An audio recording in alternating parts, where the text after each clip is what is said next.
Good morning. I declare open this hearing of the Senate Environment and Communications Legislation Committee's inquiry into the Interactive Gambling Amendment, Gambling Reform Bill 2026 and the National Self-exclusion Register Cost Recovery Levy Amendment Bill 2026. I begin by acknowledging the traditional custodians of the land on which we meet and pay my respects to elders past and present, and I extend that respect to any Aboriginal and Torres Strait Islander peoples here today. These are public proceedings being streamed live via the Parliament's website, and a Hansard transcript is being made. If there are no objections, the committee authorises media and the recording of the committee's proceedings in accordance with Senate Resolution 3. I remind the media that this permission can be revoked at any time and that the media must follow the direction of Secretariat staff. I remind all witnesses giving evidence to the committee that they are protected by parliamentary privilege. It is unlawful for anyone to threaten or disadvantage a witness on account of the evidence given to a committee, and such action may be treated by the Senate as a contempt. It is also a contempt to give false or misleading evidence. The committee generally prefers evidence to be given in public, but under the Senate's resolutions, witnesses have the right to request to be heard in private session. The Senate has resolved that an officer of a department of the Commonwealth or of a state shall not be asked to give opinions on matters of policy and shall be given a reasonable opportunity to refer questions asked to superior officers or ministers. That resolution does not preclude questions asking for explanations of policies or factual questions about when and how policies were adopted. If a witness objects to answering a question, they should state the ground upon which the objection is made, and the committee will determine whether it will insist on an answer having regard to the ground which is claimed. If the committee determines to insist on an answer, a witness may request that the answer be given in camera. Commonwealth officers appearing today are also reminded of the Senate order specifying the process by which a claim of public interest immunity may be raised. A copy of the order is available from the Secretariat. I remind senators of their obligations under the Behaviour Code for Australian parliamentarians to treat witnesses with dignity, courtesy, fairness and respect. I also remind senators of their obligations to declare any relevant potential, perceived or actual conflicts of interest in relation to the inquiry. I invite senators to make any declarations now and throughout today's hearing should a senator become aware of any conflicts of interest. For questions taken on notice by this inquiry, answers should be returned by Monday 10 August 2026. Before we begin, on behalf of the committee and on my own behalf as chair, I acknowledge that this inquiry and the matters which we are about to discuss today may cause distress to people participating in the inquiry or listening to today's evidence. If you need support, we encourage you to contact the National Gambling Hotline or Lifeline or other support services, and the Secretariat will provide any contact details that are required, so please just ask if that becomes necessary for any of our witnesses today or anyone listening. I now welcome representatives from the Alliance for Gambling Reform, Gambling Harm Lived Experience Experts and Mr Luke Bateman. I understand that information on parliamentary privilege and the protection of witnesses giving evidence to the Senate committee has been provided to you. Is that correct? Yes. Yes, I see nodding at the table. Yes. Okay, wonderful. Thank you. For the Hansard record, will you please state your full names and capacities in which you appear today? Let's go. Alliance for Gambling Reform first, Gambling Harm Lived Experience Expert second, and then Mr Bateman. Tim Costello. Our full name, Timothy Ewan Costello, Chief Advocate for the Alliance for Gambling Reform, and I too acknowledge the traditional custodians and owners of the land that we're on. So I think this inquiry needs to answer the questions that the Prime Minister set as his test when he introduced the bill. And Mr Costello, I apologise for interrupting you. I will just do names first and capacities in which you're appearing, and then I'll do opening statements after that. Thank you very much. Anna Bardsley, co-founder of Gambling Harm Lived Experience Experts. Thank you. Kate Elizabeth Seselja, co-chair of GLEE, Gambling Harm Lived Experience Experts. Russell North, advisor, Gambling Harm Lived Experience Experts. Sorry, I thought they were doing Please GLEE. go. Yeah, no, you're fine. Rebecca Thorpe, board member and National Communications Director for Gambling Harm Lived Experience Experts. And Mr Luke Bateman. Thank you. And we've got someone appearing online. Yeah, that's right. My name's Mark Kempster. Yeah, I'm with the Alliance for Gambling Reform as well as a lived experience reform advocate. Wonderful. I will now invite you each to make a short opening statement. At the conclusion of your remarks, I'll invite members of the committee to ask questions, and if we can have a copy of that opening statement, if it's available, that would be gratefully received. Reverend Costello. Okay. So the Alliance submission is before you with detailed recommendations and co-signed by 22 other organisations. And essentially, it says the Prime Minister set the tests in this legislation. The tests were to de-link gambling and sport. Secondly, to protect children. Thirdly, to reduce the saturation of gambling ads. We think this legislation in its present form fails those tests. The Prime Minister certainly raised the question, if you don't like this legislation, there is the status quo. This legislation has some good aspects, absolutely good, that banning betting logos on players' jerseys, on sports influencers, on grounds is good. However, it's a line ball whether it's actually better than the status quo, because this legislation weakens particularly the protection for kids and the linking with sport.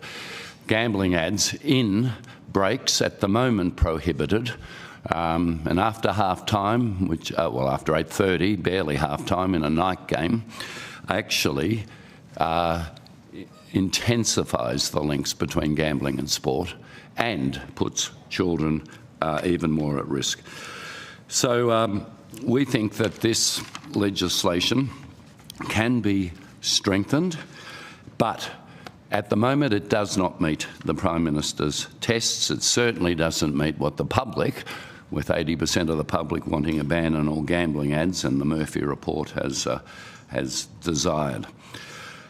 The last Thursday I Zoomed with a person in Silverwater Prison. His parents, churchgoers, came to my place very distressed. He will plead guilty to serious gambling addictions. He will go to jail for a long time. He stole $12.3 million.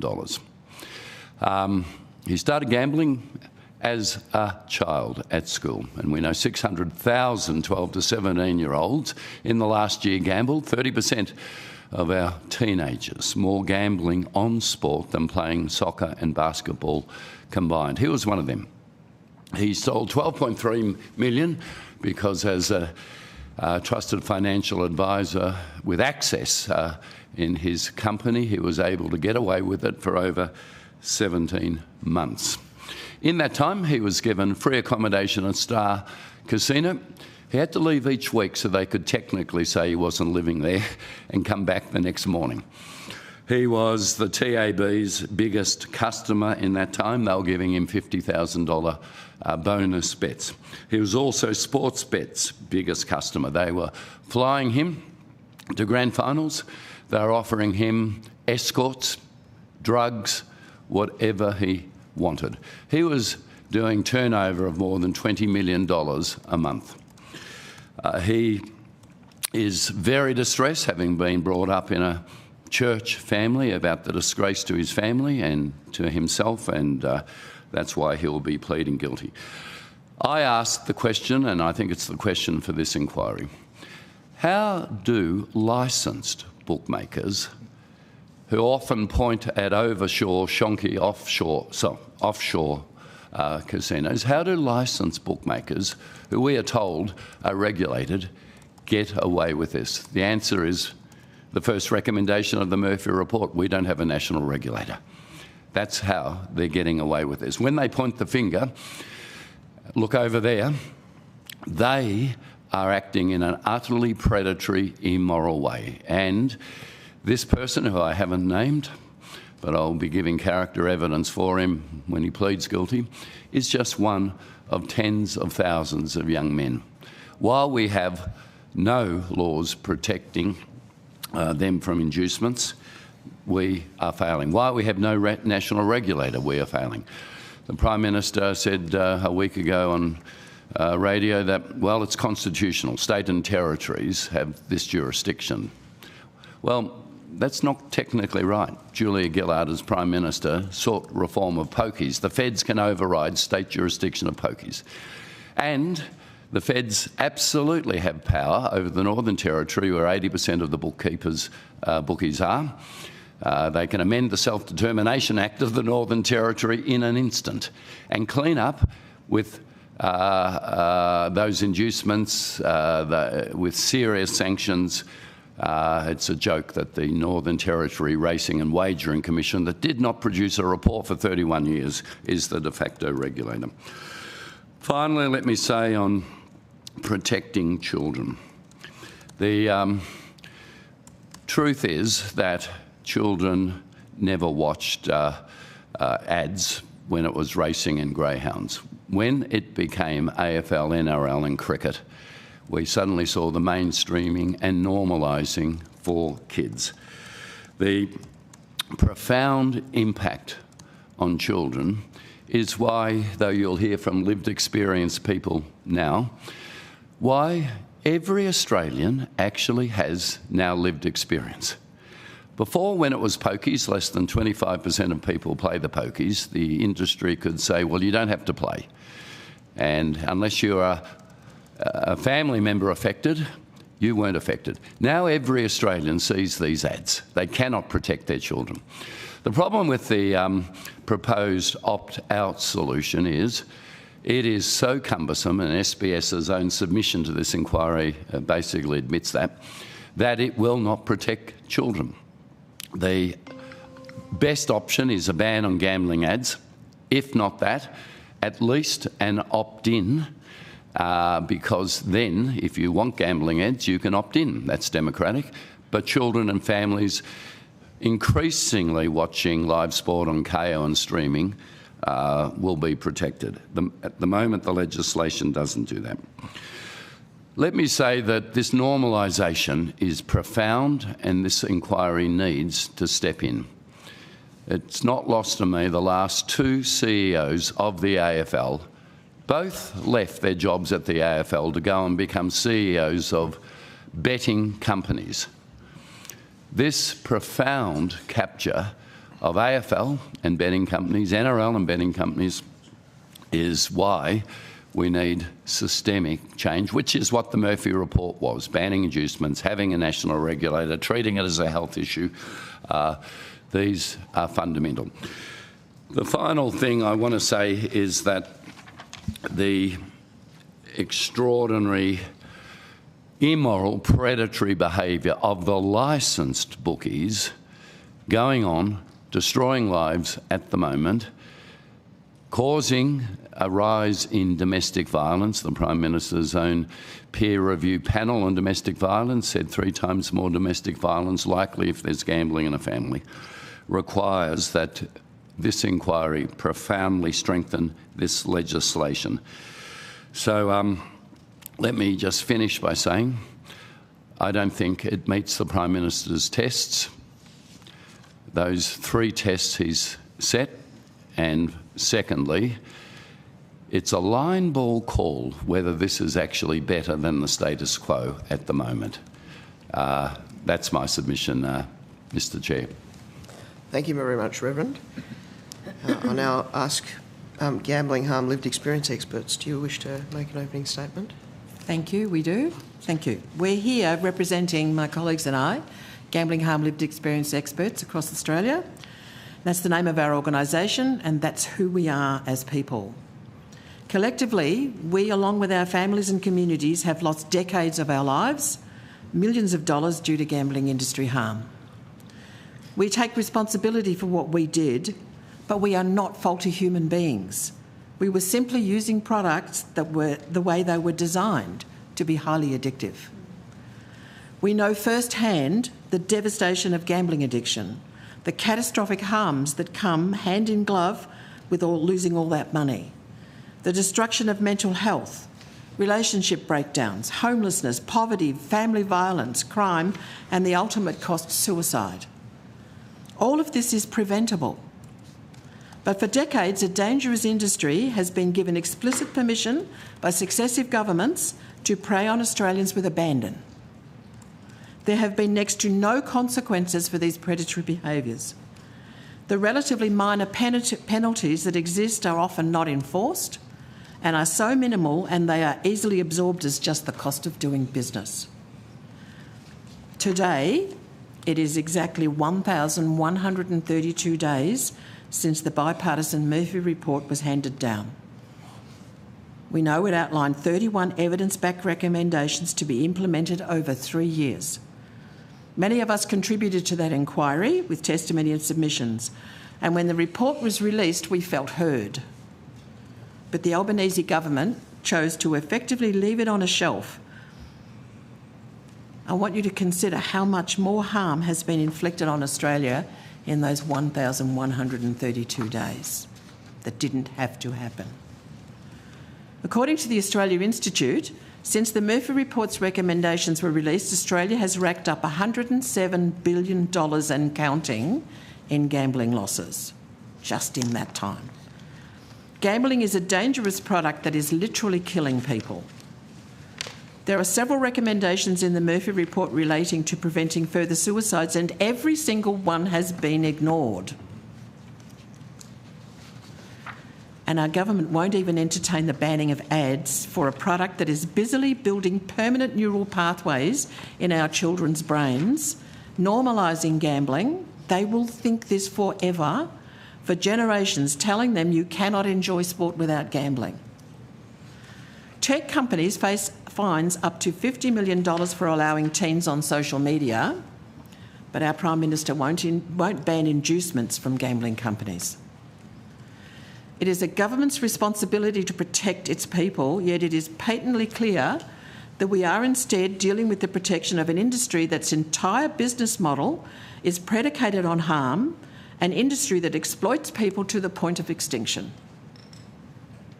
It's beyond frustrating to know that we have a blueprint in the form of the Murphy Report that could end the exploitation and manipulation of people, and this bill is all we get. And frankly, it's piss weak. It's a piss weak response to a public health crisis. There is no gap in knowledge, no gap in evidence, and no gap in understanding. The only gaps are in regulation, in oversight, and in the willingness to uphold the moral and ethical responsibility that a government owes its people. We challenge every member of this Parliament to fight for what is right, to find the political will to end gambling harm, to implement the Murphy Report's recommendations, to use the banking industry's own data to help protect people, to introduce a national regulator and responsible minister, to ban inducements and gambling ads. Please don't accept this weak legislation. Mr Bateman. Yep. Firstly, thank you for allowing me to speak today. I'm here because I've experienced firsthand the destruction that gambling harm causes, and because I know that behind the horrifying stats and figures that these are real people with real lives, real families and real children who are impacted by gambling harm. What I hope that we can achieve is strengthening the protections around Australians from the pervasive advertising of online gambling and from the predatory nature of these online gambling companies. This is not about stopping people from having a bet. This is about stopping the relentless targeting of vulnerable individuals through advertising, through promotions and through inducements that encourage and normalise incredibly destructive and harmful behaviours. Australians lose around $36 billion a year to gambling. That is more per capita than any other country in the world, and that number continues to rise.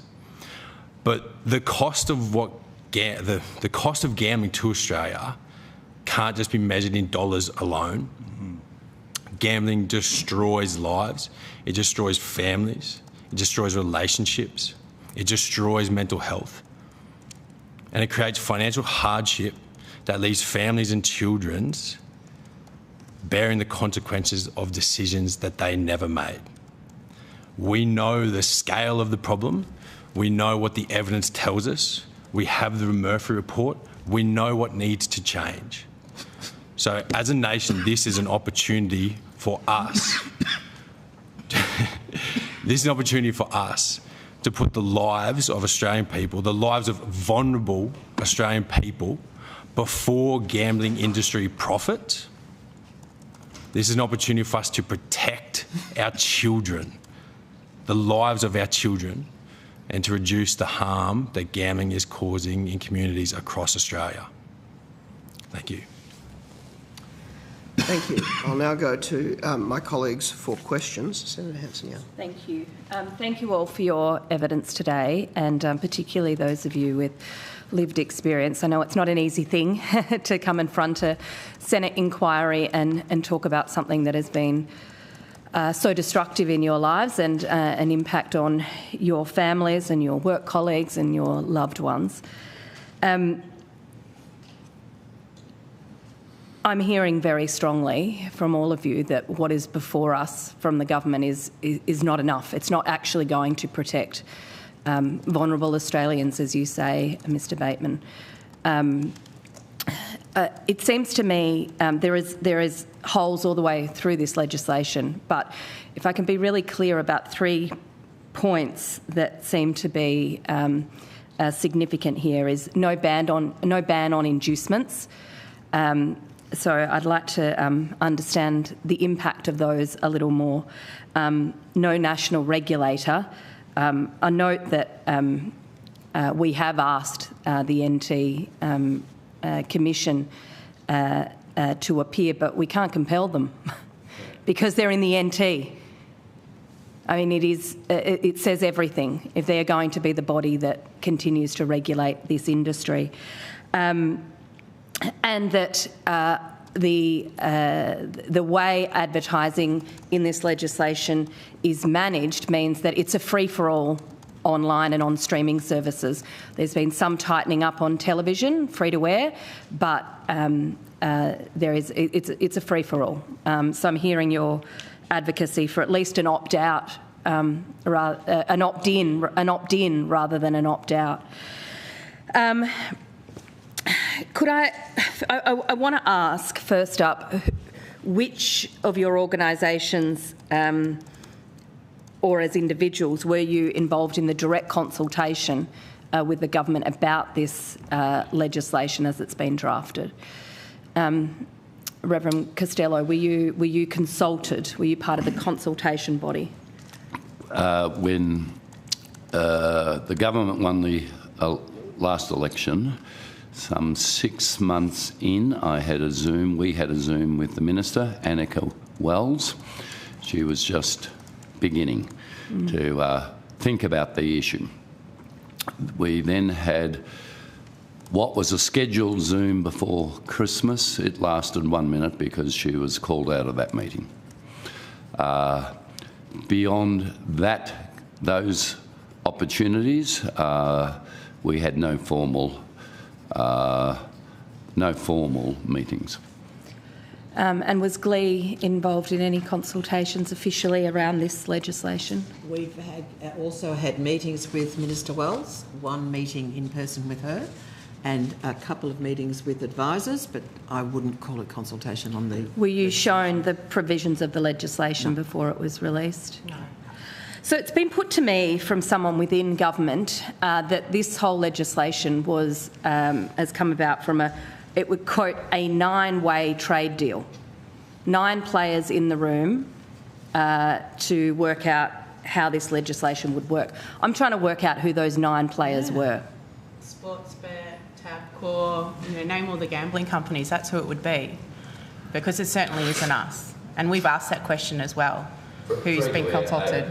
Well, I met with Minister Wells' advisor 2 weeks before the government made an announcement, and she said point blank to me they had nothing.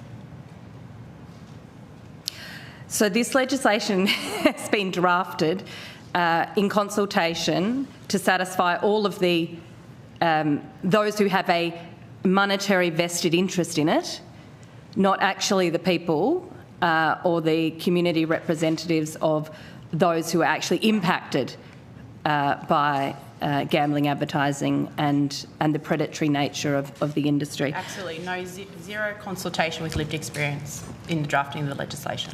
I just find that extraordinary. And a 1-minute Zoom, if the minister doesn't really count. Okay. Could I ask about inducements? could you unpack for us how that works and why that is, why the fact that that is not banned in this legislation, what that will mean for those that are currently being targeted? Absolutely. So the way that inducements work, companies will target you specifically to know whether you are like sports bettor, racing, punter, like whatever you sort of bet on.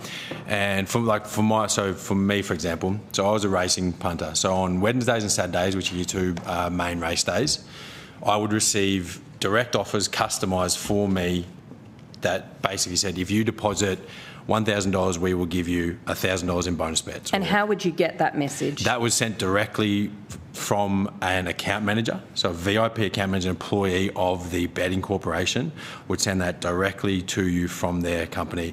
But this also happens in mass marketing as well. Like my dad, he'll get one from, Sportsbet. And is this in a form of a text message or an email? Mm-hmm. Text message and email. Mm-hmm. So it happens in both mass marketing and direct communication from VIP managers or account managers. And assumably there's a link, so you open up your text message, press on the link and you're away. Correct. Yeah. So no friction in that process to slow it down. Zero. Yeah. And what if you didn't put on a bet? What happens then? Do they just go, oh, well, you're not interested? Oh, didn't really happen in my case, but you would keep receiving those messages. So even if you didn't put on a bet for one weekend, the next Wednesday and Friday you would receive those promotions and inducements once again. Yeah. Like it is directly targeted to motivate you into gambling. And if there's a VIP account manager who's sending these text messages to you, they know that they must know how much you're putting into your account, how much you're betting, how much you're losing. Correct. They have all that information at their fingertips. That data they own. Absolutely. So they'll be able to identify no one who's going to win, no one who is going to be a long-term winning punter is getting a VIP manager. They are getting restricted. They are getting banned from the apps. So they identify immediately within your first hour to first week whether you're going to be whether you show signs of problematic gambling, and also how much you're gambling with, the amount, and then they will assign you a VIP manager. Basically, once again, they identify you as vulnerable, and then they exploit that vulnerability with zero welfare. There were many times where my gambling would have been extremely erratic, shown signs of being extremely harmful. Turning over hundreds of thousands of dollars in a single day on hundreds of races. And never once was welfare brought in. Never once was any sort of... You never got a text message that said, hey, Luke, maybe sit this one out? Never. Not once. Thank you. Yes. Sorry, Senator, if I can just add to Luke's contribution. From my own experience... what happened to me quite regularly was I would open and close accounts on a regular basis, and that was a cry for help for me, closing an account.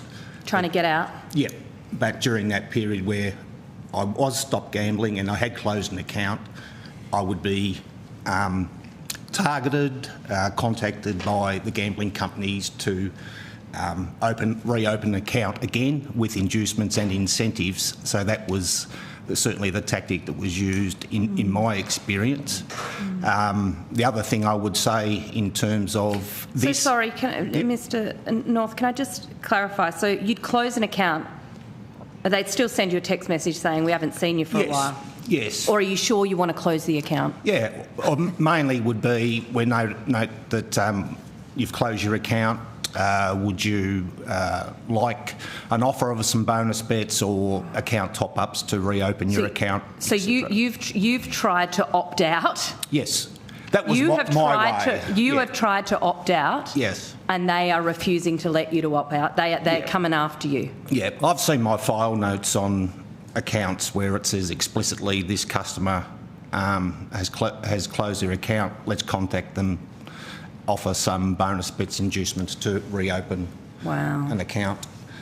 Further, I'd say on recommendation 16 of the Murphy report, it says to ban inducements without delay. Here we are, 1,132 days down the track, and it's still happening. What carnage has been caused in that time?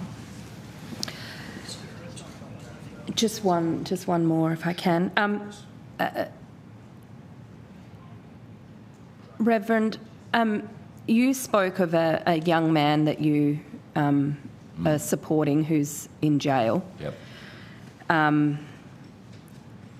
You said that, and I think this is quite extraordinary, that gambling companies were offering free accommodation, you said escorts, drugs. Could I ask, which companies were they? They were TAB and Sportsbet, and I think Star Casino. He was flown to events from the Gold Coast to Melbourne. He was put up, he was given escorts. He was asked what drugs you like. Wow. By VIP managers.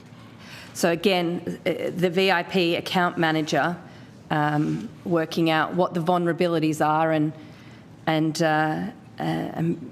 being a drug dealer. Yep. Behaving like a drug dealer. Yes, exactly. And can I say these are not unusual stories? No. Inducements are effectively, the parallel is drugs, it's effectively, if you've got a drug addiction, your supplier, trafficker, saying you've been such a good customer, here, have some more drugs. That's what inducements are for gamblers. Yeah, here's an extra hit until you get some money together. And there's far too many deaths by suicide that have been associated with inducements. People taking their own lives after they've been induced to bet. Correct. The chair wants to rotate the call. I've got so many questions, but thank you. Might be able to come back. Thank you, Senator Hanson-Young. Senator Smith. Thank you very much, Chair, and thank you very much for your presentations today. They're very, very important, not just to the committee, but to other Australians that might be interested in this issue. Reverend Costello, what observations can you make about the success of your advocacy efforts so far since the Murphy report?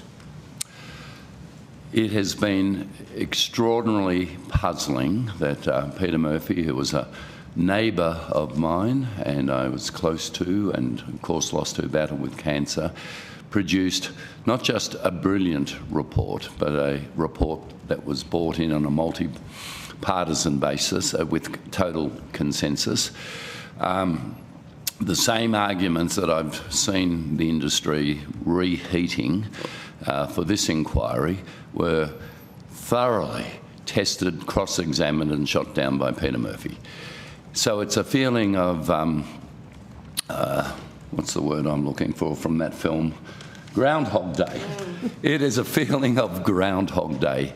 Here we go again. We're basically doing a mini rerun of what the Murphy report quite conclusively tested with CEOs of sports betting companies and AFL and NRL and produced the report that she produced.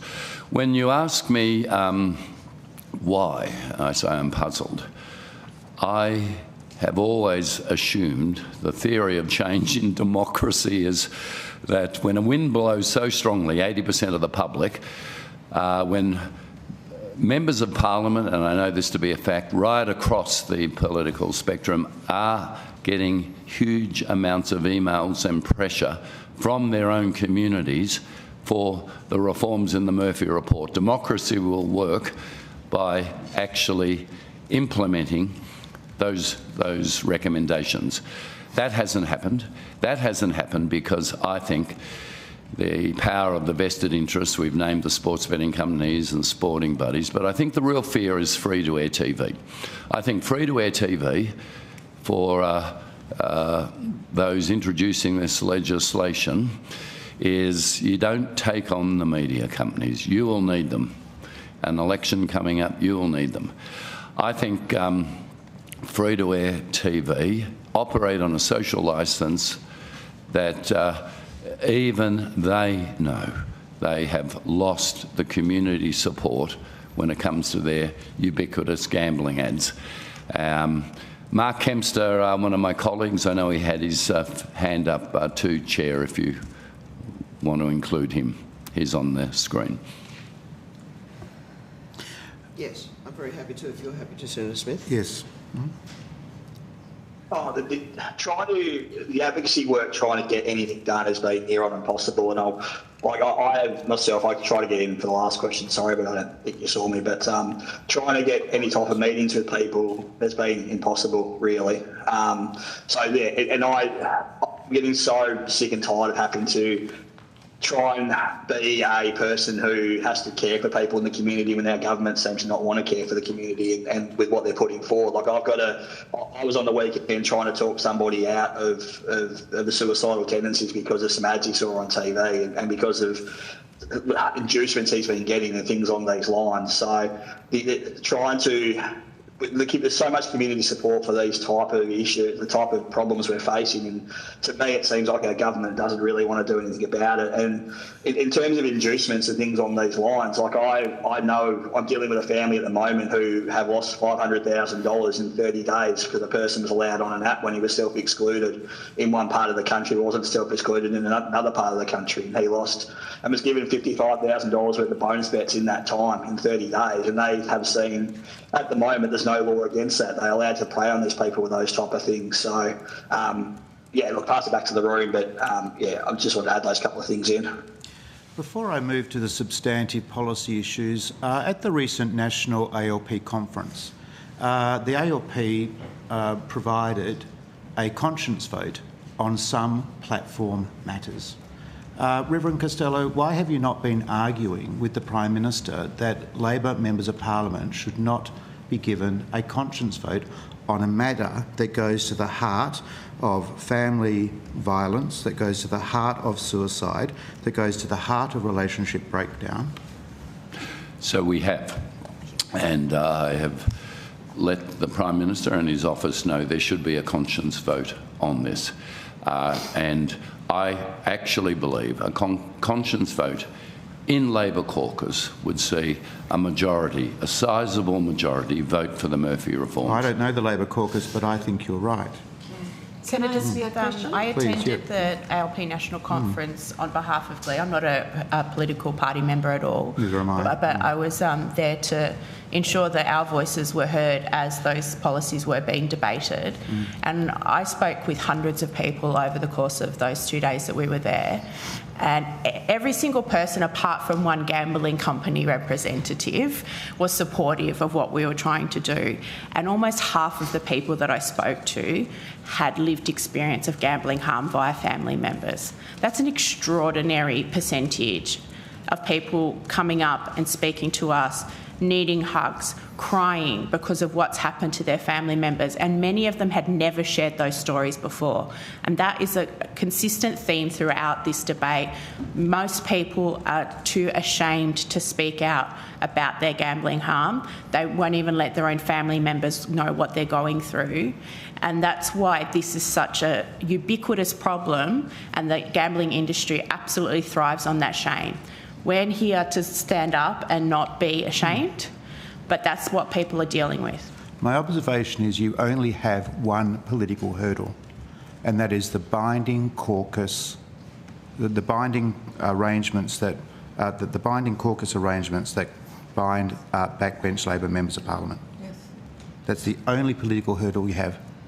And once you talk publicly about that, expose that, draw the inconsistencies between their position in regards to standing behind the binding caucus on this, but not on other positions, then you might get some progress. I would suggest but if I could just say, thank you very much. I have limited time. If I could just turn to the more substantive matters. If I was to take a broad community poll, I think the matter of banning inducements, the requirement to opt in, and ensuring that there were no loosening of arrangements around children's access to gambling would be no-brainers for the community. If you had to identify the three most important recommendations of the 14 or so that you've given us in your submission, am I right to assume that it will be difficult to prioritise. You would have prioritised them if you could, but if the Parliament had to focus on 3 specific initiatives that might start to shift the dial, shift the needle on these issues, am I right to assume that they are the 3? Yes, I would say the community is most aware of the gambling ads. That's why I say the whole community has been turned into lived experience. Mothers who I don't know stop me in the street because they recognise me and say, "It's so hard to protect my kids. Why are they watching gambling ads? Why do they think of an AFL game and a multi and ask me about it?" If it's not gambling ads, and we've sort of been browbeaten into saying, oh, a ban on gambling ads is too difficult, we're saying, OK, at least an opt-in. That at least will achieve that. Secondly, a national regulator. Put very simply, why do we have the greatest gambling losses per capita in the world? Because we don't have regulation. It is that simple. Thirdly, inducements. Fourth, treating this as a health issue. Would any of them? Yes, thank you, Senator Smith. I agree wholeheartedly with what Tim had said and upholds Glee's position as well. What I would like to say is particularly we have to have a national regulator. It's very explicit in the Murphy report at section 4131, where it says Australia has the highest online gambling losses in the world per capita because of regulatory failure. There it is. In its case. I'd also draw the committee's attention to a horrible situation which Tim referenced earlier in terms of legal cases that are associated with gambling-related crime. And I want to make a quote from Judge Gabrielle Cannon in a case that she was hearing of what she said about regulation and the industry generally, and I quote, "The various betting agencies were apparently happy to take that money without any qualm or inquiry.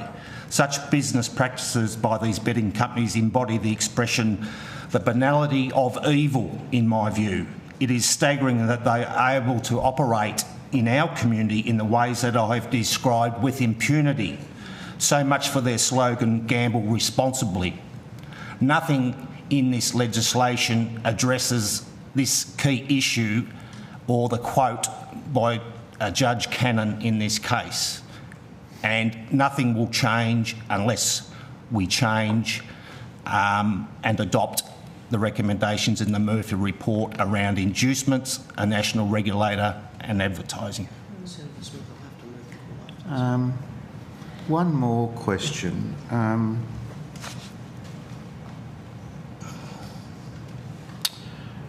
Reverend Costello, slightly difficult question, and you can reject it completely, or in 2 parts. Do you accept that, given what you described as, very strong vested interest, the pathway is actually incrementalism rather than wholesale reform? I know that's a difficult thing to, we're friends, so I can ask you this. I mean, it's a difficult thing to have to contemplate and comment on publicly, but you understand the point that I'm making. Yeah. No, I don't think the pathway is incrementalism. I think what we're saying, and I tried to frame it with my own struggle, is this legislation better than the status quo? And it's literally a line ball call for me. And it's an incremental piece of legislation. I know the Prime Minister says, well, we've done more than any other government on gambling reform. I put out that the stop bet, no, what's the phrase? Bet stop. I'm a bit tired. Bet stop did start with the Liberals, and I'm very glad it's there. But bet stop is got 30,000 people only, and there's nearly 2 million at risk who should know about bet stop, and it's reactive. You have to self-identify. Whilst you are still getting those inducements, the betting companies aren't going to identify, though they know. They know exactly, and their business model is built on it. So I think incrementalism doesn't work. This is incrementalism with a partial ban on ads. We know from tobacco incrementalism did not work. The Murphy report was meant to be incremental. It was meant to be staged out over 3 years. If it had commenced when the Murphy report was handed down, would be beyond that point now. I accept that. Thank you very much. I do have one or two other questions if time allows you. Thank you. Senator Pocock. Thank you very much, Chair. Thank you all for your time here this morning. I wanted to start by declaring that I sponsor Kate Selger's parliamentary pass. I want to ask Mr Bateman a few questions. Senator Hanson-Young was asking about the gambling industry and how they basically say we have welfare checks, we're checking on people who are losing money. I'm interested, Mr Bateman, in your experience, did this ever happen? And were there times where your VIP manager or whoever it might be should definitely have known that you were losing a lot of money and probably needed to be checked in with? Yeah, absolutely. There are zero welfare checks done whatsoever. And in the opposite, not only do they not check on welfare, they encourage you to lose more when they can clearly see that your betting activity is incredibly harmful and destructive. Reverend Costello was talking about a gentleman who's currently in jail and talked about the kind of inducements and perks of being part of a VIP program. In hindsight, what are some of the most sort of gobsmacking examples of things where you look back now and you're like, wow, that is just should not have happened? Yeah, I'm in line with that. There were times where I would be flown interstate and taken to race days, put in marquees with alcohol and food provided all day, things like that. But also, before getting there, your VIP manager would offer you, hey mate, what drugs do you want? Do you want a couple of bags for this weekend? We'll organise that for you. We'll have that ready for you when you get here. There was another time I remember when I went to an exclusive event through a betting company that was hosted in a rental on the canals of the Gold Coast, and the entire sort of C-suite of the company was there, all the management team, administration, and they were sort of all in the back room doing drugs together, and I was out in this room doing drugs with all of them. This is like the CEO, the founders, the VIP managers, and at that stage I would have been 23-year-old. And so while I would put my hand up and say I was a willing participant of that, these are men in positions of power with influence who should be looking out for your welfare, and this is the kind of behaviour that they are drawing you into, encouraging you into, and coaxing you into, and normalising. So you were losing so much. I think Mr Kemp still wanted to just add something to that.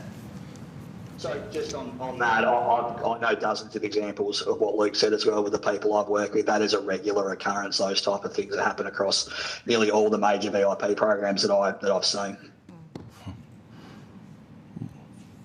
So, Mr Bateman, you were losing so much money that the betting company could fly you to Melbourne, put you up at the casino, give you tickets to race day, provide you with drugs of your choice, and you're saying that this wasn't just a VIP manager trying to make more money or commission for themselves. The actual leaders of these companies knew, in some instances, what was happening and how the whole thing worked. Well, not only did they know, they were participating in it.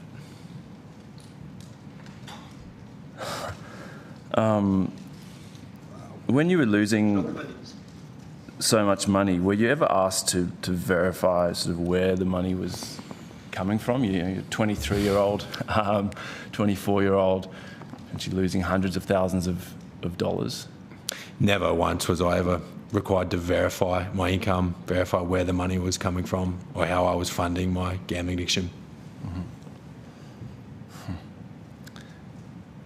I mean, the thing I hear, particularly from young men, is just the impact that inducements have, particularly after maybe you have a loss and you're down, and then you get offered this sort of free money, and you want to get back there and chase it. Given you've been so public with the fact that you earned a lot of money as a professional athlete and retired from professional sport in debt, what impact, looking back, did inducements have on you? I mean, the inducements really destroyed my life because that's what kept you coming back. I said it was sort of offering you, when you wanted to get out, this was a encouragement to stay within it and continue the harmful behaviours. But it's really difficult for me, it destroyed my life for many years. But it also destroyed the lives of the people who love me as well. And they're not here today, and they don't get to tell their story. But there were so many loved ones in my life who were so deeply affected as well. I was stealing money from my own mother to fund my gambling addiction. And that would be because I would lose, I would have no money, and then I would be offered an inducement, and I would say, oh, well, I need to get some money because I've got $1,000 worth of bonus bets waiting for me. And then I would steal money from my own mother, from my partner, from my siblings to get those bonus bets, to get those inducements. So without that encouragement, I don't think that would have happened. The harm would not have been anywhere near as much. Well, thank you so much for telling your story like you have. Go on. Sorry, Mr. Chair, Mark. So can I just echo what? Yes. Yeah. So I'm just echo what Luke's saying there. Inducements ruined I was ready to try and give up gambling really early on, but in the last 12 months of my addiction in particular, I tried to stop betting 16 times in one particular company, and so I took the take a break function 16 times in that last 12 months, and every time I was allowed back, I was given bonus bets as soon as my break time was up to get me bet in again. And I've seen how damaging they are. I've said I'm working with a family at the moment who the person was given $50,000 worth of bonus bets in 30 days, and they wrote to him in messages saying, we know we're doing the wrong thing here, but if you can put this in today, we'll match your betting, basically. It's that type of stuff that drags this person in. This person's lost $500,000 out of a self-managed super, so his family and his future, his kids' lives are possibly ruined. They've had to sell their house in the last 2 weeks because of it. And the company have said they've done nothing wrong and kicked it to the curb when it's done. This is what happens in this whole industry because they're all incentivised on commission as well. That's the hard thing about these loyalty programs. They get commission from gambling harm, basically. Mr. Selger and Ms. Bardsley, you work every day with people who are addicted and seeking help or being harmed, experiencing gambling harm. One of the things that's really struck me over the last couple of years is particularly a number of young men who will approach me and talk about the shame that they feel. And they will often cite the fact that the ads, you're meant to be having fun. You're hanging out with your mates, you're an Aussie larrikin, enjoying a punt. And the reality is at 2 a.m. they're betting on some sport that they know nothing about, chasing losses. I'm interested, what is your experience of how ads normalise gambling and create barriers to people getting help? And whether 3 ads an hour is getting the balance right, as the Prime Minister likes to tell us. That getting the balance right just almost brings me to tears. It just was so horrible to hear him say those words when there is absolutely no balance to this equation. People are just being exposed to gambling at any turn. They don't even have to be seeking it out. It's coming for them. They're enticed, then they're enslaved, then they're exploited, and then they either take their life, they end up in jail, or they're drowning in shame. And the shame that this industry has weaponised is horrific. Using terms like problem gambler or gamble responsibly, putting all of the onus on the individual. But nobody who ever engages with gambling thinks that this will happen to them. It's been so normalised, so modelled, so accepted in our culture that when they get in the grip of it, then they think, what's wrong with me? Why can't I stop?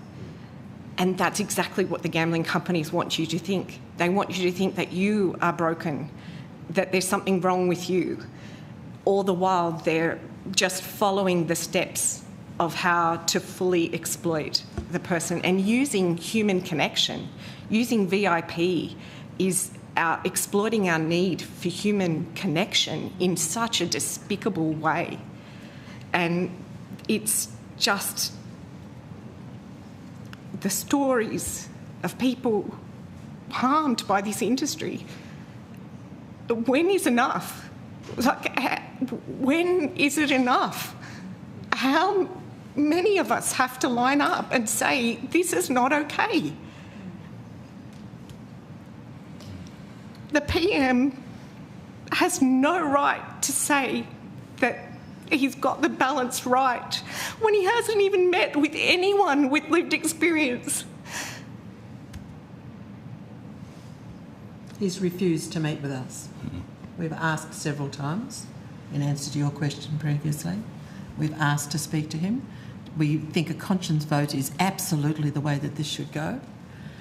And I have to say that the shame is the thing that kills us. Over the years that I have been in this space, decades now, every single person I have talked to either wanted to die because of it, thought about it, tried it, and some of them completed it. In my own life, I have buried 2 children. I have 5 children and 2 of them have died. And when I talk to families whose mostly sons have died because of gambling harm, I am just devastated beyond belief, because when your child dies before you, your life is never the same, ever. Nothing is the same. You have to rebuild from the ground up, and you have to find a way to live without them. It is not the way that it's supposed to be. And these deaths are preventable. They do not have to happen.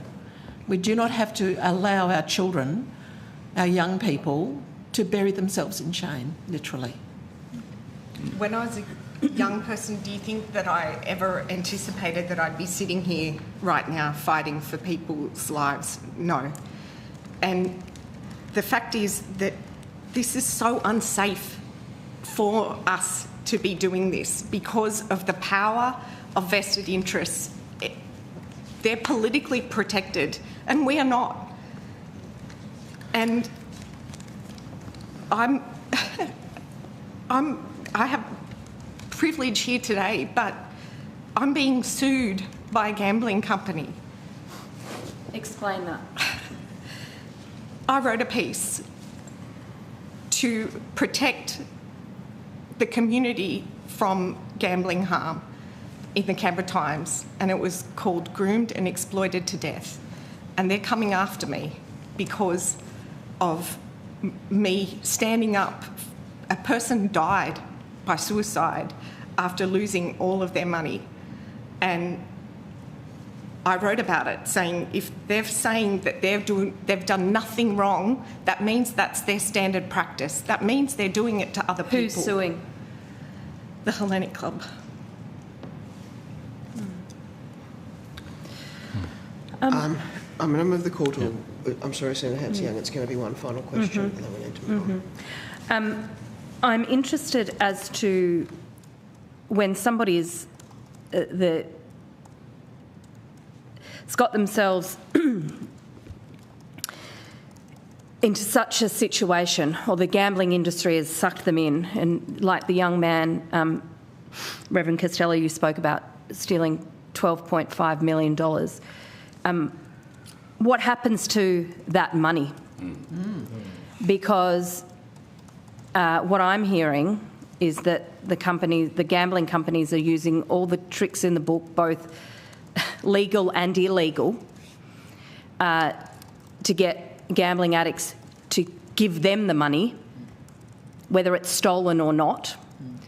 If it's stolen and somebody has gone to jail, surely that's criminal money. Proceeds of crime. Yeah. It's proceeds of crime. The problem we have here is we have no statutory duty of care, and we address this in our submission. So I was on the board of a transport company. If one driver had an accident, the board was all over it for OHS requirements because of statutory duties of care. When it's gambling companies who pocket the proceeds of crime and know they are doing the harm. You've just heard the evidence of how they are intentionally targeting. They have no statutory duty of care. So they can keep the money? They keep the money? Even if it's been stolen. $12.5 million stolen, and the gambling companies get to keep it. Mm-hmm. Exactly. And the gambling addict rots in jail. Yes. If they're lucky to rot in jail, if they haven't taken their own lives. The person harmed by gambling. The person harmed by gambling rots in jail, and the gambling companies keep that proceeds of crime. I mean, that is just, I think that is extraordinary. Escorts, drugs, inducements. And the gambling addict, the person who is harmed, gets locked up, and Tabcorp and Sportsbet bank the profit. And it is revolting. It is absolutely revolting. Sorry, Senator. I'm sorry, I'm very angry about this. You have every right to, so are we. I'd also point the committee to recommendation 22, which talks about this very thing, which again has been ignored in this legislation, which is a disgrace. The committee may have received a submission from Kim Cavigan, whose story is well known. She's a victim of a gambling-related financial crime, and she states that Sportsbet has her stolen money. She can't get it back. She's been advised by Sportsbet that they have a legal, moral and ethical right to keep her stolen money, over $800,000. Wow. Yet, apparently we have no laws to deal with it, and again, recommendation 22 has been ignored by this legislation and the government. Gambling harm is an entirely preventable thing, and it's an entirely preventable cause of poverty in Australia, probably the worst cause of poverty in Australia that's avoidable. And we're not addressing it as that. We're still not addressing it as a public health issue. There's a lot of public health researchers that will be speaking to you about that. But if you start with that framework, then everything changes. You can't get away with the stolen stuff. You can't get away with the inducements. You can't get away with the advertising. It's fundamental to address it as a critical public health issue. Thank you. Thank you, everybody. Very powerful evidence this morning, I think. Thank you very much. May I just say, If I may, Chair, I have one or two questions. we're already running behind, and we have our next witness waiting, Senator Smith. I think it's. I thought we were at a break at 9:45. No, we're not. We have that. There's an error in that program. We have a witness who's another. I think it's an interesting question, Chair. All of your questions are always interesting, Senator Smith, and that's one of the things that I really appreciate. It goes to the interplay of inducements and dopamine receptors, which people have talked to me about over the last week. Is there anyone on the panel that might be able to explain that relationship for the record? Well, the way dopamine works is actually not in getting the thing, it is in pursuit of the thing. So that directly correlates to that. When you get given a bonus bet, that is your dopamine centre going, oh, okay, we may be able to get this thing. You know, you don't get dopamine when you actually achieve something, you get it in the pursuit of something. So that activates your dopamine to pursue a win. So it hacks directly into exactly how all addictions work. So the inducement is designed to capture that dopamine receptor or plays off that dopamine receptor. Okay. I'm not a neuroscientist. Neither am I. I'm a jack of all trades. Yeah. That's well said. Yeah. Okay. Thank you. Thank you very much. Chair, could I just make one final remark, if that's okay? Just very quickly. A brief one, sir. What we haven't touched on today is the role of the banks in all of this, okay? Banks and gambling companies possess sophisticated monitoring and analysis systems, yet they do nothing to prevent the harm. It all comes down, in their view, to personal responsibility. I would hope the committee can take that on board and make sure that any references and recommendations around banks can also be seriously considered in this discussion. Thank you very much. May I just say your evidence is really appreciated as the chair, but also on behalf of the committee. We appreciate how difficult it is to come and give this evidence publicly and how important it is to hear it. and so you go with the committee's appreciation and thanks. Thank you. Thank you. We will need a moment. Our next witness is giving evidence in camera, so I will ask members of the public and other witnesses in the room to please leave in that period.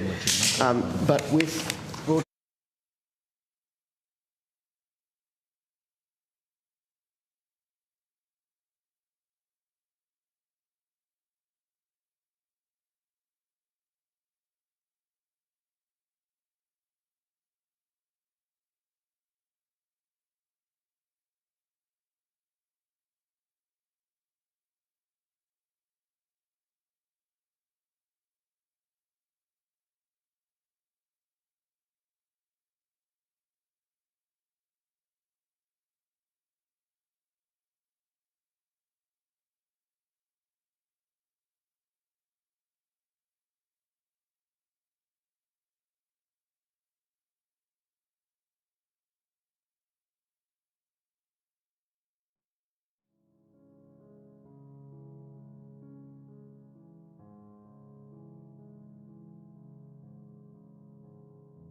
Welcome representatives from the Australian Council of Social Services, Relationships Australia, Financial Counselling Australia and Wesley Mission.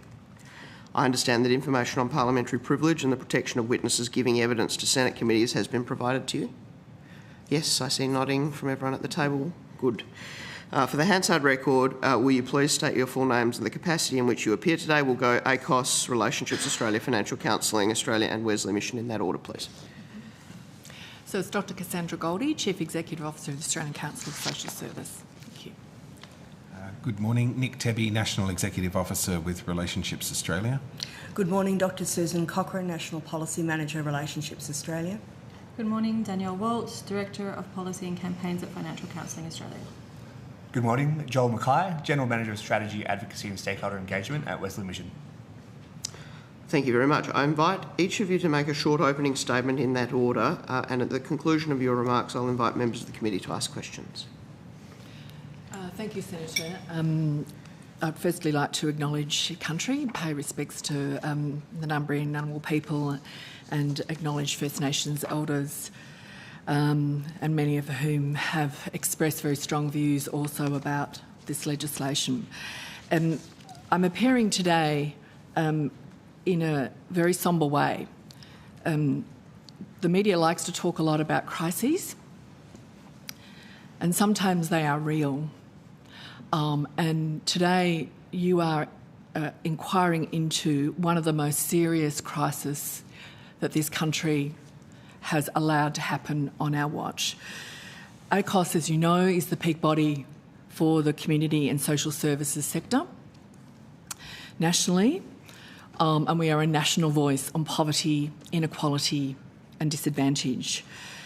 Along with my state and territory colleagues, the Councils of Social Service, and all of our national members, we represent thousands of community organisations all over the country, either representing people directly affected by these issues or workers who are working alongside to support people.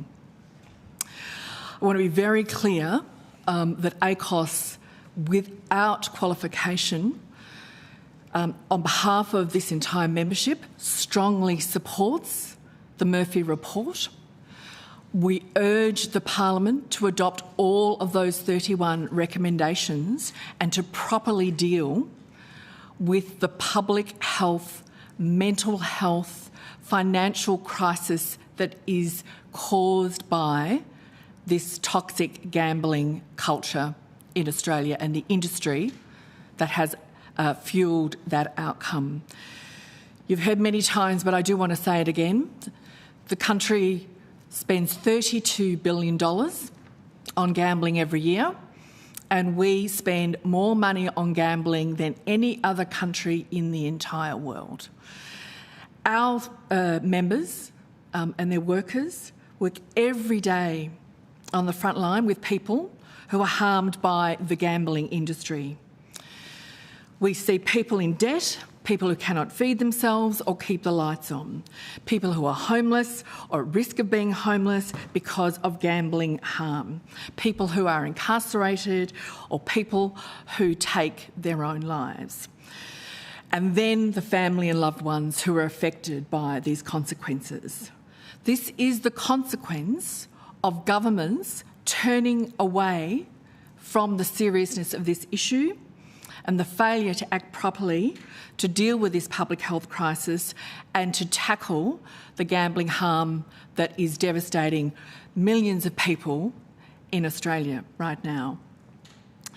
I will be very clear that, as with other testimony that you've heard already this morning, there is no one of those 31 recommendations that we would not stand by and strongly support. In questions, I'm sure we'll talk about some of the detailed recommendations, but I want to be very clear that we want to see a total ban on advertising phased in and with a clear timeline. We want to see the banning of inducements. We want to see a statutory duty of care placed on this industry in the way that it should have been a long time ago. And we want to see the right supports put in place for people who are dealing with gambling harm and to ensure that they can escape the clutches of this industry. This is not a time for half measures. Senators, you've heard a lot about financial distress in the Australian community. Well, this is the cause of some of the worst that happens. I want to thank, on behalf of the members of ACOS who will be appearing before you today, for all the really detailed work and passion that has been brought to this. I want you to feel that. I want to acknowledge all the people with the lived experience of being harmed by the gambling industry who have again come before you to share their experience and speak up for all the people who are not able to do that. For far too long, this has been framed up as one of individual fault, individual responsibility, and it has created a culture of shame and silencing for people whose lives have been devastated by what is happening in this industry. This is an inquiry that is so important to bring this out in the light, and I really want you at the end of this to go back into the Parliament and to ensure that this legislation is strengthened to do its job and to implement the findings of the Murphy report. Thank you. Thank you. Thank you. Good morning, committee, and thank you, Dr. Goldie, for those opening remarks. Thank you for the opportunity to address the committee today, and as I mentioned, appearing on behalf of Relationships Australia with my colleague, Dr. Susan Cochrane. Relationships Australia is a federation of community-based not-for-profit organisations with no religious affiliations. Our services are for all members of the community. We welcome reform. I think it's great to see something coming before Parliament, and we certainly think there have been some significant steps that are proposed in these bills. Disappointingly, however, they fall well short of the comprehensive reforms recommended in You Win Some, You Lose More.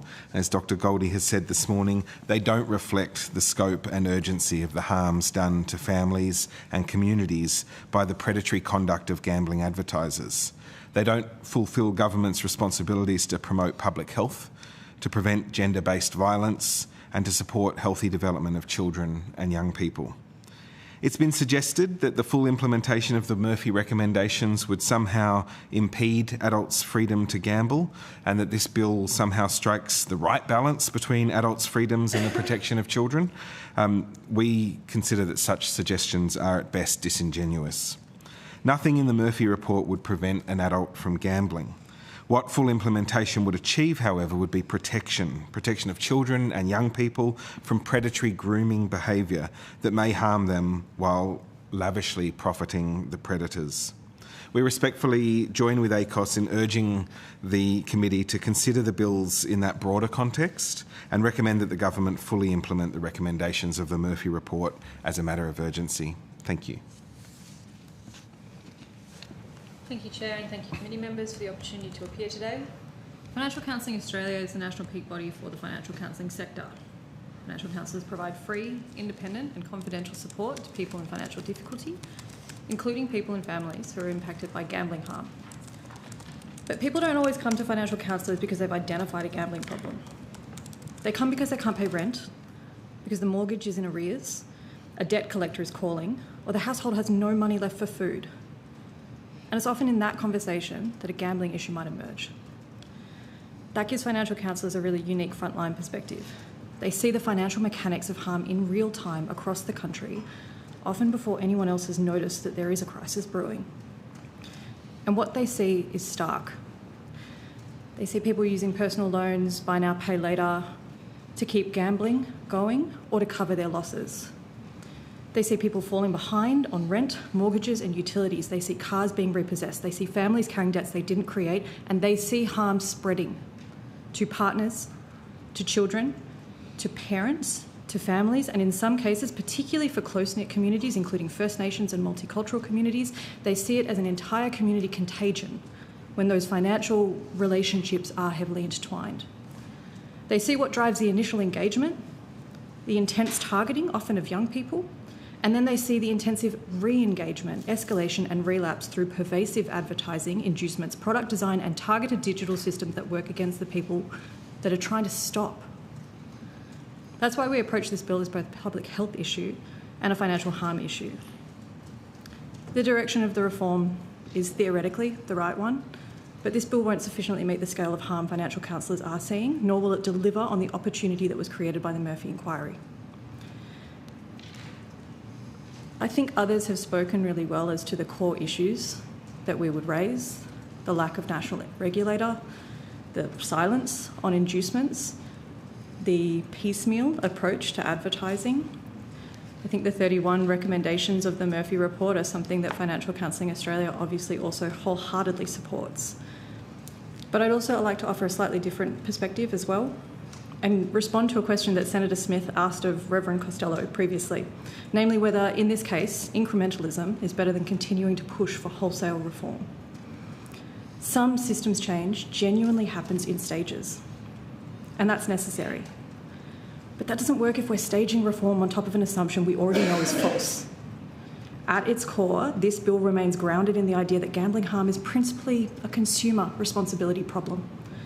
And that premise leads naturally to opt-outs and self-exclusion and individual risk management rather than the stronger system-level protections that are characteristic of modern public health regulation. And small changes and incremental movements made on that basis don't edge us closer to the right answer, they revalidate the wrong one. A rotten assumption will not get less rotten because you build on top of it slowly. The Murphy inquiry showed what is required: a comprehensive advertising ban, national regulation, stronger product design obligations, and a public health approach to gambling harm. This committee's existence has been an opportunity to keep a window open that the Murphy report created by a crack. And you have an opportunity to open it even wider and not squander the critical work that Murphy has done. Thank you. Thank you, Chair, and thank you, Senators. Senators, Wesley Mission has walked alongside Australians harmed by gambling for much of our 200-plus year existence, including from when we founded Lifeline in the 1960s and in 1997 when we launched Australia's first dedicated gambling counselling service. Today, our financial counsellors, housing workers, family case managers, mental health teams sit across from the very people this bill is meant to protect. Gambling harm shows up in every part of our work. So we come wearing two hats today: a frontline community services provider and a policy voice leading a coalition of more than 60 organisations in New South Wales working on gambling reform. Let me be candid, and this is something I hope you'll hear all day. Australia is the world's gold medalist in gambling losses, and it's daylight second. We lose $32 billion a year, as you've already heard, more per person than any nation on earth. That's not a betting problem, it's a public health emergency. This bill is a step forward. We welcome tougher action on illegal offshore operators, improvements to BetStop, and some limits on advertising. But the government does deserve credit for moving, but I'll say it plainly, it does too little, it leaves too much power with an industry that profits from harm. In place, this bill takes us backwards. Winding back protections during live sport after 8:30 p.m, for example. 3 years on, this bill delivers only a fraction of the Murphy's report, unanimous, multi-partisan roadmap. We still stand by all 31 recommendations of that report. As such, we ask you to strengthen the bill before you in 4 ways. First, close the advertising loopholes and legislate a path to a comprehensive ban. Nearly 4 in 5 Australians see wagering ads every week, and 1 in 5 say an ad prompted them to bet for the first time. A child watching the footy shouldn't be counting betting brands instead of goals. Second, ban inducements. A man trying to quit shouldn't get a "we miss you, here's $50 to come back" text message at his lowest moment. This is a glaring silence in this bill that must be addressed. Third, a statutory duty of care. In Norway, the state operator makes care calls to people showing warning signs of gambling harm. A study just released last week found that afterwards, 44% lowered their loss limits and 1 in 8 self-excluded. A phone call did that. Our operators have the same data, but no obligation to lift the phone. And fourth, mandatory pre-commitments, and what we rightly refer to as a seatbelt for gambling. We already ask online bettors to set their own deposit limits, but only about 16% ever do, and the people at highest risk are no more likely to than anyone else. Voluntary hasn't worked. A mandatory limit set before you bet is the seatbelt that holds. No one should lose the house before anyone notices. And beyond this bill, the Murphy Report's core architecture is still missing. A national regulator, a harm reduction levy, data transparency, and a national strategy built on public health, not industry goodwill. We can prevent the harm the evidence is in, and the only question is whether the government chooses to take that advice and take action. Thank you. Thank you very much. Senator Hanson-Young.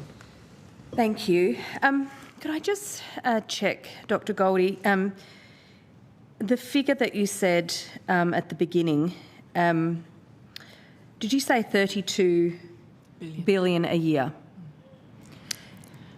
I'd refer you to the Alliance for Gambling Reform submission, which ACOS has endorsed, which cites that figure.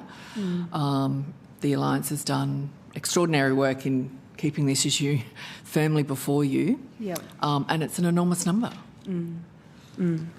It is an enormous number. It's an extraordinary number. I think it's more than we spend on public schools. Well, I was about to ask, you're obviously in the business of knowing what government spending goes on support services. Does it go anywhere near this 32 billion? Well, no, it doesn't. So, I mean, this is the reality. You can hear it from my colleagues across the table here.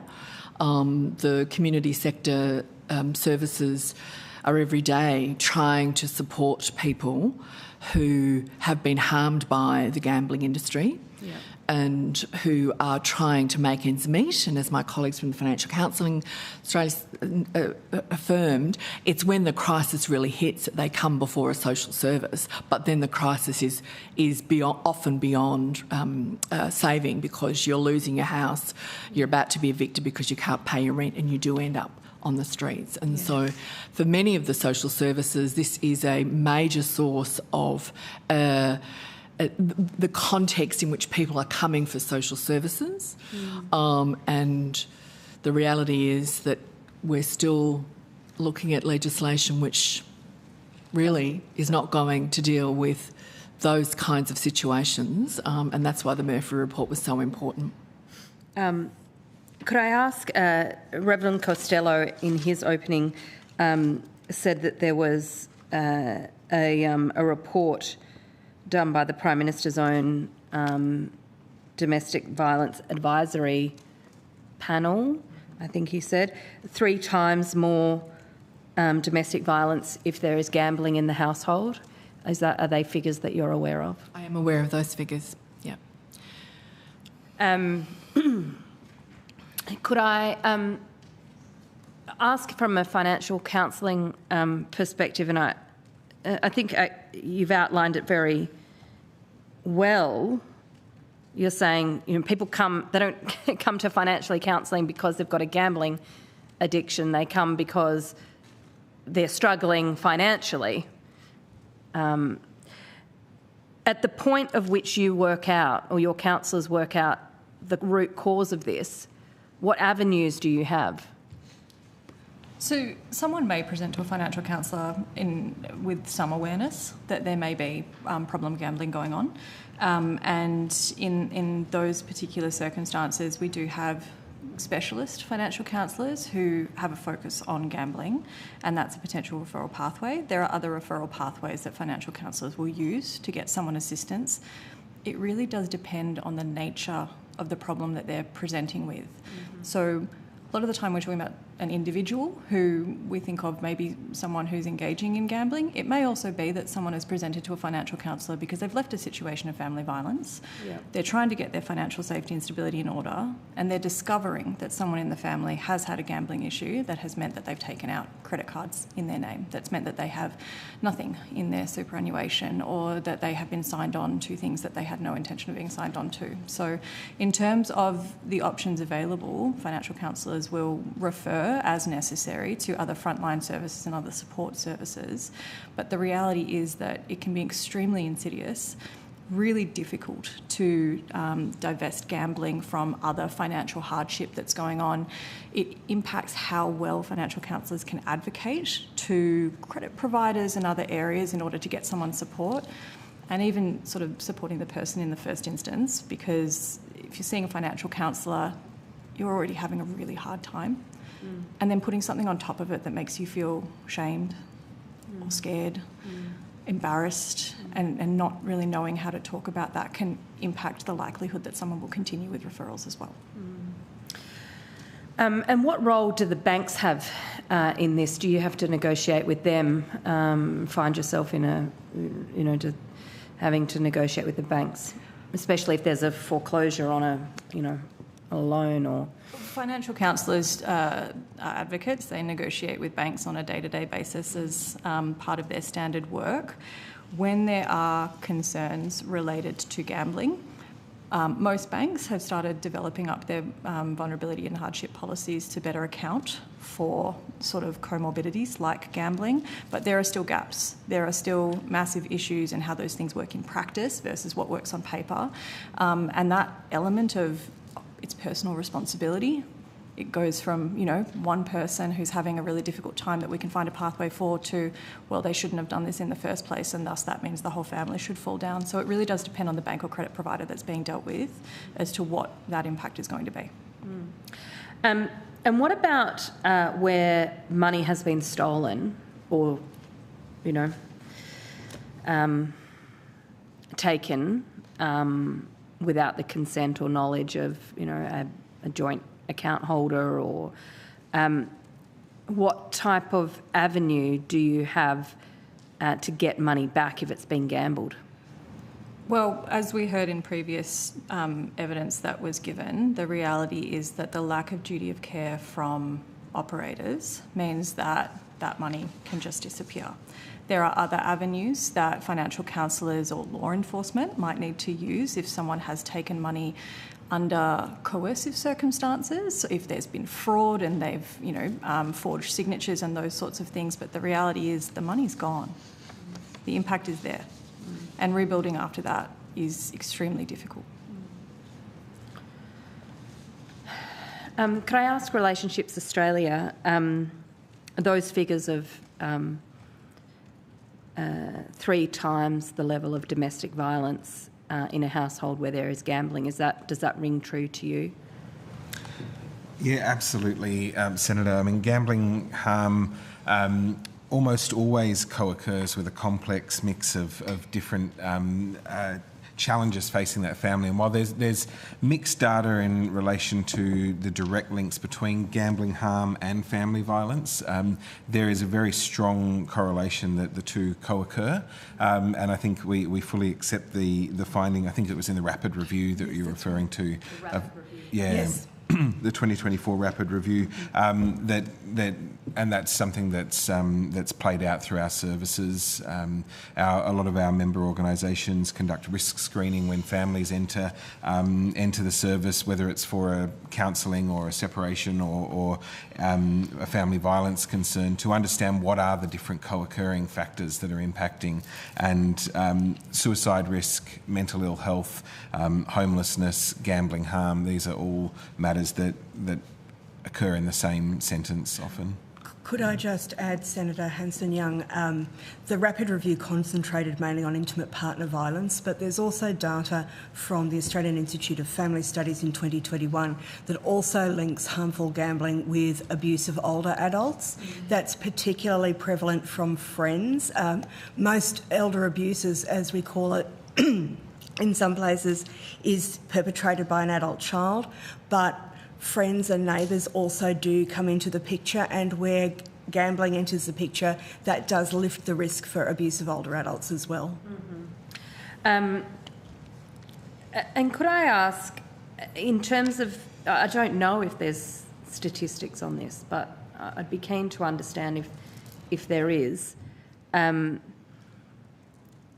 those who are seeking financial counselling, dealing with relationship stress, do we know the percentage or the statistics around how many of those cases are linked to someone who has a gambling addiction? Not specifically. No, I guess not with any national sort of certainty. Relationships Australia conducts a national representative study called Relationship Indicators, which we run every 2 years. And that found in 2024, when the last data set was collected, that money problems broadly, and that includes gambling, was affecting around 20% of relationships. Now that's not. I can drill down further and try and get some more specificity for that, but unfortunately, it doesn't. That survey does not look at gambling harm specifically. It only looks at the broader context of things like cost of living, but also money problems. Yes. And I'm not aware of any other nationally representative study that looks at the exact prevalence of gambling in those issues. Does yes. I'd just add as well on the issue of causation or correlation between family domestic violence and gambling. There was a new research out at the end of last year, family domestic violence and gambling harm in New South Wales, called Developing the Evidence Base. It was undertaken by ANU, and it was the first time a statistically significant relationship between gambling exposure and police recorded family and domestic violence in New South Wales. So the first time that our sector has been saying for a very long time, domestic violence and gambling, there's an obvious link. But this was a really important piece of research from ANU, which was the first time had that causation effect, and based on the reports from and evidence from police themselves. Mm-hmm. Okay, that's interesting to know. I'm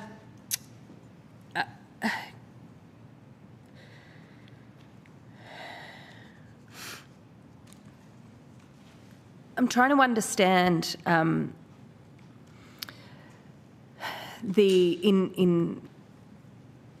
monetary terms, somebody, if there is a family where gambling addiction exists, do we have any statistics or case studies of the amount of money that is leaving the household?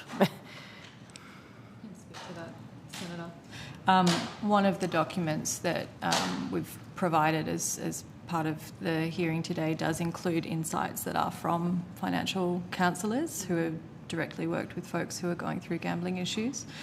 The rapidity of liquidation of financial safety that can occur these days is like nothing that we've seen previously. And I think that's really important to remember in the context of looking at reforms like this, is that how technology has facilitated how quickly you can strip out your account, how quickly you can make these big changes is quite full on. So you don't have to go to the bank and withdraw money or even find an ATM to withdraw money, right? No. Click of a button. Yes, absolutely. And so those insights do include financial counsellors who are supporting folks who have seen losses of $750,000 to $800,000 in some more extreme cases. I believe the $800,000 one was related to having gambled immediately after the sale of a home. Wow.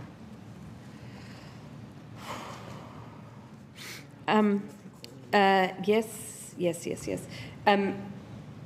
I understand that you're advocating for the full suite of recommendations, but am I right in understanding that you would all align with previous witnesses who have said inducements, the silence on inducements, the lack of a national regulator, the free-for-all of advertising still online and streaming services is a problem. And I've heard the point about making gambling companies responsible legally through a duty of care. Is that a fair summary of the major concerns?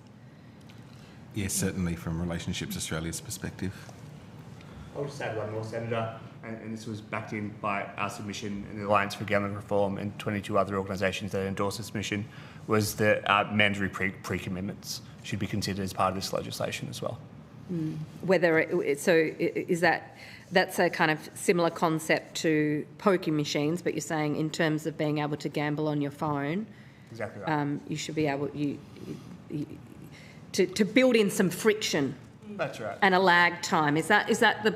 You can't just be sitting there watching TV or something. You get a text message and you can just click through and gamble whatever's in your account. Exactly. Pre-commitments are a proven friction point that reduces gambling harm. Right now, as I said, about 16% of people set voluntary pre-commitments. We strongly think this bill should be considering mandatory pre-commitments to force that friction point. A final question, and they may need to take this on notice, Chair. I'm interested as to what research you've got as to what other countries do in terms of that pre-commitment. I'm thinking, I understand the concept in terms of pokie machines. That's been litigated a lot in this place. I'm keen to understand how pre-commitment would work in the digital space. Yeah, I can take that on notice and come back with more information. One of the models that we do look at for online gambling for pre-commitments is the Finnish model, but we can come back with details for the committee. The Finnish model, okay. Thank you. Thank you, Senator Hanson-Young. Senator Smith. Thank you very much, Chair, and thank you for your participation today. Mr Mackay, you, towards the end of your opening statement, you went through a list of proposed recommendations. Can you just read out the first one to me? I've got the others, but the first one I didn't quite hear. The first one was around the ensuring that we're closing the advertising loopholes in the current bill. So like I said, this bill does go backwards in some respects, and that we're looking to legislate a path to a comprehensive ban. Okay, great. Thank you very much. Full credit to the House of Representatives Standing Committee and on their work in regards to the report, but this is where the rubber hits the road in the Australian Senate. So we are looking for solutions that can get 39 votes and that can become law. I don't want to rain on anyone's parade, but the Murphy report, again, full marks by that. I think it's a very powerful roadmap, and it's been a very powerful vehicle for informing the community and mobilising interests like yourself. But we really do have to focus now on what is possible. 39 votes. So just want to be clear that in that suite of recommendations that we've now heard as a result of Senator Hanson-Young's questioning and my clarification from Mr Mackay, is that from your perspective the list, or could it be refined even further? I think from our perspective, and to be honest, this isn't a standard that we should be holding our Parliament to, but we can't let this bill take us backwards. So that's definitely the starting point. And when I say it's taking us backwards, right now the online content service provider rules ban gambling ads during play and streamed live sport at any hour and entirely between 5 a.m. and 8:30 p.m. This bill repeals those rules and replaces them with an opt-out model, as we've heard about today. So a logged-in adult gets served gambling ads unless they hunt down a setting and switch it off. So from Wesley Mission's perspective, I hear your point around the Murphy report, and it's definitely taken. Those four positions... Be clear, the government has made it very clear that despite the fact that the committee was chaired by a government member, despite the fact that 6 members of that committee are still government members in the House of Representatives, the Prime Minister, Mr Anthony Albanese, and the Minister for Communications feel in no way ashamed or shamed to act. That's the harsh reality of that process. Definitely. I know, I mean, people are shocked to understand that point. And the Prime Minister has not even met grieving families. And further, but we're in the Senate, so we're just keen to sort of get to the pointy end and get, as you say, some forward movement on this. Yep. And if I could make just one more point on that as well, in terms of those 4 recommendations that we were talking to, and to your point about government support, I would also call out that what's missing in this bill is a ban on inducements. It was really encouraging to see at the ALP National Conference rank and file members support the banning of inducements, and I hope that's a further pressure point to the government and to the Senate. And what we're talking about when we're talking about inducements is banning these sign-up bonuses, the free and bonus bets, the deposit matches, odd boosts, cashbacks, and those really harmful VIP loyalty programs that I know you heard about this morning as well. So then, just in regards to the national regulator, how do you envisage that actually working? Is it a vehicle to progress further reform? Is it a vehicle to police existing laws? Should it have a public and conscious anti-gambling bias? Is it merely just a forum for data collection, or is it all of those things? First question. Second question, does it exist as a standalone in the first instance, or does it sit within ACMA and then over time might establish itself more independently? I'm just trying to get my head around this national regulator role and scope. I'll go into the first part, and Wisdom Mission's perspective on the first part, which is a national regulator definitely would have remit of advancing the prevention of gambling harm as a significant mandate for that body. So right now, what we're looking for is someone to wake up every morning with the one job to reduce gambling harm across the country. Right now, no one has that job. Multiple agencies and authorities have little bits of that job, and we want to be able to bring it together to really strengthen that role. Do you see it as having a data collection role? I mean, in your submission, you make some points about some of the functions that European regulators have. Yeah, so right now, the various agencies and authorities play their own data collection role. So we would imagine and hope an ambition for a national regulator would be consistent data collection, the use and the use of that data, reporting of that data, and using it to make recommendations and reform.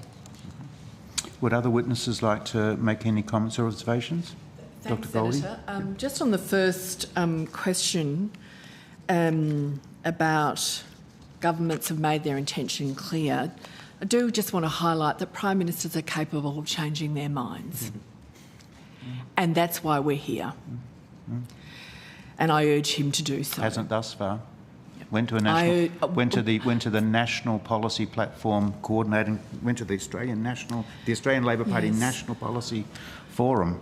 Didn't change his mind. Well, the great thing is we do live in a democracy. We do. And we are encouraged to speak up. And one that has an organ like the Australian Senate, Dr. Goldie, that's right, yeah. And we have a country which encourages people to speak up, for people's voices to be heard, and for governments to respond to that. So I really urge the Prime Minister and his colleagues to hear the testimony today and to thank the senators for the probing questions you're asking us.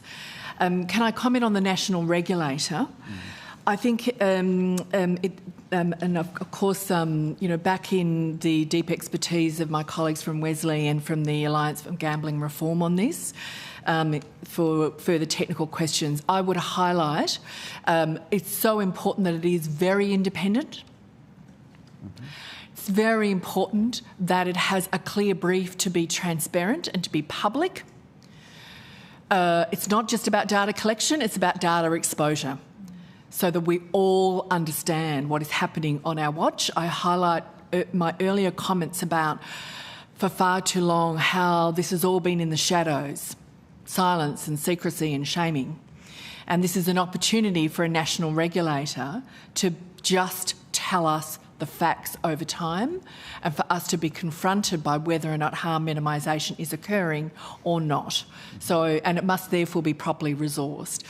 Whatever is done, and we hope that you adopt all 31 of the recommendations again and affirm them, and that the Prime Minister does heed that, even when if that roadmap is legislated, we will need to see how this plays out in the Australian community, given where we are now. So we see that as a very important recommendation, as well as the ones my colleagues from Wesley has highlighted. Thank you.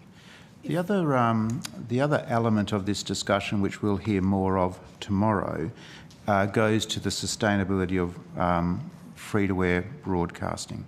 Have you had an opportunity to have a look at some of the commentary around what other regulatory reforms could be brought forward as a way of supporting the sustainability of free-to-air advertising? And do you have any comments on those?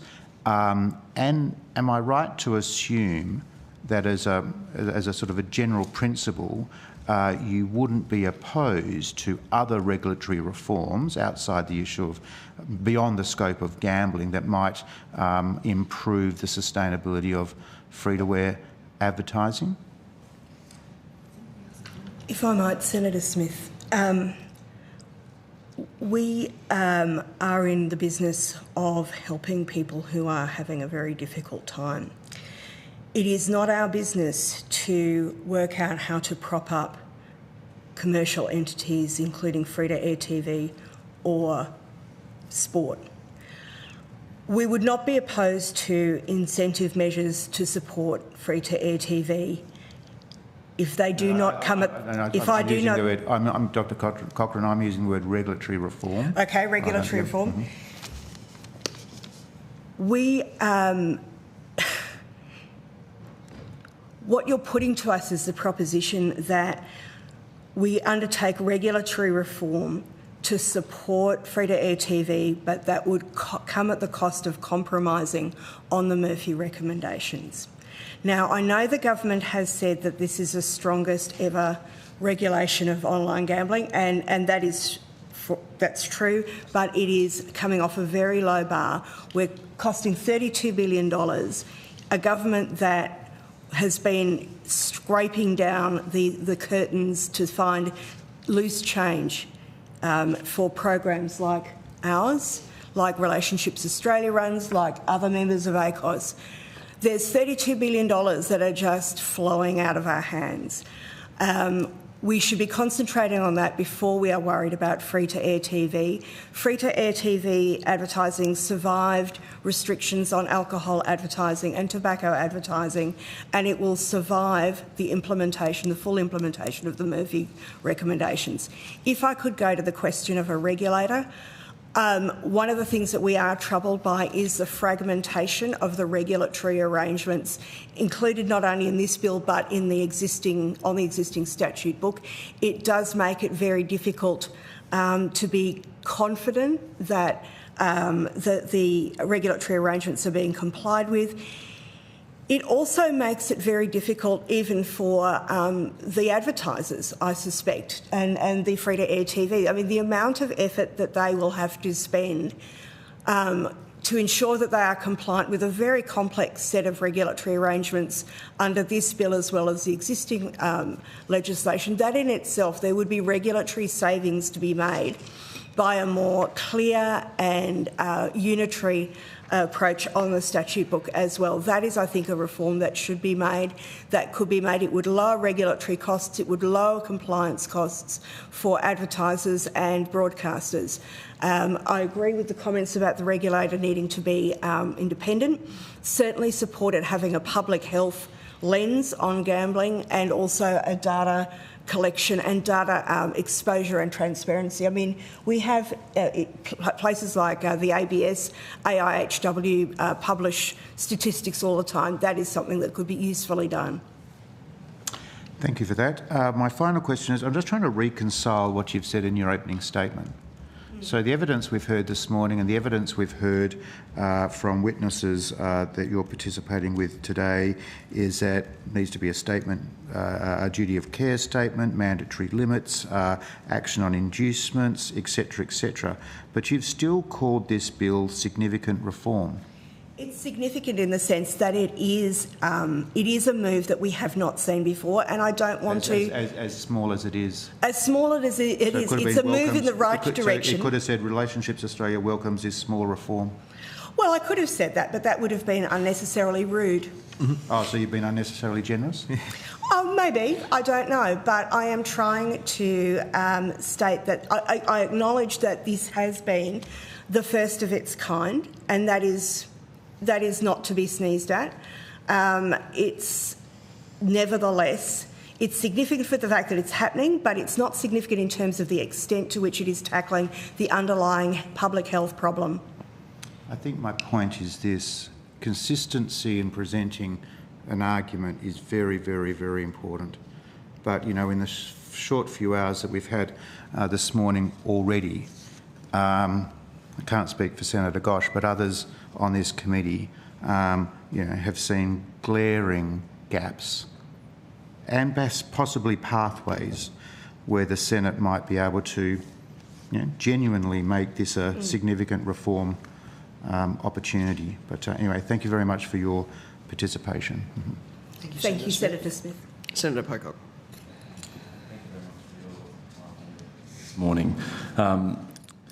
We know that the Prime Minister is almost single-handedly holding up the implementation of true reform, and he says that it's about getting the balance right. And I'm interested in your thoughts. Maybe we can just go along on whether or not this legislation gets the balance right, and if 3 gambling ads per hour during children's television is getting the balance right, given that the harms that we know that it's causing. Thank you, Senator, for the question. It isn't. This legislation fails to deliver what is needed. I think we need to be very clear about that. We've painted for you, and you've heard a lot of testimony about the very particular situation in Australia. This is not normal, what we're dealing with here. And the consequences of it are devastating. I mean, we've got a government which wants to do a lot on the cost of living crisis.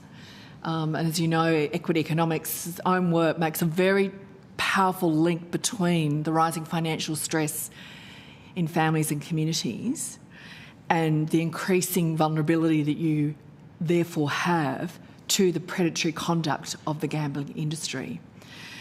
And its report, it was March, I think, 2025, made that very clear that in the context of what is happening to household budgets, with mortgage payments, with rental payments, with energy bills, the out-of-pocket costs for healthcare, and the sense of shame associated with all of that. This is a very particular time in Australia where we have to see the opportunity that the gambling industry has to be predatory in making profits. And so ACOS's position is this bill does not get the balance right. We need comprehensive reform and to send a very clear signal to the gambling industry that it must stop this kind of conduct, and that any kind of implementation issues should be dealt with. We will deal with them.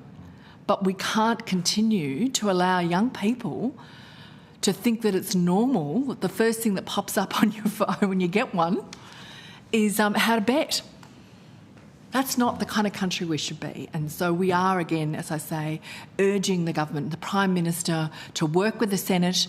ACOS is available. All of our members are available. If you need expertise in family violence, in alcohol and drugs, in social services, in the housing crisis and the links, we will be there to support your work over the coming days to get this done in the right way.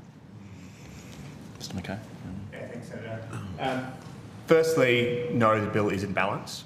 Secondly, we shouldn't be looking for a balance. We should be looking to protect children, families and the community. That's where the balance needs to be leaning towards. We're not looking for some middle ground or some fair middle here. Some of the questions that were asked about this balance situation is particularly in terms of the advertising ban. So why isn't a cap 3 ads an hour good enough? So some points here. Right now, around 374 gambling ads a day are airing. That's obviously a huge problem. So that's about 5 times the number of alcohol ads currently on our tellies. Capping at 3 per channel per hour just locks it in even further, institutionalises ongoing exposure rather than reducing it. And because the cap is per channel, a child switching channels will be seeing more than 3 anyway. So this practically doesn't work. There isn't a balance. And as we know, after 8:30 p.m, there's no frequency limit at all. I'd also talk about this idea that 8:30 is some magic number as well for kids. We know that in 2024, 12 of the 16 programs most watched by 10 to 17-year-olds were aired between 7 and 9 p.m. And there's no classification safeguard in the bill, so ads can run alongside even G-rated content in the permitted window.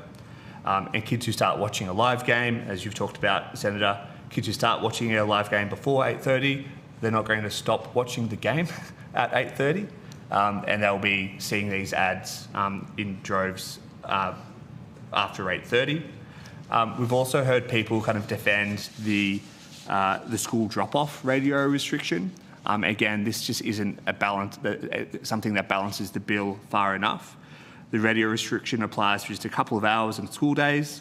Compared to the comprehensive ban, it leaves gambling advertising lawful across more than 95% of the week's hours.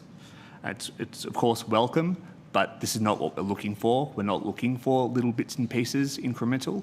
We're looking for comprehensive, substantial protections for children and families. Ms. Waltz, we heard this morning from Luke Bateman, who says he's lost $1 million bucks, and pointed to inducements as the thing that just kept him going. I've heard the same from many, particularly young men. I'm interested in your experience. Does that square up? Is there inducements that are damaging for people who are problem gamblers? Inducements are some of the primary incubators of harm. They are used by the industry to recruit, they're used by the industry to retain their customers. They're not about being fun bonuses. There's significant research, and I think it's already been referred to here, that the 2025 landmark study that was done that really showed how directly they distort decision-making.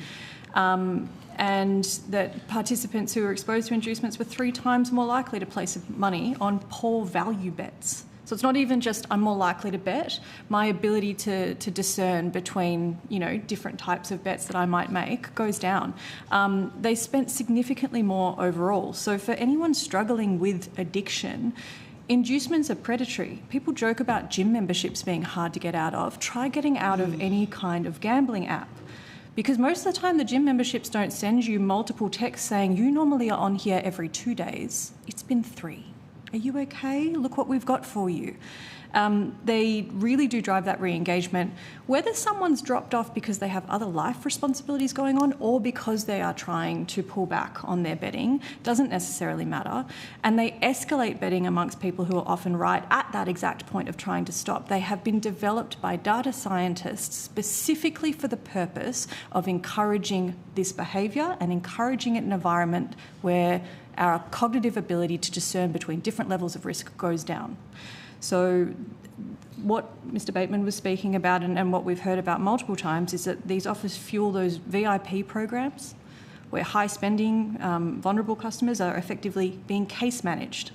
They are being groomed to gamble away their life savings and, in some cases, proceeds of crime. They're all designed to get people to do this. This isn't an accident. It's not a perverse side effect. That's the point. That's why they're there. So the fact that the bill doesn't even define inducement, bonus bet or free spin, let alone go to the stage of gambling them, is a glaring omission, and one that I think others have sort of spoken to as well. Thank you very much. Yes, Senator Pocock, we had one client who had been a professional sportsman, I'm not going to mention in what, and he would want to watch the football and the cricket and so forth with his kids, and he just found it too hard. And he, in fact, reported that not only was he seeing the advertising, but while he was watching games with his kids, he would get that sort of text about, and come back. He was trying really hard. He was trying so hard. But, it's a normal thing to do, to sit down with the kids and watch the 7:30 football. And, I noticed that 8:32 is often around the half-time break. If you're watching 7:30 football on the AFL or the NRL, I'm afraid I can't speak to union, but certainly on those two codes, the half-time break seems to come around 8:30, and the kids are already saying, we want to stay up and watch the rest. Well, of course they do. I mean, you and I wouldn't sit down to watch half a game of football and then say, oh, yeah, I'm done. Well, maybe... I mean, we know kids are watching the second half. And I think this is a huge frustration for Australian parents, where they are just sick to death of watching things with their kids and seeing these ads. But I've had parents contact my office saying that they've heard gambling ads played between Disney songs on Spotify, in breaks of National Geographic podcasts for children on Apple Podcasts. The government's response is, well, we're going to bring in this opt-out where, you're going to have to know what platform your kids are listening to anything or watching anything, and you have to go into the settings and go through, and they don't actually define that it has to be easy or anything like that. You can opt out. I'm interested whether you think an opt-in model would be better at least. It's vital. It's vital. I mean, we've been talking, other witnesses have talked about friction and the balance of friction. And I think the underlying principle of any legislative arrangement needs to be that the friction involved to extract yourself from a gambling environment has to be less than even the friction involved in getting into it. So you've got to reverse that balance of friction. And nothing in the Murphy report, nothing would prevent an adult gambling. And an adult who wants to gamble will have the sophistication, the motivation to go into those settings and do all those fiddly bits you've talked about. They will have the motivation and they will opt in because they're interested in the product. But the opt-out is, as you say, it's full of friction, it's complicated, and, presumably you've got to do it every time you get a new device. Thank you. I'm conscious of time, but one last question, if that's all right, Chair. One last one. Thank you. For Mr McKay, we were talking earlier about the need for a national regulator. The chair of the NT Racing Commission, who's our de facto regulator in this country, has previously admitted to accepting hospitality from the gambling industry that he's supposed to be regulating. And last time I checked, there were actually no full-time staff at the commission, and many of them owned racehorses. So clearly, I think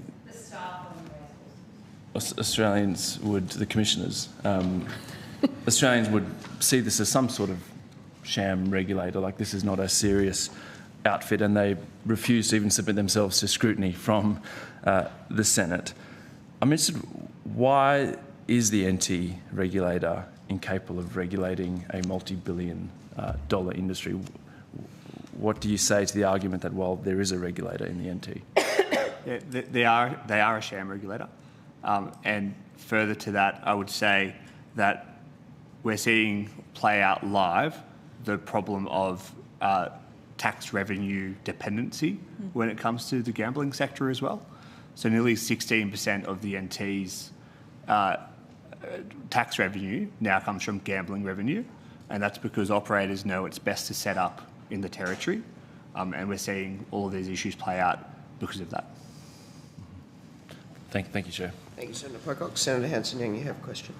Mine was actually going to be about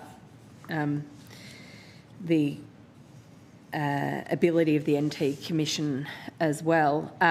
Is it correct that your understanding is that they have no full-time staff? The last time I'd heard, they had 2 part-time staff. 2 part-time staff. And they haven't done their most recent report is the first since 1993. Correct.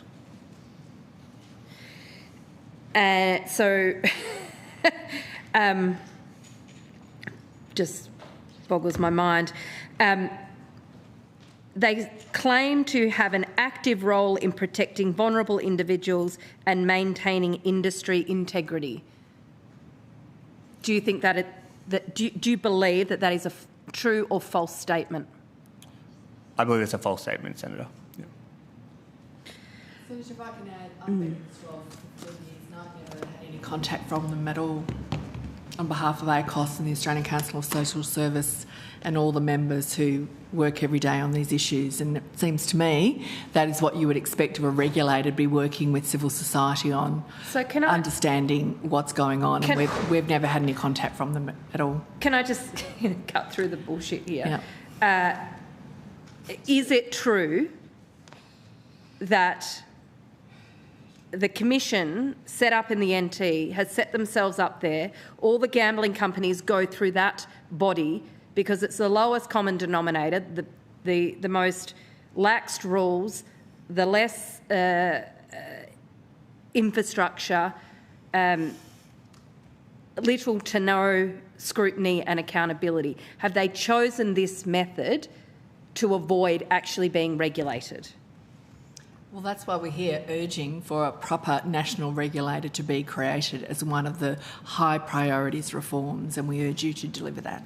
Do you think that the ACMA, the government's existing communications regulator, has the teeth to be able to put in place these and oversee these new rules as the government's arguing? Even on, Senator Hanson-Young, even on the current language and the functions conferred by this bill, I do not believe that the ACMA is appropriately and adequately resourced to carry out the functions probably that they already have, but certainly not the functions that are enumerated in this bill. And if we're talking about expanding to be a comprehensive regulator, no, they don't have what they need to do that job. So even if you took the government at their word and said, well, this is a new set of rules, but we're not going to have a new regulator to implement them. So there's actually going to be no accountability of even these weak rules as they are. Correct, Senator. And I'd say that ACMA is a communications regulator. Yeah. That's not what this issue needs. It's a regulator that has experience, access, exposure to the data, the right roles and responsibilities to address gambling harm. So, and just to be clear, ACMA won't be ACMA's job to go and make sure Sportsbet is not inducing gambling addicts with sex workers and illegal drugs, is it? Correct, Senator. And Senator, I would highlight that civil society and the Alliance for Gambling Reform and all of the organisations that have been working to push for comprehensive gambling reform in Australia are very poorly resourced, have done an extraordinary job in continuing to persist in the face of, very powerful interest groups in Australia.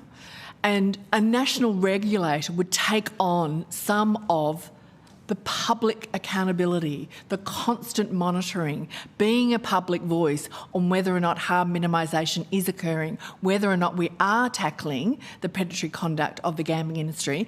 And civil society will continue to do our job, but we will have a national regulator to work with. Thank you. Thanks, Chair. Young. Thank you for your evidence and your appearance here today. You go with the committee's appreciation and thanks. If you've taken any questions on notice, could you please provide the answers to the Secretariat by the due date? Thanks. Thank you. I will now welcome by video conference the Australian Medical Association. I understand that information on parliamentary privilege and the protection of witnesses giving evidence to Senate committees has been provided to you? Yes, you're nodding and that's a thumbs up. For the Hansard record, will you state your full name and the capacity in which you appear today? Yes, Dr. Danielle McMullen, President of the Australian Medical Association.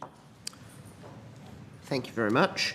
I now invite you to make a short opening statement. At the conclusion of that statement, we'll go to questions. Thank you very much.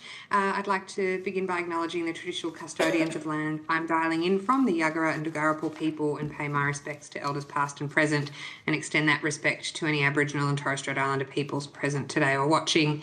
I'm appearing today in my capacity as President of the Australian Medical Association, and apologies for not being there in person, but a busy in-clinic day as a GP, which is my clinical role. Thank you for the opportunity to give evidence today on the gambling reform and bet stop bills. The Australian Medical Association is the largest voluntary association of doctors. We represent doctors of all specialties and stages of career right across the country, and our work is grounded in patient health and preventative health measures. And so in line with that, reducing gambling-related harm is a priority for our members. The focus of our evidence today is regarding the health harms of gambling. The AMA supports the intent of these bills, but support for intent should not be mistaken for support for the adequacy of the reforms. We are profoundly disappointed that after years of inquiry, evidence, and rare bipartisan agreement on the need for stronger action, that the package before Parliament still falls well short of what's needed to meaningfully reduce the harms related to gambling. Gambling harm isn't just a matter of poor individual choice or people needing to try harder. It is a serious and preventable public health problem driven by aggressive marketing, product design, increasingly easy digital access, and an industry model that profits from individuals' losses.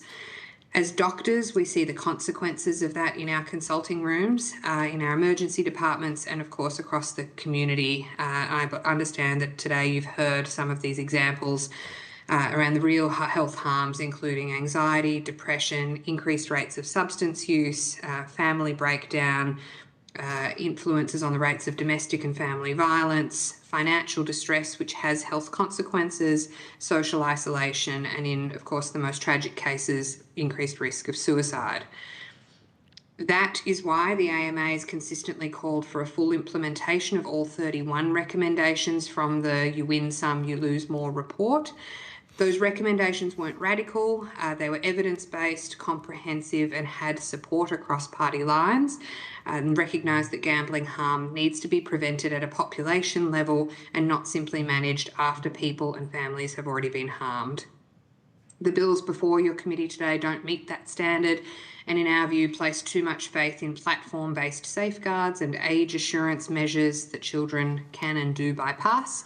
And they're leaving too much responsibility with individuals while failing to impose strong enough obligations on the companies that are designing, promoting and profiting from gambling products. Most seriously, the bills continue to preserve exemptions and carve-outs for gambling advertising during some live sport and existing sponsorship arrangements, which we find unacceptable. Live sport is one of the main ways that children and young people are introduced to and exposed to gambling marketing and normalises betting as part of a sporting experience and embeds gambling brands into family entertainment of otherwise what should be a health promotion activity. So allowing those messages to continue, whether through digital platforms, uniforms, sponsorship deals, undermines the stated purpose of the reforms.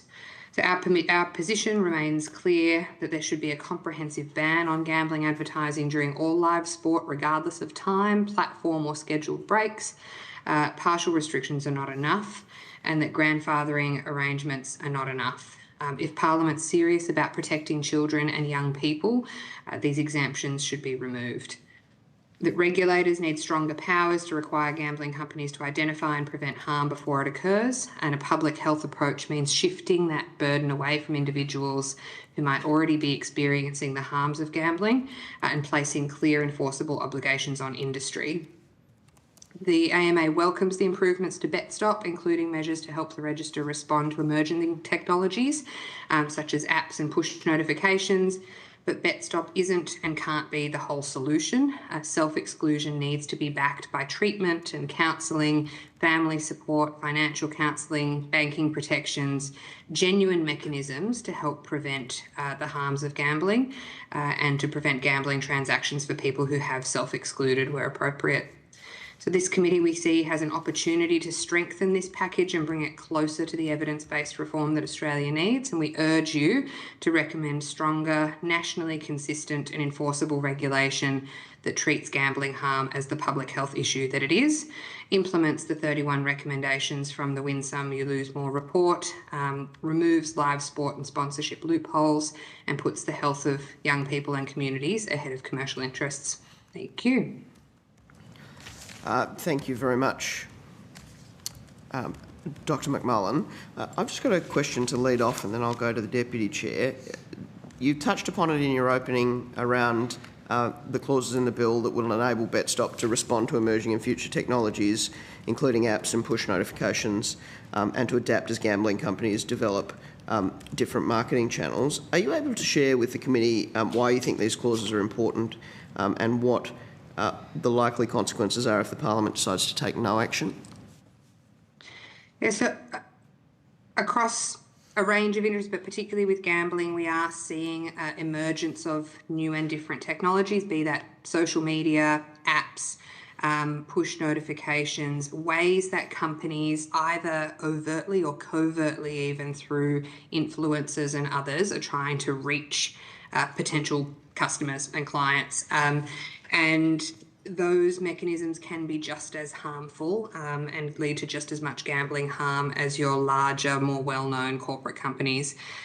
It's really important that regulation keeps pace with the emerging technologies. If they don't, we will end up with a regulatory system that works for yesterday's technology, and yet the harms still continue today under a new banner. And so our view, so at least for things like self-exclusion, it is important that those tools, bet-stop tools, are future ready. In fact, it's not even future ready, it's just ready for the technology that's here today. And in an ideal world, we would also be fitting all of our sort of regulatory mechanisms, the proactive ones, as well as reactive tools like bet-stop, to make sure that we're addressing local, international, online and traditional media environments where people are exposed to gambling advertising. Thank you very much. Senator Hanson-Young. Thank you. I'm wondering whether the AMA was in any way consulted by the government before this legislation was brought in. We have participated in the rounds of formal consultation as and when they've existed, both back in 2023, I believe it was, for the you win some, you lose more consultation process then, and then draft viewings of the legislation as it's been developed this time. So we've participated in any public consultation as and when it's been available, and our views have remained consistent throughout. Okay. And could I ask you whether you think we need to act on those major issues of inducements, of an opt-in rather than an opt-out, and a national regulator as a matter of urgency, as opposed to having those things, pushed further down the line for some later date, if ever? Yes, so we are in support of a national regulator. Yes, and inducements are high on our list of priorities. We are concerned that gambling companies are able to entice new and existing customers through a range of mechanisms, even when people have shown, have attempted to unsubscribe or disengage from participation.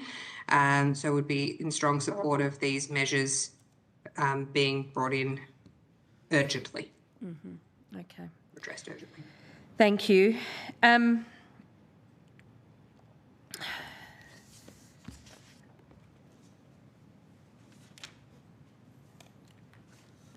I was asking some of the previous witnesses around the impacts on domestic violence and violence in the home as a result of gambling. Is that the statistics of 3 times more likely DV in homes where gambling exists? Are those statistics, do they ring true to you? As a GP, they do ring true. Financial strain and addiction, including addiction to gambling, are really strong risk factors for domestic and family violence, as well as mental health conditions, and really are a challenge to address. I would say also in terms of clinical experience that people are often quite reluctant to disclose gambling addictions. I think there's quite a stigma attached to this, partly because it's so normalised in our community, particularly through sports wagering. I think amongst particularly young men assume that this is a normal part of life, and that they either should be able to manage it themselves, whereas we are gradually seeing an increase in improvement in people being willing to talk about drug and alcohol challenges. With gambling, it still often requires quite direct conversations and building that rapport and relationship with patients to help them understand that it really is that there is a problem, and that they're okay to talk about it, and that talking to the doctor is a sensible place to start. People often don't know where to go and feel quite lost and feeling they need to manage it all by themselves, which isn't the case, but it shows that we're not getting the message out there well enough that gambling and health harms are related and have significant impacts on both their own personal lives and their family lives, to your question. Thank you. Now, in your submission, you raised some serious concerns about the grandfathering provisions in relation to the sponsoring arrangements and display of wagering ads. You state that the department was unable to provide a clear indication of how many sports clubs had entered into agreements with gambling companies. I want to unpack that a bit because I'm very concerned about this, that there is effectively a carve-out for these sponsorships that have been organised prior to the legislation commencing. I mean, who knows how much those contracts are worth or how impactful that is going to be. Are we going to have sports players covered in sports bet ads until 2032? Are we going to have influencers who've signed contracts for, 10, 15 years? Who knows? What I want to understand is how that conversation occurred between you and the department, and why, when you say that they were unclear or unable to provide a clear indication, is that because they don't know or because they didn't want to tell you? So our concerns are the same as yours around the degree, the number of these contracts, the extent of them, the implications, and how significant both the financial and time duration of those contracts would be. And we've been unable to get answers on the numbers. I'm unsure whether that's because the information does not exist or was not shared, but we were unable to, we do not have access, and it sounds like neither do you, access to the number or size of those contracts, but we hold your same concerns around the impact that it may have on how long we continue to see gambling advertising involved with sport. Well, I mean, it's why the Chair made a comment earlier this morning that we are urging the sports companies to front up to this hearing and this committee, because they're the ones who need to answer that question.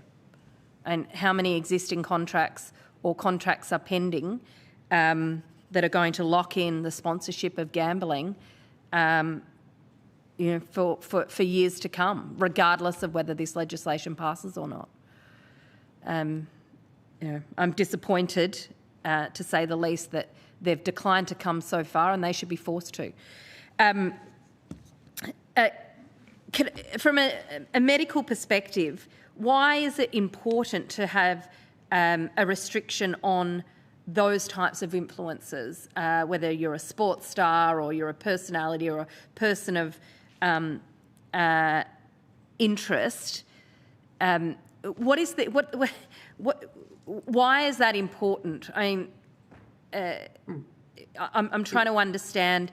Is it because of that people look up to these people? So in healthcare, we know that prevention is better than cure. And so a range of these measures have the opportunity to prevent gambling harms from starting in the first place, as opposed to things like the Bet Stop bill, which really are, once harm is already occurring, how do we help reduce it and prevent further harm?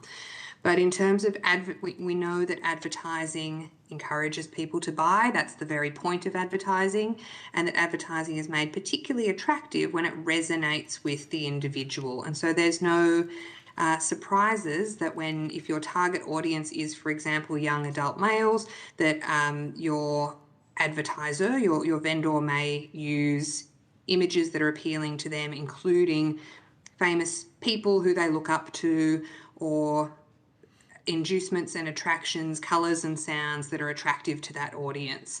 And our concern is that the current measures in the bill don't go far enough to stop that from occurring. But that would be our main mechanism, is reduce the enticement of the advertising to reduce the harm from beginning in the first place.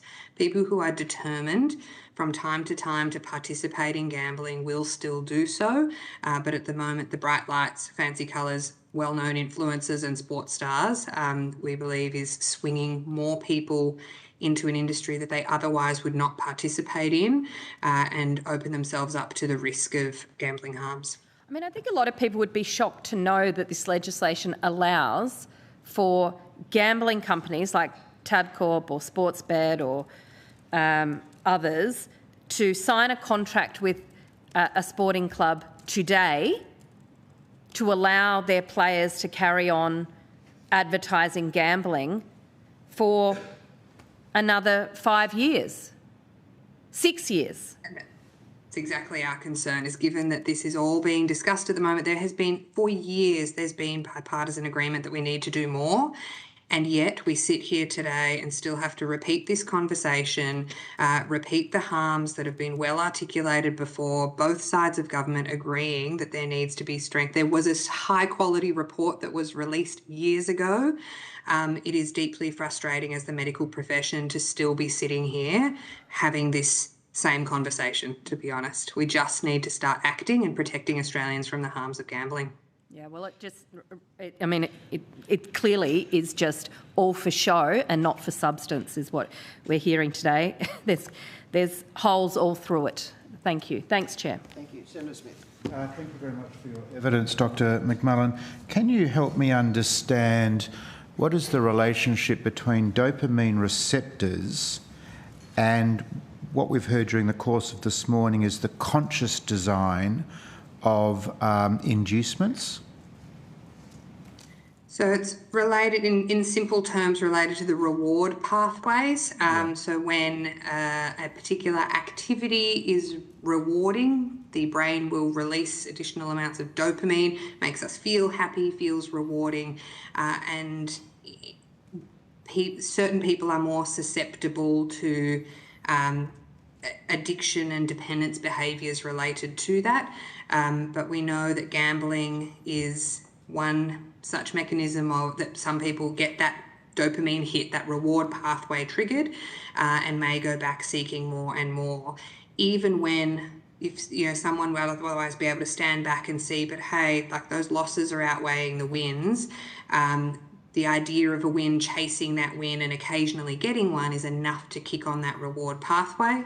And additionally, that is where we're seeing some of the inducements and advertising becoming more loud and bright and quick through social media. The scrolling in itself sometimes triggers that reward pathway for people, and the small wins along the way to keep people at it, even when the bigger losses are there, do have that neurochemical triggering a reward pathway in the absence of any evidence of real reward.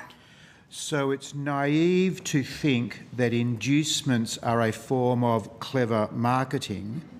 It is more, the proper analysis is to see inducements as a conscious design that seeks to trigger the dopamine receptor in some people, or particularly vulnerable people, that drives the reward behaviour that then becomes the addiction. Have I understood that correctly? Correct. It's a bit of both. So yes, for everyone, it's probably smart marketing, but how does marketing work? It's also that reward pathway. So you are correct that they are, in our view, we are concerned that a number of these inducements and online particular availability of gambling advertising is a deliberate design to entice vulnerable people to continue participating in what's otherwise a harmful activity like gambling. So inducements consciously prey on some people, and in fact, because it influences that reward pathway, it could actively interfere with someone's psychological support, or they might be getting some healthy supports and trying to tackle their gambling addiction. The inducement comes along, interrupts that pathway, but consciously designed to entrap someone? I'm totally Yes. undermining. Okay. Thanks very much for that. That's my only question, Chair. That's a very good question, Senator Smith. Thank you very much, Senator Smith. That will conclude the questions to the Australian Medical Association, so thank you very much for being here, Dr McMullen. If you've taken any questions on notice, could you please provide your answers to the Secretariat by the due date? The committee will now welcome the next panellists. So it's Professor Samantha Thomas, Dr Hannah Pitt, Dr Simone McCarthy and Associate Professor Jonathan Hallett. If you'll come to the table, we'll just suspend for one moment while they do that.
We will recommence. Thank you very much. Now, I understand that information on parliamentary privilege and the protection of witnesses in giving evidence to Senate committees has been provided to you. Wonderful, and we have nodding online as well from Professor Hallett. For the Hansard record, will you please state your full names and the capacity in which you appear here today? Professor Samantha Louise Thomas, appearing in a personal capacity. Dr Hannah Louise Pitt, also in a personal capacity. Dr Simone Nicole McCarthy, a personal capacity. Associate Professor Jonathan Hallett from the Curtin University School of Population Health. Thank you very much. Now, I'll invite each of you to make a short opening statement, and at the conclusion of those remarks, I'll invite members of the committee to ask questions. So I'm going to provide an opening statement on behalf of everyone here today. Thank you for the opportunity to appear today. Our research was central to the findings of the Murphy report, and our message today is simple. The government's bill does not adequately protect children and young people from the pervasive marketing tactics of the gambling industry and may make the current system worse. It will not disrupt the normalisation of gambling or prevent the devastating harms you have heard about today. For more than a decade, our research has examined what young people see, understand and experience in relation to gambling. They consistently tell us that gambling marketing is present in their everyday lives. It's embedded in sport, television and streaming platforms. Those as young as 8 years old recognise gambling brands. They understand betting language and associate gambling with the teams and the sports they love. Our research has led to a clear conclusion. Gambling marketing shapes children's attitudes long before they can legally gamble. It builds familiarity and brand loyalty, reduces perceptions of risk, and positions gambling as a normal part of everyday life. As one 11-year-old told us, when kids get to 18, they will want to bet all the time. The bill legitimises the continued normalisation of gambling through advertising. It accepts that the predictable, preventable harm that follows is an acceptable cost for Australian young people.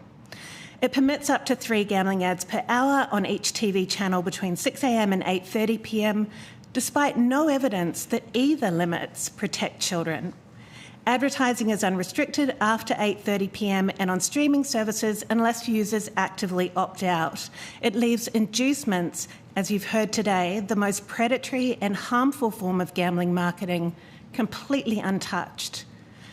The bill entrenches the gambling industry's access to young people and leaves its pathway to the next generation of customers largely intact.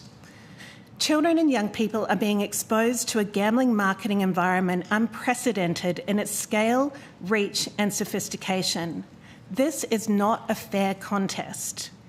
Powerful gambling companies have the money, data and technology to shape attitudes and behaviours, yet this bill leaves individuals and families to defend themselves against systems designed to embed gambling as a normal, everyday part of life. More exposure, more marketing, weaker regulatory protections and 24/7 access to gambling products are a toxic formula for devastating harm. I'd like to share with you some new research from a recent study we have conducted with over 400 16 to 24-year-olds. This research shows how disconnected the government's approach is from the views of young Australians. Over 80% believe gambling is normal for young Australians. 3/4 support a complete ban on gambling ads. More than 3/4 also support a complete ban on inducements, and 2/3 support either an opt-in system or a complete ban rather than the proposed opt-out model on streaming platforms. In the same survey, we asked, who do you think the Prime Minister listens to most when making decisions about gambling policy? Many believe the Prime Minister had listened more to gambling companies and broadcasters because of their money, lobbying power, donations and influence than he had to young Australians. As one 16-year-old said, the betting companies have a close relationship with the government. For us, this signals a broader concern about young people's trust in the credibility and responsiveness of democratic institutions. They believe the Prime Minister is more responsive to a predatory industry seeking to protect its profits than to children and young people calling for him to implement policies that safeguard their health and well-being.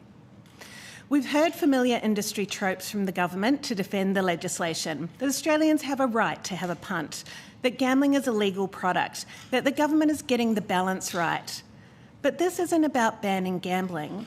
This is about government legislation that allows a predatory industry the right to promote harmful products at the expense of young people's health and well-being. But what about the right of kids not to be harmed and for their views to be heard and acted upon? For the gambling industry to make money, people have to lose. That's the business model. And those losses aren't just financial. They're connected, as you've heard today, to some of Australia's most serious social problems, including family violence and, most tragically, suicide. But despite this, the industry continues to expand its market. Our research shows that novel gambling marketing strategies are being used to appeal to young women. This includes presenting gambling as social and empowering, just like the tobacco industry did. For years, the gambling industry has captured our sons. Now it is coming for our daughters. The bill provides no role for a national gambling regulator, leaving companies free to shop for the weakest regulatory standards and drive protections towards the lowest bar rather than the highest.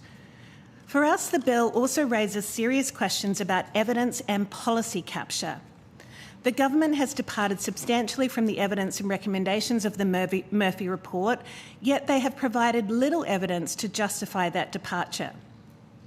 During consultation for the legislation, we asked the department for the evidence supporting key elements of the bill.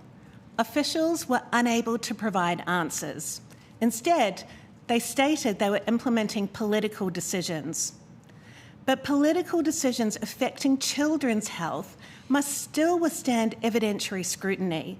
When the rationale for decisions that go against the recommendations of the government's own inquiry cannot be explained and a predatory industry benefits from the outcome, policy capture is not an abstract concern. Some will say this bill is a step forward, but a first step is only defensible if it moves us towards the prevention of harm. For us, this bill steps sideways and in some areas backwards. Public health sometimes applies what we call the industry scream test. When effective regulation threatens the profits of a harmful industry, the industry screams.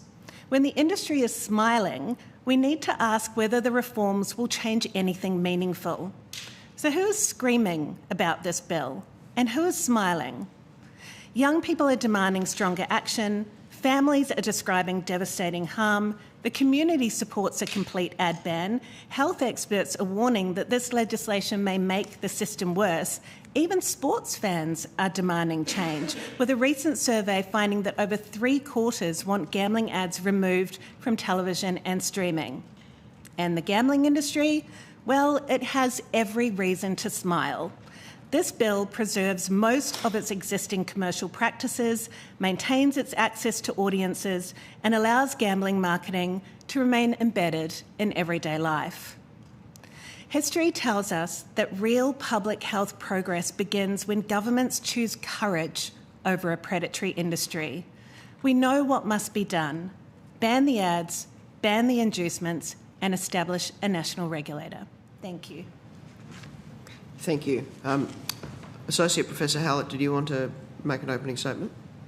I'll just make a short addition to that. I think for the committee, from a WA perspective, in relation to Professor Thomas's comments, WA offers a really interesting case study because we're the only state that's kept poker machines out of pubs and clubs, and so our per capita gambling losses sit below many of the other states.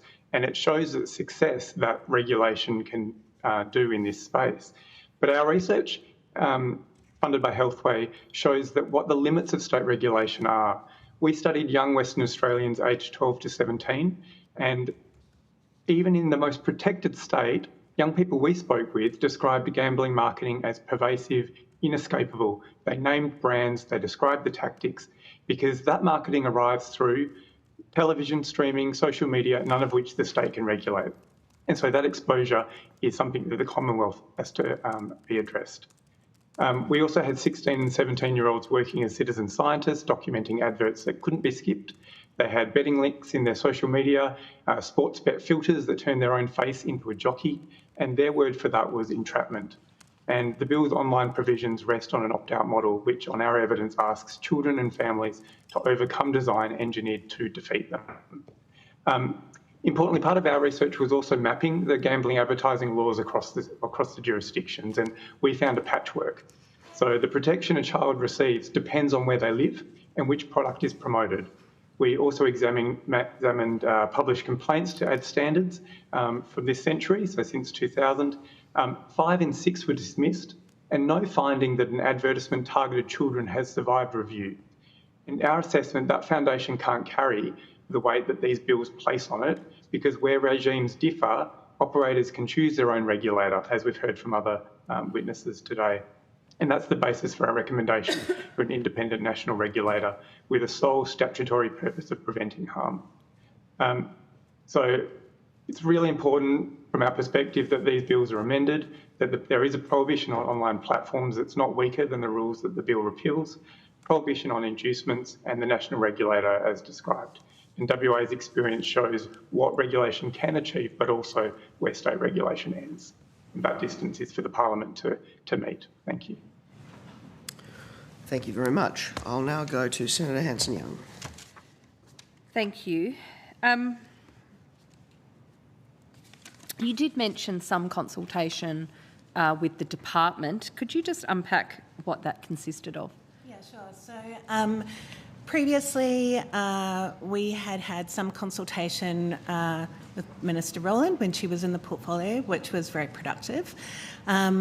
We participated in a brief consultation with other harm prevention organisations just after the launch of the Murphy report. 3 years ago. Correct. We then, for some reason, were shut out of consultation. And so when the legislation was released, the draft was released, we were not invited by the department to consult. I had to write on a number of occasions to the department asking to be allowed into that consultation. We were then given 24 hours notice to attend that consultation, which was a 1-hour Zoom call with a number of other harm prevention organisations. And for me, the consultation process was a sham. The department couldn't answer questions. They seemed to not be able to provide evidence for the decisions that they had made. We did write on one occasion to ask to meet with Minister Wells. She was not available to meet with us. I mean, it sounds like that's a pretty regular experience of those who have advocated for further regulation of the gambling industry.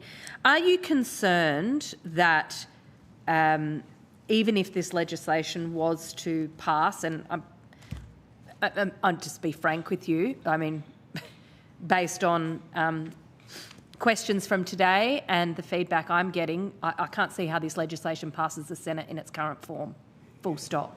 Mm-hmm. So it's going to have to change. I'm wondering, though, that if it was that this legislation was to pass, as it is, do you think that actually does reduce the harm of gambling?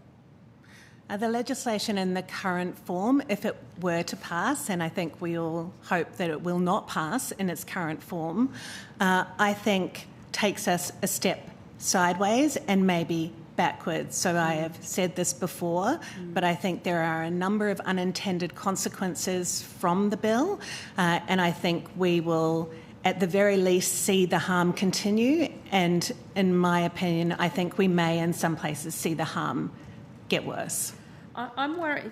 Thank you. I mean, that's pretty damning of the legislation, and if there's not an indication, I mean, that's not an indication that it needs to be fixed. I don't know what is. What's the purpose of doing something that might actually be more harmful when there's an industry that is so predatory? I'm interested to know what you think around, and because there's this debate about, obviously there's been a lot of focus on the free-to-air television, the coverage, playing ads either side of sporting games, 3 ads an hour, blah, blah, blah, blah, blah. But of course we know that technology is moving fast, and increasingly households actually aren't using terrestrial television at all. I mean, how many new homes are being built which don't even have an aerial, so you have to use a smart television. And there's basically a carve-out for streaming services and digital advertising. Are you concerned what the long-term tail of that carve-out is going to mean for the community? Absolutely.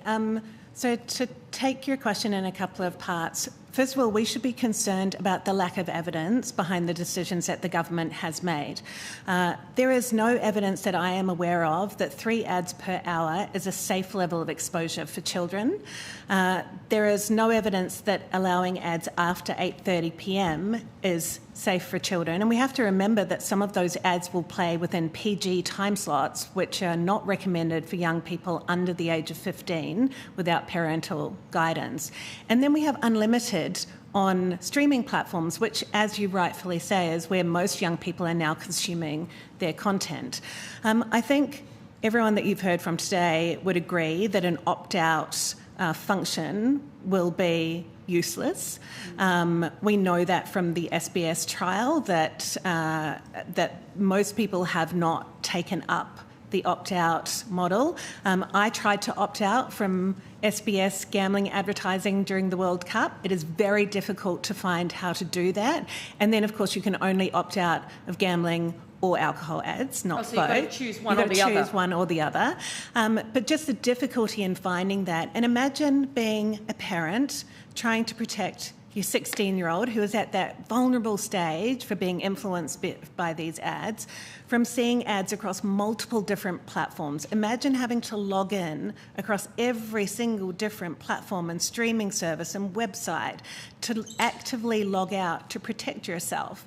And I think that is the fundamental flaw of this bill, that rather than tackling the predatory industry that is targeting young people, we're actually putting all of the responsibility back on the individual and families to try and protect themselves from these increasingly sophisticated AI algorithm-generated dark nudge tactics that the gambling industry is using. So it doesn't make sense, the way in which we've created this opt-out option for streaming, and it certainly doesn't match what we would expect are the necessary public health measures to protect children and young people from continuing to be exposed to gambling advertising on these platforms.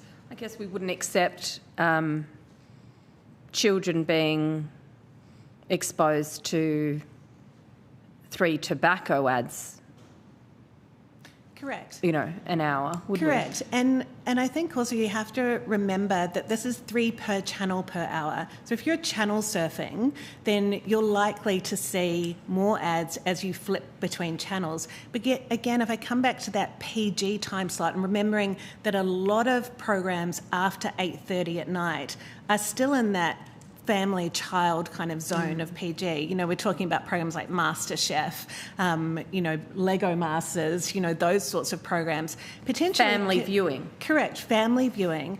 Potentially children will be seeing an unlimited number of ads in those time slots. That's just not acceptable. That is in no way showing that this bill goes far enough to protect children from being exposed to gambling ads, and it certainly is not getting the balance right in the interest of children and young people. Are you worried about the carve-outs for influencers and sporting companies, sporting codes, to be able to still have sponsorship from betting companies up to 2032 and beyond? Correct. So this was something that we raised in the consultation about the legislation, and for me it seemed like the department had not even actually thought about that they hadn't actually locked down the grandfathering arrangement so that sporting codes would have a period of time to lock in sponsorship deals that may go on for 2, 3, 5, 10 years. I think, we need to be very aware that this industry will do whatever it can to move and shift around the rules. We have seen that in other countries where they have taken a partial approach, and it is why the Murphy report said that partial bans don't work. We've also got a historical template from tobacco where when we had partial bans, we saw the industry shift into different platforms and into different spaces, and ultimately this country led the way in implementing comprehensive tobacco bans on advertising on the tobacco industry. So again, rather than creating an incredibly complex suite of partial responses, the easiest and most logical solution to protect children and young people is a comprehensive ban. And so, again, we would be very worried about the grandfathering arrangements and the extent to which children will be exposed. In the UK, as an example, they have prohibited gambling advertising on the front of sporting jerseys. And so what are we now going to see? Gambling advertising on the sides of shirts, on the back of shirts, on shorts. So this just shows you why we need that comprehensive approach, because the industry will shift and move wherever it can. Yeah. Thank you. Thanks, Chair. Thank you very much, Senator Hanson-Young. Senator Smith. Thank you very much for your evidence, Professor Thomas and others.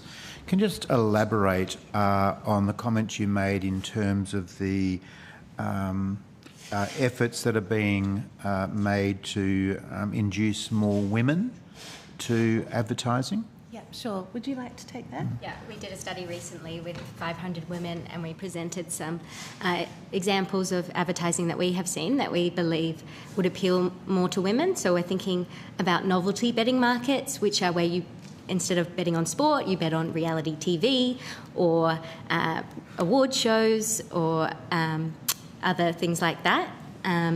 And those are the things we're worried about, is prompting women to gamble. We asked women what they thought of these types of gambling, and they think it's perceived as very low risk, but we know it's getting them to sign up to gambling accounts, and it's then that they're introduced to those inducements and prompts to gamble more regularly. So, like married at first sight. Correct. You take a bet on who's going to get thrown off or who's going to pash first, or... Yeah, so you might make a bet on the outcome of that. Or there were markets that were running during one Super Bowl about what song Rihanna would sing first in the halftime show. So these are very appealing to women. We're also seeing a jump of influencer marketing into that space, so a lot of social media attention. And I think, a lot of these ads that we see or promotions that we see just look like any other social media TikTok reel. And so as women are scrolling through their phones, it just looks like other content that they would see. I would also make a point about the taglines that are in some of those social media reels, because I'm sure the gambling industry will say that that's an important part of reducing harm. But when people are on social media platforms, as soon as they get to the end of an ad, they can scroll up immediately. They don't have to sit and watch the tagline like you would on a TV. So again, another example of how the very, very small efforts that have been made to warn people of harm actually don't work in these new modern platforms and environments as well. Thank you. Thanks for that, Senator Smith. Just approaching this conversation carefully because I don't want to get in my sort of I don't want to get into trouble with my with gender issues, but so then what? We're thinking about this from a different perspective. So what are the sorts of things that potential female gamblers need to hear or can hear that acts as that deters them from gambling or taking the risks around gambling? I don't think that's an issue of gender. I think that applies to everyone. First of all, we would strongly say that banning the promotions is the best way to disrupt the pathway. And so we have seen in other countries where they have implemented bans that these bans have actually had a real impact in disrupting the pathway into people actually opening accounts. So if we look at somewhere like Spain, we found that when they implemented their gambling advertising bans, it disrupted the pathway into gambling, it reduced the number of new gambling accounts, it decreased the total amount of money wagered, and it reduced spending on gambling promotions. So the industry wasn't spending as much on other types of promotions as well. However, I would come back to your point, which is, well, what would make the difference? And at the moment, I think we have to remember that most of the information that we give people about gambling is very responsibility-based, so individual responsibility-based. Set a limit, reduce the amount of time you gamble. There is very little out there, which is that tobacco-style campaigns or advertising that we've seen, which actually warns people of the dangers of the industry. And so why we would say a comprehensive ban is important. The Murphy report also recommended independent public health campaigns, and the best measures we know that exist around those are things that warn people of the dangers of the industry rather than putting all of the emphasis back on the individual to do the right thing. And in some ways, the proposed bill actually just flips back into that individual responsibility through those things like opt-outs. Have you done any research on the displacement of gambling advertising and its replacement with other, more acceptable advertising? So often in the conversation, we assume that if a gambler can't advertise, then no one wants to take that advertising space.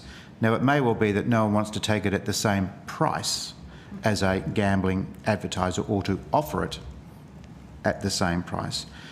But it doesn't mean that the advertising space then becomes vacant or black. Have you done any research on what that looks like?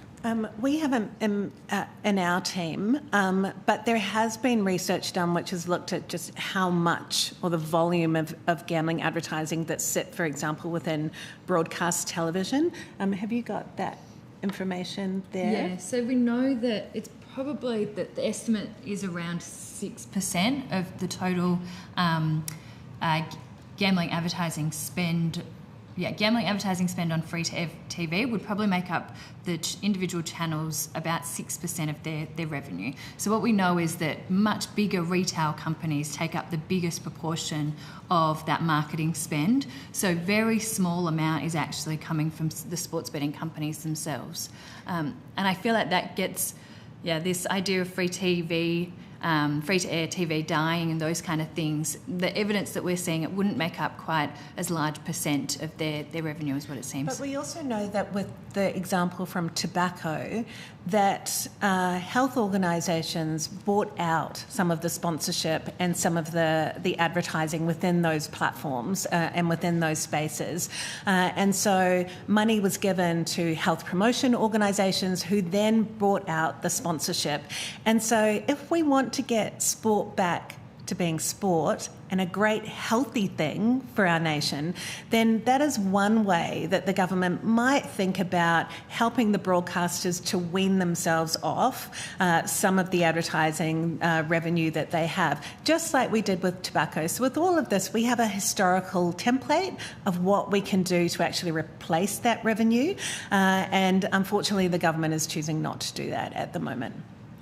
Do you have any information or evidence about the premium that gambling advertising might attract over other forms of advertising during sport? So Senator Smith Proprietary Limited might be prepared to pay, $100,000 for, I'm making this up, for a minute, but Senator Smith Gambling Enterprise might be prepared to pay $300,000 a minute. So Senator Smith Gambling Enterprise has effectively squeezed out Senator Smith Proprietary Limited. But it doesn't mean that if Senator Smith Gambling Advertiser was prohibited, there would be no advertising, because Senator Smith Proprietary Limited would just step in. That said, the competitive tension for the price of that advertising would change. Do you have any? We don't, but it's an interesting point. I will say, though, there have been a number of influencers who have started to post on social media about how much money they are being offered to promote gambling products, and they are in the tens of thousands of dollars for one post or one short mention of a gambling company. So we are starting to see a number of influencers come out and expose how much money has been offered by different gambling, online gambling companies for them to promote their products. And those are some of the influencers who also have said no because they don't feel like that this is ethical or is consistent with their values for their community. So well done to them. But it does show why we need that comprehensive ban to extend into social media platforms, and I think really strengthening those provisions around influencers is important as well. Could I just have one follow-up to that, if that's okay? In relation to the restrictions around influencers, first of all, we know that if there's a contract in place before the legislation's implemented, then it can stand regardless of how long that contract goes for. So that's a workaround. But the other thing that strikes me, and I just want to be clear about this, have you seen any definition of what an influencer is in the legislation? So how do we know who will be caught and who won't be caught? Correct. And again, this is just another example of the weakness of the bill, that there are no comprehensive definitions of influencers. We've actually done a lot of research with children around influencer marketing. And when we ask them about influencer marketing compared to celebrity marketing, so let's take, for example, Shaquille O'Neal, who's the famous NBA basketball player, compared to an influencer, which do they think is most influential? And the message from young people is pretty clear, that they think influencer marketing is much more influential for them.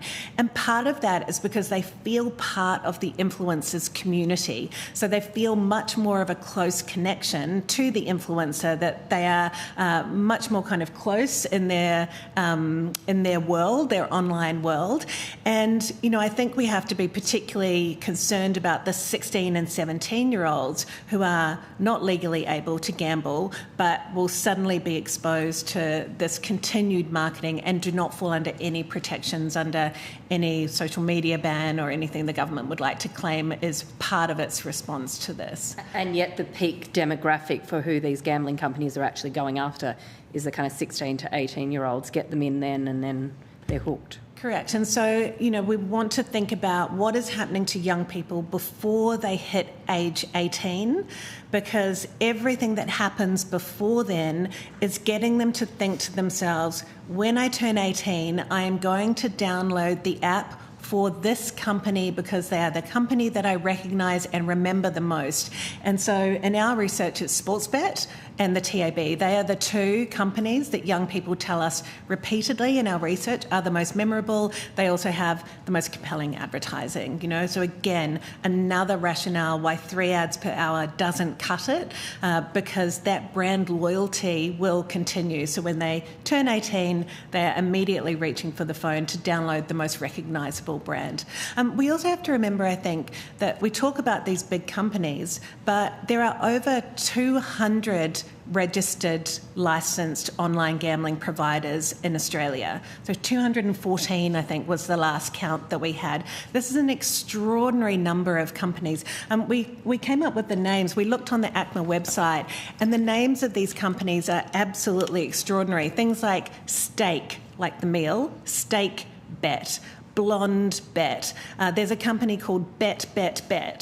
And so all of these online gambling companies are being regulated, mostly up in the territory, but there are hundreds of them. So we really have, not done the best we can to rein in just the explosion of these companies that are starting to come into this country.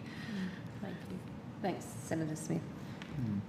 Thank you. I'm done. Thank you very much. Thank you for your questions. And the work that you do. Professor Thomas, you earlier said that the department was implementing political decisions rather than evidence-based policy. I'm interested, what evidence is there that children stop watching TV or go to bed at 8:30 p.m? Is there anything? How do you think the government arrived at 8:30 p.m? Yeah, we're not entirely sure. The evidence that we have, research that we've conducted with young people under the age of 18, say that over 80% would continue to watch sport over after 8:30 p.m. It's already been brought up before. Lots of sporting games are going. I've only just started really at that 10 to 8 o'clock mark. So by the time it's 8:30, children are still going to be watching. We've asked again recently, and again, 16, 17-year-olds not going to bed at 8:30. I mean, it's not surprising to us at all. I think it's a very obvious answer that children are, of course, not going to bed at 8:30. They're watching a sporting game. We want that to be as family-friendly as possible and something that you can sit down and watch as a family. But this 8:30 rule seems completely arbitrary and isn't consistent with young people's media behaviours. And we did ask the department for justification of an 8:30 cut-off, and they were not able to provide it to us. The gambling industry is appearing at this inquiry tomorrow, at least some representatives. And as you've previously said to us, they use the same playbook as big tobacco. Understanding that, what do you think they will tell us tomorrow, and what should the Senate keep in mind when they're giving evidence? Well, I suspect that the gambling industry will say that it supports reform, but then will oppose every reform that seriously and genuinely threatens its profits, its access to audiences, or its ability to recruit the next generation of customers. I think we can expect that the industry will say that a complete ban is unnecessary, it's disproportionate, or it's difficult to implement. I think they will try to downplay the harm. They may tell you tomorrow that ads only help their customers distinguish between different legal providers, that the existing rules are working, and that if we were to ban gambling ads, that people would go offshore to gamble. And we have heard that also from the government as well. But in giving you those statements, they will be drawing upon their own research that they have commissioned themselves to show that they are part of the solution for the problems that they have created. And so I think anything that threatens the industry's profits, things like banning inducements, things like restricting advertising, they will actually not support and will fight all the way. And I think we should be very, very concerned that we actually haven't seen the gambling industry fighting more, because this suggests, or the sporting codes turning up to your inquiry, or I think this shows that this legislation will have no impact on them and their business models, and we should be really concerned about that. If this bill was going to have an impact, this industry would be screaming like anything. And they're not. They're smiling through it. And so, again, I think the industry will come here tomorrow and present itself as being part of the solution, partnering with government to create the solutions to the problems that it's caused, and, in effect, doing nothing at all. The gambling lobby and the Prime Minister both say that if you ban all gambling ads, then people will start using illegal offshore operators. You said that they cite their own research into that. But is there any credible research or examples from other jurisdictions? My understanding is that hasn't been borne out in places that have actually banned gambling ads. What is the actual state of play? Yeah, that's correct. So those countries that have banned gambling ads have not seen a massive exodus offshore to illegal operators. And we have heard from the regulators in those countries, we have heard from ex-industry insiders very clearly, and we know this from Australian research as well, that people want to gamble with regulated, protected online companies here in Australia. They don't want to go offshore where they're not protected. They want there to be a level of protection and have confidence in the companies that they are gambling with. Now, you could argue that there's not a lot of evidence to show that they can have confidence with them as well. But I think the point is we will not see this mass exodus offshore that everyone from the Prime Minister to the industry has said will happen if we ban gambling ads. People know where to go if they want to gamble.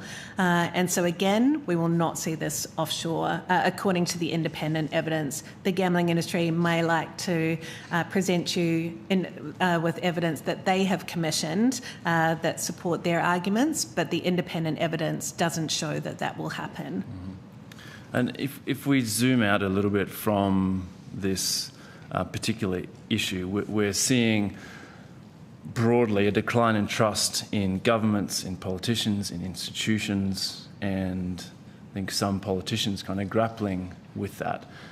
In my mind, it comes down to issues like this, where we see a very big problem that Australians know is a problem, very clear solutions, supposed unanimous support amongst elected representatives, and then someone like the Prime Minister siding with vested interests and putting vested interests ahead of Australians, young Australians, future generations of Australians. I was very interested to hear about the research you've done where you ask young people questions like, who do you think the Prime Minister listens to most?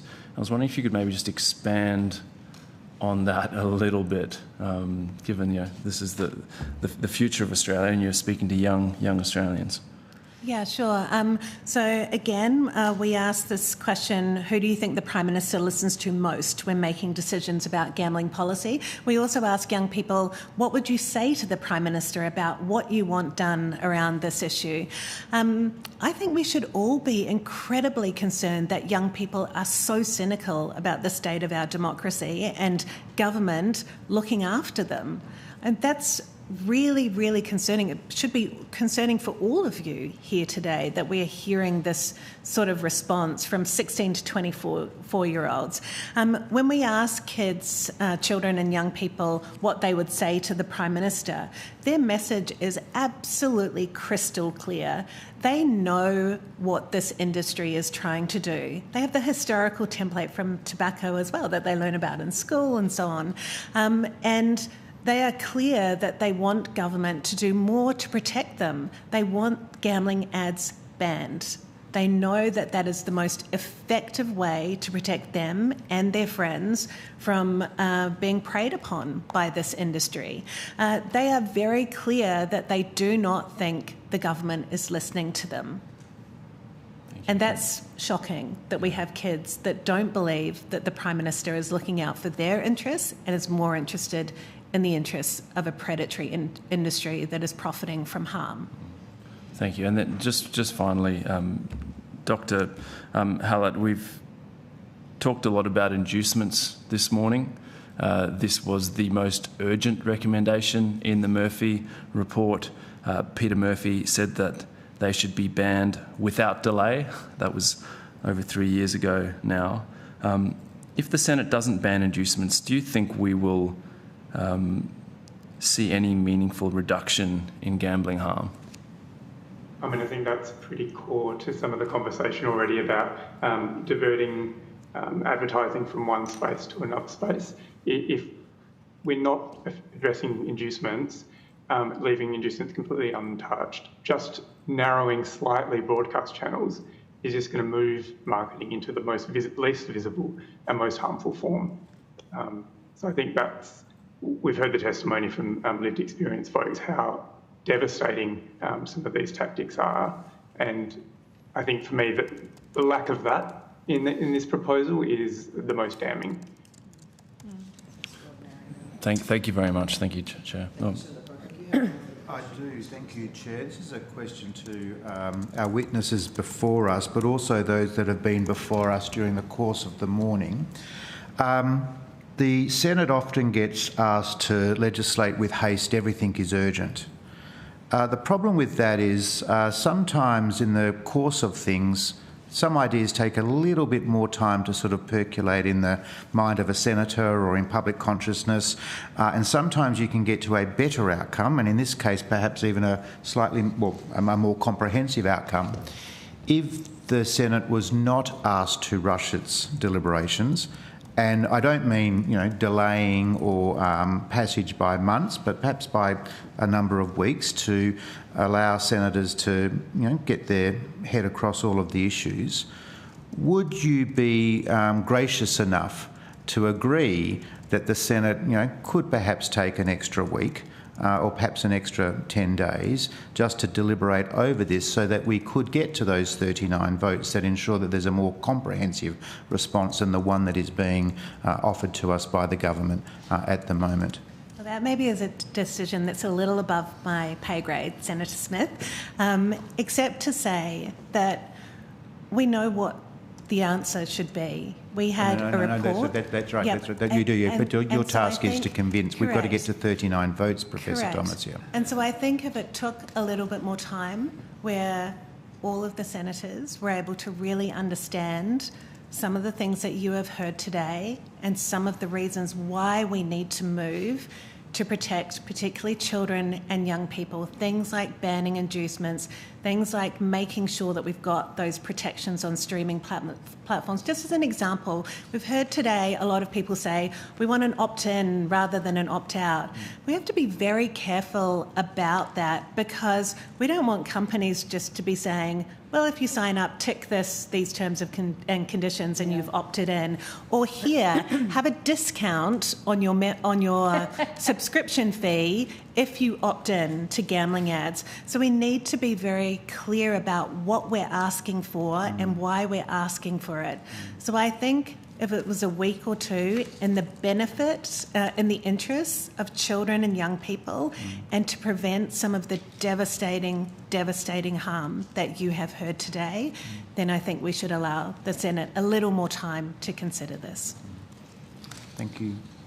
Thank you, Senator Smith. I would say thank you to our panel of witnesses today for appearing here.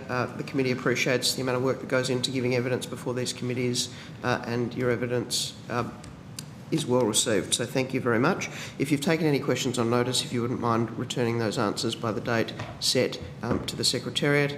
And we will now suspend for an hour. So we'll be back at 1:53.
I now welcome the Public Health Association of Australia. I understand that information on parliamentary privilege and the protection of witnesses giving evidence to Senate committees has been provided to you. It has, thank you. Thank you. For the Hansard record, will you please state your full name and the capacity in which you appear today? I'm Adjunct Professor Terry Slevin. My role is Chief Executive Officer of the Public Health Association of Australia. Wonderful. I invite you to make a short opening statement. At the conclusion of your remarks, I will invite members of the committee to ask questions. Sure. Thank you. Firstly, thank you for allowing me to appear before you today. I want to pay my respects to the traditional owners of the land where we're meeting today, the Ngunnawal and Ngambri people, and I pay my respects to elders past, present and emerging. I also want to express my appreciation and pay my respects to the witnesses who've gone before me today. In particular, those people at enormous personal damage and challenge have turned up today to tell their personal stories and the stories of their families and talk about their exposure to the predatory practices of the gambling industry. Senator Pocock's not here, but in acknowledgement of his focus on parliamentary passes, I have a parliamentary pass and I want to put on the public record it was sponsored by Dr Mike Freelander. Public Health Association is a member-based organisation which was established more than 50 years ago. Our role is to promote evidence-informed public policy and advance health for all Australians, particularly for those at greatest disadvantage. And we focus on population health issues ranging from alcohol, tobacco, immunisation, Aboriginal health, climate and health and much, much more. So we have a broad-ranging scope and brief for the work that we do. My members, half of whom have or are all studying a PhD, pay me money for the privilege of doing more work for free that benefits other people. I don't represent them industrially. They don't get cheap housing loans or wine deals. So they're in this game to pass on their expertise in the hope of improving public policy. On a personal note, I'm one of 7, grew up in Newcastle, and my dad, when I was a boy of 7 or 8, used to give me the local Newcastle Rugby League betting cards with the points start for the underdog teams. And I got to spend 5 cents of my pocket money each week to make my predictions of the Newcastle Rugby League outcomes. And I suspect it was a program that was run by the SP bookies. My dad was a gambler. And he worked in pubs and had occasional shares in local racehorses. The rare big win allowed on one occasion, I recall, for our house to be carpeted and painted. But the far more common experience, and my mum didn't talk about it a lot, but the far more common experience was her struggling to feed a family of 7 kids on a heavily diminished pay packet. So I've lived in a household where gambling has had an impact. I absolutely shudder to think of the impact that today's gambling landscape would have had on my family.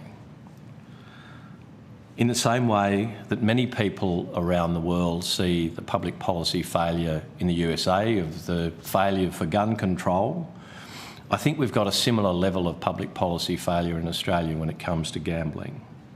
It is, I think, analogous in terms of the enormous harm that's being created.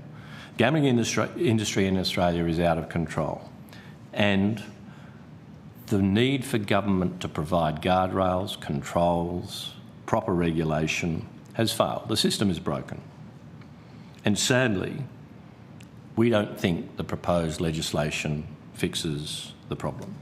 Now, I'm going to grab some charts, essentially to illustrate the point, if I may. This is based on data which I submit. It's created by the section of statistics in the Queensland Treasury, and essentially illustrates the nature of the problem. So if you excuse me,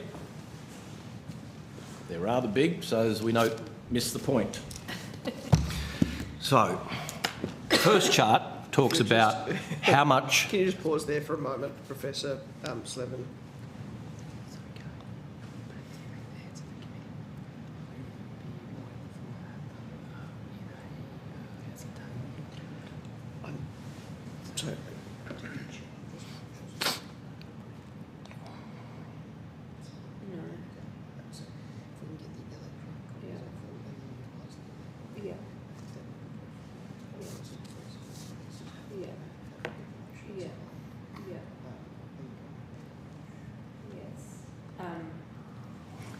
Yes, because technically, yes.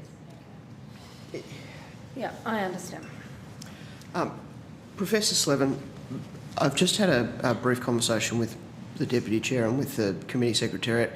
We're quite careful about how we permit props to be used in these hearings. Sure. And while I understand that what you're presenting is a graphical display of information, I am reluctant to set a precedent where this is the way information is presented in this committee for other witnesses. So I apologise for that.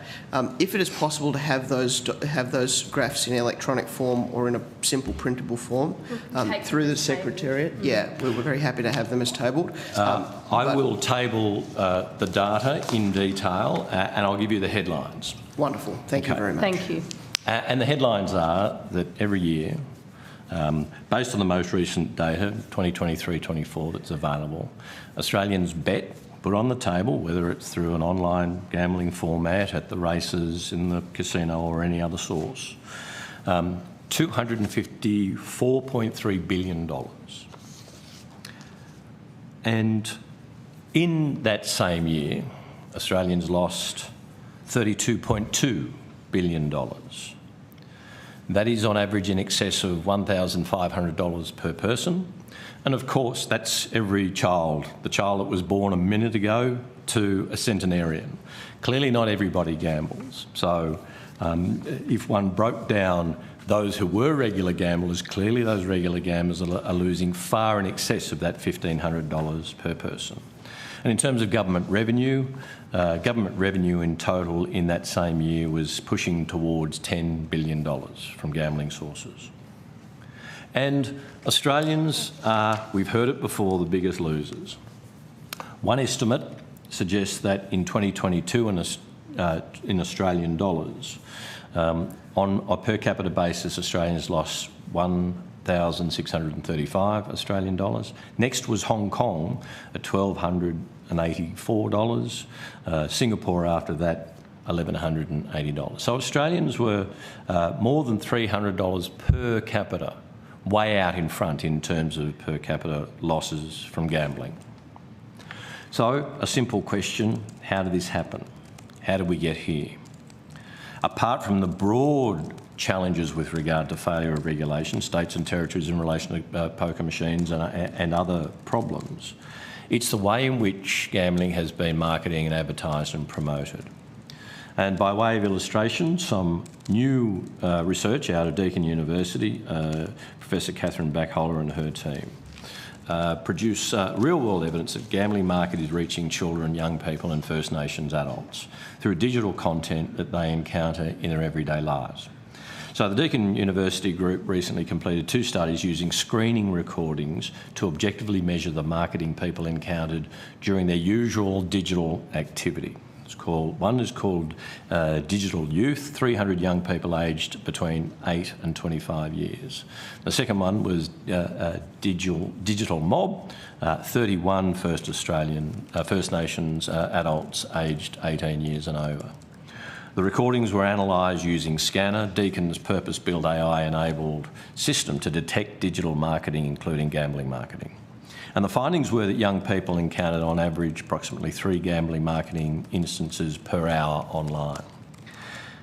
Most shockingly, 1 in 3 children aged between 8 and 12 were exposed to this kind of marketing. Half of all adolescents, 2 in 3 young adults aged 18 to 24.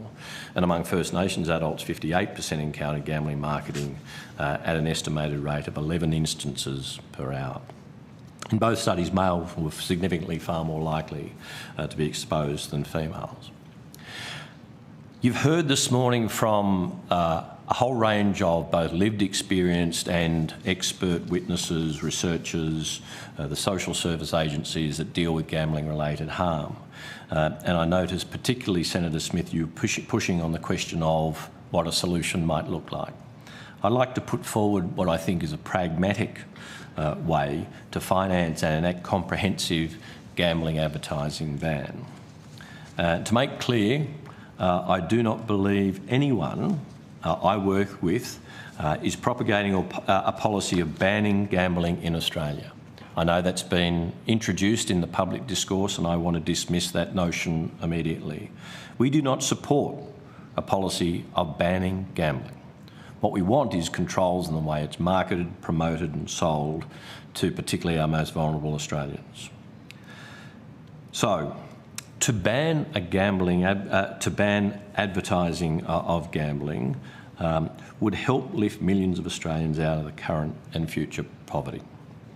But free-to-air TV stations, we know, and other commercial media and sporting codes argue that the loss of revenue that they make from the current situation is too financially painful to bear.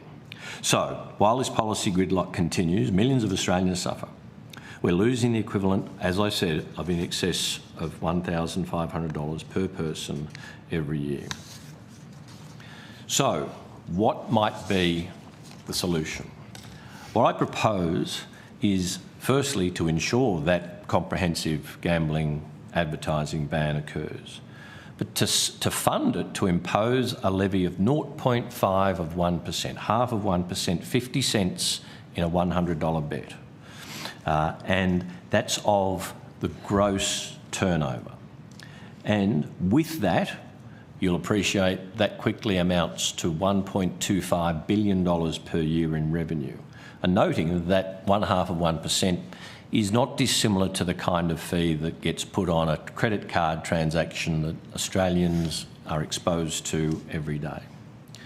So, with that revenue, government could buy out all commercial advertising of gambling, could buy out all major sporting sponsorship. And we think, the advertising you've heard earlier today, estimated somewhere between $250 and $300 million a year. Major sports sponsorship, without being able to get a precise figure, but if one estimates about $100 million a year. And then fund an enforcement agency that I know has been discussed this morning as well. Nominate a figure, let's start with $100 million a year. Then you could put money into support for the harm that gambling causes amongst the individuals and their families. You might even be able to fund programs and campaigns to discourage gambling, particularly amongst the most vulnerable. That calculation, back of the envelope as it is, still leaves somewhere between $500 and $600 million a year for Treasury to use for other legitimate public purposes. Very important to emphasise here that no levy should ever be influenced by the industry. This is not the gambling industry's money to decide how it's applied. It should be a levy that the government controls, uses the resources to diminish the harm done by gambling and to drive the numbers in the opposite direction. So it's fundamental that any such proposal have no influence of the gambling industry in the way in which it's applied.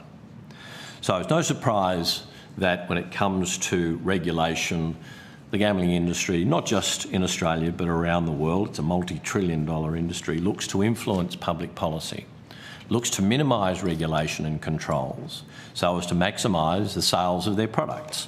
It's a rational industry in that regard.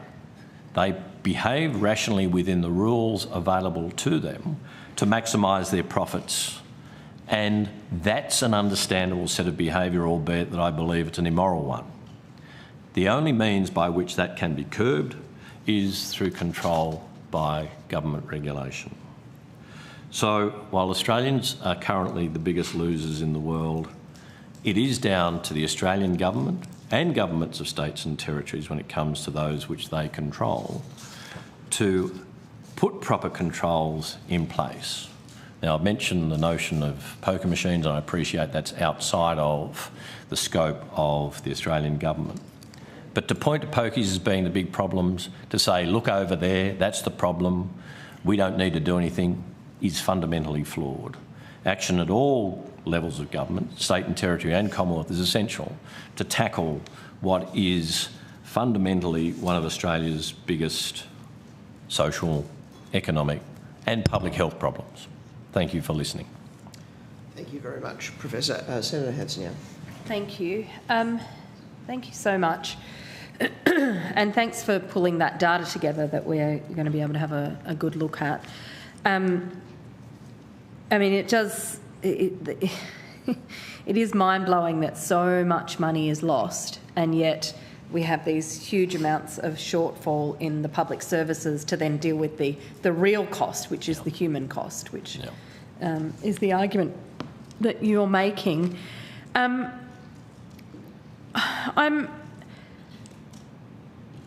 want to know how important you think it is that the Senate takes this opportunity to try and get the legislation right, because we have heard from the Prime Minister and from the government that, well, this is what they've managed to negotiate with the stakeholders, take it or leave it.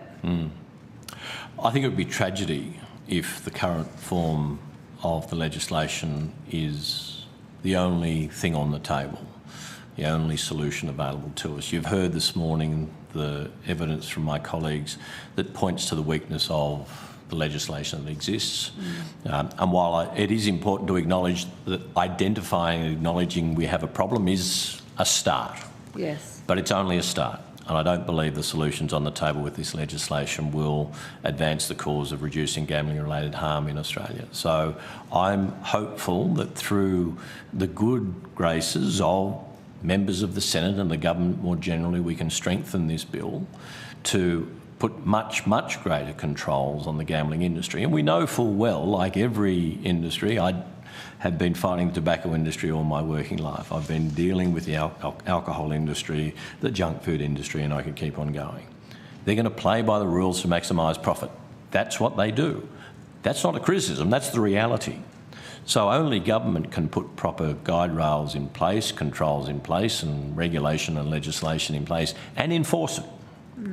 And only through a proper piece of mechanism, firstly the legislation and then the enforcement resources and capacity, are we able to dial down the enormous amount of gambling-related harm we're experiencing in this country. Is there any other industry that has such a devastating health impact on the community and yet is virtually unregulated? I can't think of a single industry that could be depicted in that way. All of the industries that I've mentioned, I've been involved in public policy and public health for more than 40 years, and it's a legitimate role and it's a long-standing role of government. Some of the earliest governments on this planet had to wrestle with issues around alcohol, for example. Alcohol's been a challenge for humans for a very, very long time, many, many decades. Many, many millennia. Yeah. And so governments really, in their early days, had to deal with those kind of social problems. But across the examples that I've given, it's my view that the least properly well-regulated industry in Australia that is known to cause the kind of harms that we've been hearing about today is the gambling industry. There is a desperate and urgent need to ramp up our capacity to put these controls in place. Other parts of the world have done so, Northern Europe, Scandinavian countries, and it's an ongoing challenge. There's not any perfect nirvana when it comes to dealing with gambling-related harm. It's an ongoing problem in all human societies because there is enormous profits at play. And where there's enormous profits, there are players who will be pursuing every opportunity to maximise their take of those profits. Yes. So it is the responsibility of government, and only government can take up that role. What type of impact do you think this has on sports people who, kind of feel like, they've got to wear the jersey with the betting company's logo on it. They've got to, they want their friends and family to watch the sports game, but knowing that, they're going to get bombarded with gambling ads. And how do we weigh up their needs in all of this? Well, clearly there's a culture that occurs, and you've heard a witness today, and there are many examples of professional sports people, amateur sports people, who go down the path and get conned by the marketing that you can't have fun around sport unless there's gambling involved. And that's coming through in the messages that our youngest children are taking. Not just boys but girls in their earliest days are finding, evidence is finding them linking following sports with following gambling, recognising products, recognising brands, understanding terms like multis and the like. So the sports people themselves, as they are mostly young adults, I suspect go into three categories. Those who get caught up in it and find themselves gambling themselves, and often against the advice of the codes, who try and keep their sports clean of the influence of gambling, the prospect of professional sports people influencing outcomes to create financial benefit for others. An enormous blight on sport, professional or otherwise, as we see gambling being applied to not only professional but even amateur sport. Then there's the category of those who I suspect abhor it and are embarrassed but have no power to control it because it's the sports themselves who make the rules. And I suspect there's probably a bulk in the middle who probably don't pay much attention and focus on their sport and want to just kind of play their best and have the best sporting career they can have. Yes. But I'm sure there's each of those categories of sports people. I'm sure it causes enormous distress both to those caught in the gambling web and to those who have a moral objection towards it.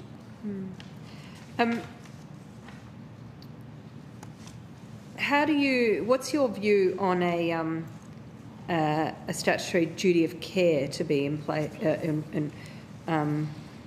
enforced upon gambling companies? Because some of the evidence we heard already today, gambling companies using illegal inducements which are illegal, trafficking drugs, giving drugs to their gambling customers to keep them happy and make them feel special and, okay, let me be really clear. It feels to me that it's not just predatory behaviour of these companies, they're grooming them. Yeah. They groom their customers. They groom them into addicts. Yeah. Just like sex offenders groom the children they abuse. Senator, I saw some of the evidence that was given in this room this morning, and I suspect it's pretty hard to shock me. I've seen some nasty behaviour from some nasty industries, but I think everybody in Australia who hears those stories will be horrified by them. Yeah. I don't think anybody would consider that to be acceptable behaviour from any industry.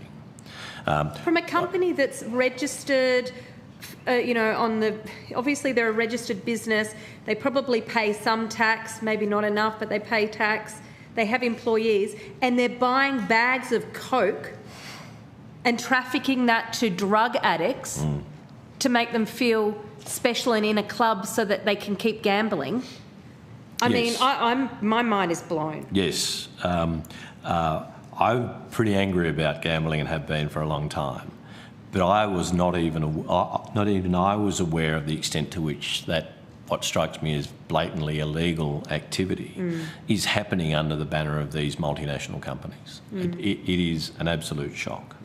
So to me, it screams the need for properly resourced, properly supported, with appropriate powers, regulatory regime to be brought into place into Australia as an absolute matter of urgency.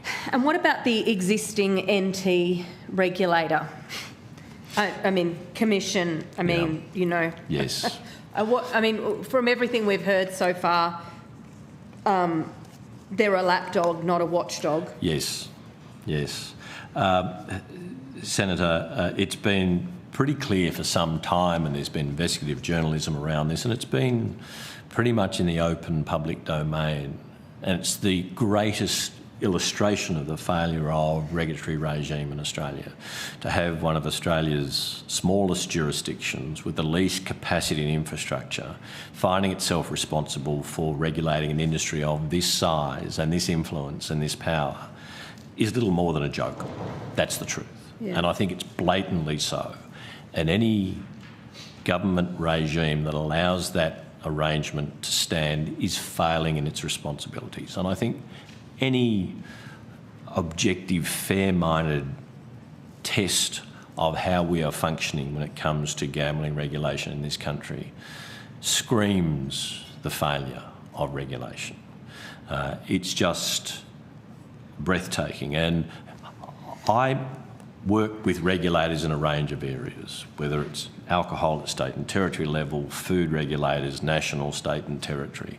And there's enormous challenges and problems when it comes to regulation. And the notion of regulatory capture, the fact that day-to-day regulators work with the industries they were meant to regulate and sometimes find it difficult to apply the responsibility they have to control the behaviour of that industry. But I think this example is the absolutely most egregious failure of regulation in this country. Thanks, Chair. Senator Hanson-Young. Senator Smith. Thank you very much. Thank you, Professor Sutherland, for your participation. Can you just be more precise about your position? I thought I heard you say that the Australian Public Health Association was not opposed to gambling. That's correct. But you wanted to see a comprehensive ban of gambling. No. Okay, gambling advertising. Gambling. Could you just be quite specific about that for us? Yep. Yes. So, no, firstly, I don't believe a comprehensive ban on gambling would work. Secondly, there is clearly a proportion of Australians who manage to gamble in a manner that creates some entertainment value and it doesn't cause enormous harm. But I do think the marketing and advertising and promotion and all that goes with it with gambling industry has driven the kind of figures that we see are the case today. So absolutely, and if I may offer an illustration, I've been around long enough, Senator, to be involved in the fights for controlling and then ultimately banning the advertising of tobacco products in Australia. And I think there's a case to be made for a whole range of other marketing controls for unhealthy products. But when it comes to gambling, it is so ubiquitous, it is so extraordinarily pervasive, even to the data that I presented this morning in relation to exposure to primary school children. It strikes me that the only path forward with regard to gambling advertising is to ban it outright, because we know full well the industry, like other industries do, any modest controls, number of ads per hour, circumstance where ads are or are not allowed, will stretch the boundary of the definition, test the boundary of the definition, breach the regulations if they feel there's inadequate regulatory capacity or capture or inadequate penalties. So that industries, if they don't feel as though they're commercially at risk, will push and even breach boundaries so as to ensure they continue to increase their market share as competitors within the industry, but also total uptake of behaviour, and in this case gambling. So you recognise that adults can gamble responsibly? Yes. But you don't believe that adults can be marketed to responsibly? Well, I think that was illustrated this morning, Senator. I mean, you heard some of the practices that the industry undertakes, but it's not just No, they are practices within the broad range of advertising / marketing activities, which if prohibited, right, would reduce the risk to some vulnerable people. Yes. But that doesn't mean that all advertising to adults I don't think it necessarily follows that from that you necessarily have to have a full advertising ban to adults. I guess that comes to my experience working across a whole range of unhealthy because if you sectors. let's say for a moment, you do have a national regulator. Yep. You do have better policing. Yep. You do have better public information campaigns about harms and risks. Why is it also necessary to have a ban on marketing, a ban on advertising? Well, firstly, I'd be delighted if the scenario you painted was the reality we face today, and we're a very long way from that. But it could possibly be a future state of things. Well, so I'm just thinking. Sure. So I'll let you finish. So it could possibly be a future state. Well, a responsible regulator, effective public information or public health campaigns, a strong compliance regime. Senator Smith, I'd be delighted to be involved in a discussion of exactly that kind if we got to the state that you've created in the theoretical framework of having proper regulation. Will a state that the Parliament might create through legislation? Yeah. Well, let's hope so, but the cleanest way in which this is done, and we dealt with it with the various controls with regard to tobacco, and it took decades to get us to the point of that we're at now with regard to a ban on marketing of tobacco, and we still wrestle with enormous problems with regard to the tobacco industry. They're not going away anytime soon, and I don't think the gambling industry will go away anytime soon. So a starting point saying a ban on marketing of these products, because regardless of how one frames the rules, I'm prepared to bet that the industry will indeed find a way around it. They will test every possible boundary, and the cleanest, clearest, safest way forward is a 100% ban on advertising of gambling products. If you have a 100% ban on advertising products, do you need national regulatory regime? Yes, because I don't believe the industry would voluntarily follow such a ban. Right. We heard this morning about the power of inducements. Yes. So am I right to assume you're a medical practitioner? No. You're a public health academic? My first degree is in psychology. I have a Master's of Public Health. That's perfect. Yep. So just for the record, could you help us understand the dopamine receptors and how they are consciously deployed in marketing and advertising techniques as a way of luring or playing to people's particular vulnerabilities around these. Do you call them neurophysiology? And Senator, what I'm going to do is say to you, I'm not a neurophysiologist, so I'm not going to go down the dopamine path. But I can tell you, even first-year psychology students learn about gambling and in particular poker machines as the model for operant conditioning, and that is the use of rewards to encourage people to persist in certain behaviours. In first year psychology, one learns about Pavlov's dogs and the reinforcement strategies. And the gambling industry have taken the science of operant conditioning and psychology use to ensure that the punter keeps on coming back to a scientific level I suspect most of us would be envious of to apply to any other health problem on this planet. They are the most sophisticated scientists when it comes to driving behaviour.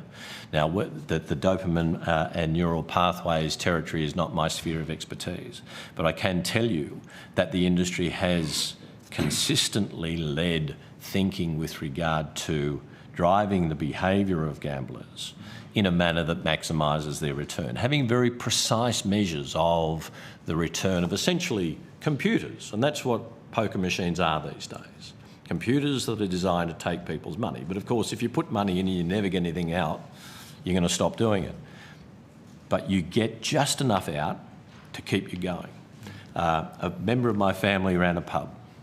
I'm not going to name him, but he used to tell me, as had poker machines in the pub, so it was in the jurisdiction of New South Wales, and he used to tell me the industry would tell him what the percentage of win rate on the poker machines was currently considered as optimal to maximise the net return both to him as a publican and to them as a poker machine company. So this is technology that is highly sophisticated. Another friend, who I won't name, in the advertising industry tells me that with just one gambling client they have, they are absolutely the most demanding when it comes to the data feedback on every single cent that's spent on marketing of that gambling product. They want all of the metrics, all of the online information. They analyse it to the nth degree so as to ensure that their next investment in their next marketing strategy, whether it's online marketing, whether it's radio, TV, any other form, will maximise the return. And this is an advertising company that has international brands that they market. So there's no doubt in my mind with the money that washes through this industry, they draw upon extraordinary levels of expertise to drive the behaviour of gamblers. And sadly, Senator, I believe they also invest enormously in driving the behaviour of policymakers, so as to ensure that the regulatory regime is most favourable to their industry. I spend time in this House talking about a range of public health issues, and I go through the doors of many members of Parliament, senators and House of Reps members. And a number of times I notice little trinkets. It might be a football, it might have a gambling logo on it, it might be a signed football jumper of the member's favourite team, whatever it may be. And I wonder how often representatives of the gambling industry darken the doorsteps of our members of Parliament, and I'm sure you've had some of that experience yourselves. Or not. Or not. Final question, and this is not. This is. I'll preface my final question by saying this: I am someone who trusts decisions that are taken as close to local communities as possible. So I don't. I'm not someone who automatically believes that the national regulation or the national harmonisation of something leads to better outcomes. So just preface. Why is it, given the regulatory gaps that appear between state and federal governments over gambling issues, has there not been a more concerted public policy effort to have the federal government assume, greater responsibility, if not uniform responsibility, for gambling matters, given that in some jurisdictions where there's a limitation to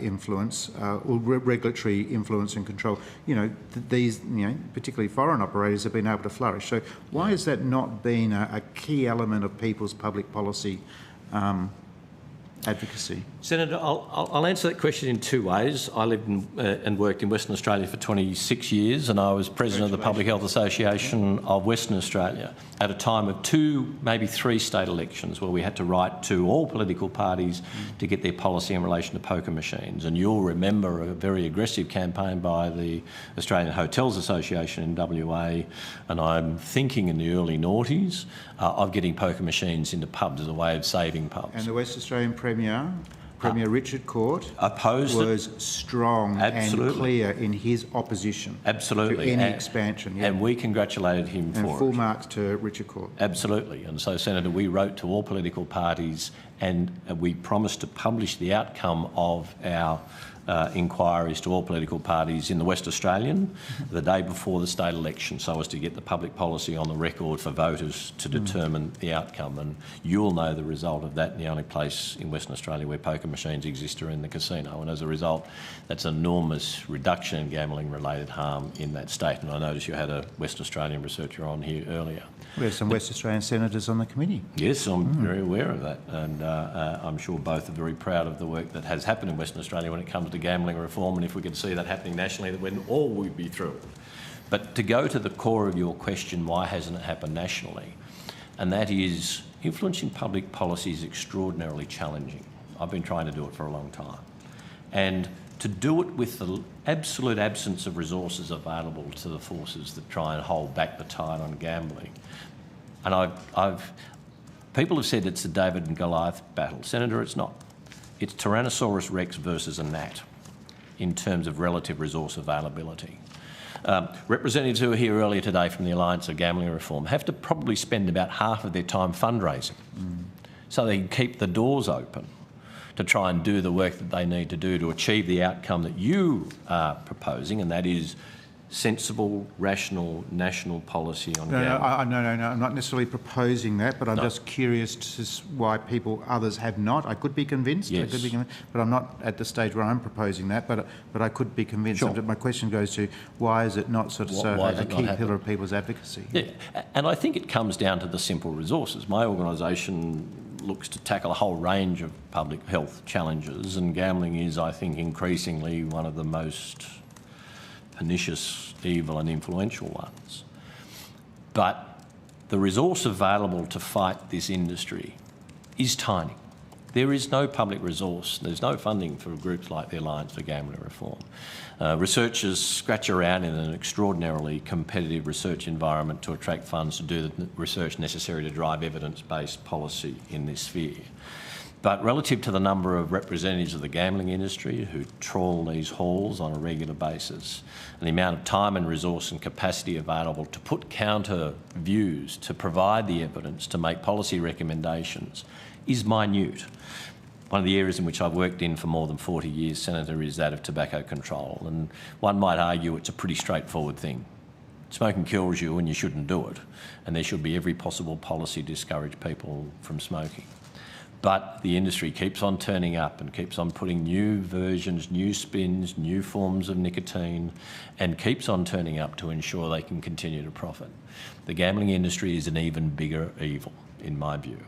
And so the resource they put into maintaining the status quo or improving a circumstance, expanding their markets, expanding their marketing, expanding their audiences and the people that they can take money from, is one of the most powerful influences in Australian political life.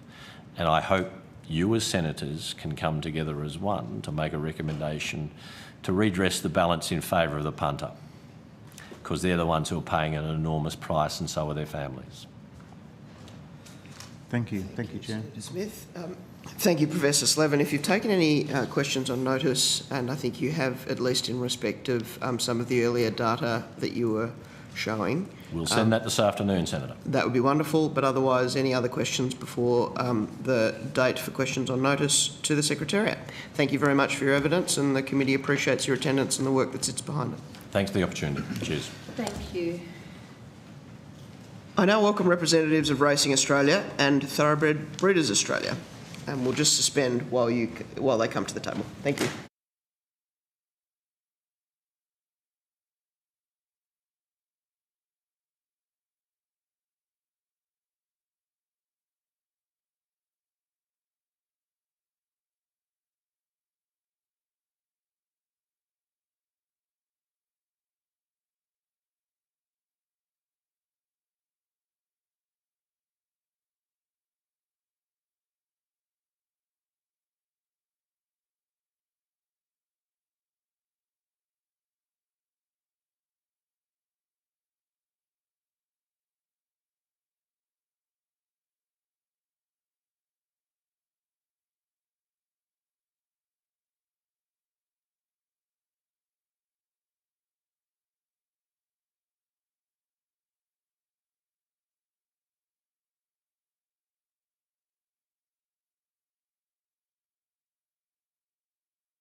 And Thoroughbred Breeders Australia. I understand that information on parliamentary privilege and the protection of witnesses giving evidence to Senate committees has been provided to you? Yes. Yes. Thank you. For the Hansard record, will you please state your full names and the capacity in which you appear today? Paul Erickson, CEO of Racing Australia. Aaron Morrison, CEO of Racing Victoria. Graham Hinton, I'm the Acting CEO of Racing New South Wales. Andrew Hall-Lacey, the CEO of Thoroughbred Breeders Australia. Thank you. I'll now invite you to make a short opening statement if you have one, and at the conclusion of your remarks I'll invite members of the committee to ask questions. Thank you. Chair, committee members, thank you for the opportunity to appear today. I'd like to take this opportunity to acknowledge the traditional owners of the land on which we meet and pay our respects to elders past, present and emerging. Racing Australia is the national body comprising Australia's 8 state territory principal racing authorities, and we regulate the Australian thoroughbred racing and breeding industry. We've already introduced ourselves, so I won't go through. Apart from to state, we support the bill as it is drafted. The bill is a product of almost 4 years of inquiries, consultations and announcements. It is a significant reform package and has required compromise from all parties, and takes account that there has already been significant change in that time. Collectively, our industry supports responsible wagering and ensuring that the risks of problem gambling are mitigated through measured and proportionate regulation without unintended consequences. and that's what we need to be aware of. Racing is an adult-focused, heavily regulated product.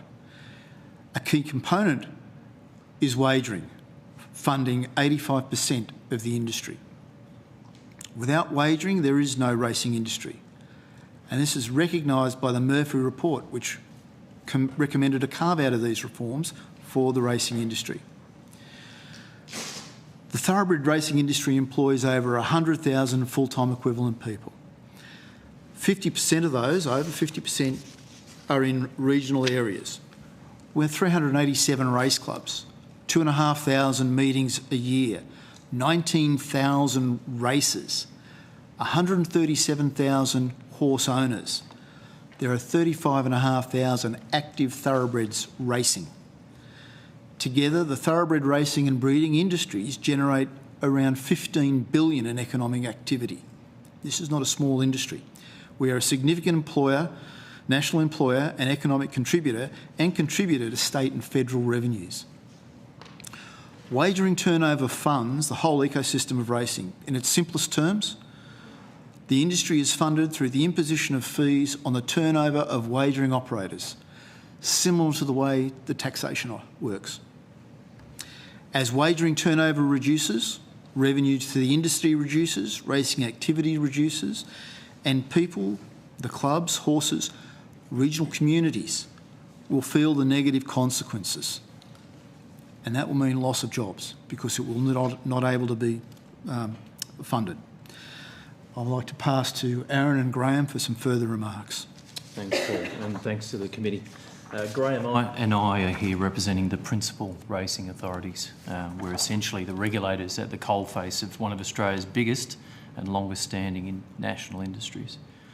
Our practical ask from a PRA perspective is simple. We support the bill as being drafted, and we ask that the long recognised racing carve-out be implemented in a practical and workable way so that ordinary racing content can continue without legal uncertainty, regardless of the platform or the medium. We're here to reinforce and represent the real face of the racing industry, the people, the jobs, the livelihoods, the careers and the communities behind the racing product, many of which are multi-generational. And that means trainers, that means jockeys, stable staff, breeders, vets, farriers, float drivers, club employees, volunteers, owners, and also the country towns across Australia that really rely on and thrive from racing. Paul mentioned nationally thoroughbred racing supports more than 100,000 FTE equivalent jobs, everyday working Australians. The total number of people involved in the industry is many times that when you consider volunteers and owners, members and participants. We're clearly a big part of the cultural fabric of Australia as one of the oldest industries, and we provide significant support to the communities in which our hundreds, mostly regional racecourses, operate across the country. Insofar as wagering is concerned, it's a lawful and well-regulated adult activity. Licensed wagering operators are an important part of our racing ecosystem, given the critical dependence we have on wagering as our primary funding source. The racing industry itself, who we represent, is not the one that sets the odds, takes bets or runs the customer promotions. Our role is to lead and steward the industry and ensure the long-term sustainability of our participants and clubs, the integrity of the sport, the participant and equine welfare programs and the communities that depend on it. When we talk about a workable carve-out, we're asking the committee to recognise racing's distinct role as an important national industry that supports jobs, livelihoods and regional communities across Australia. We do support evidence-based harm minimisation. We support stronger protections for children and vulnerable people. We have been heavily engaged in the drafting of the bill. We've already supported significant harm minimisation reforms. We've seen wagering advertising already reduce substantially in the last few years, down over 41%. And those reforms have had an impact on us in terms of our industry revenues. We're down 24% in the last 3 years alone, which is a significant hit at a time when many parts of our industry are under pressure.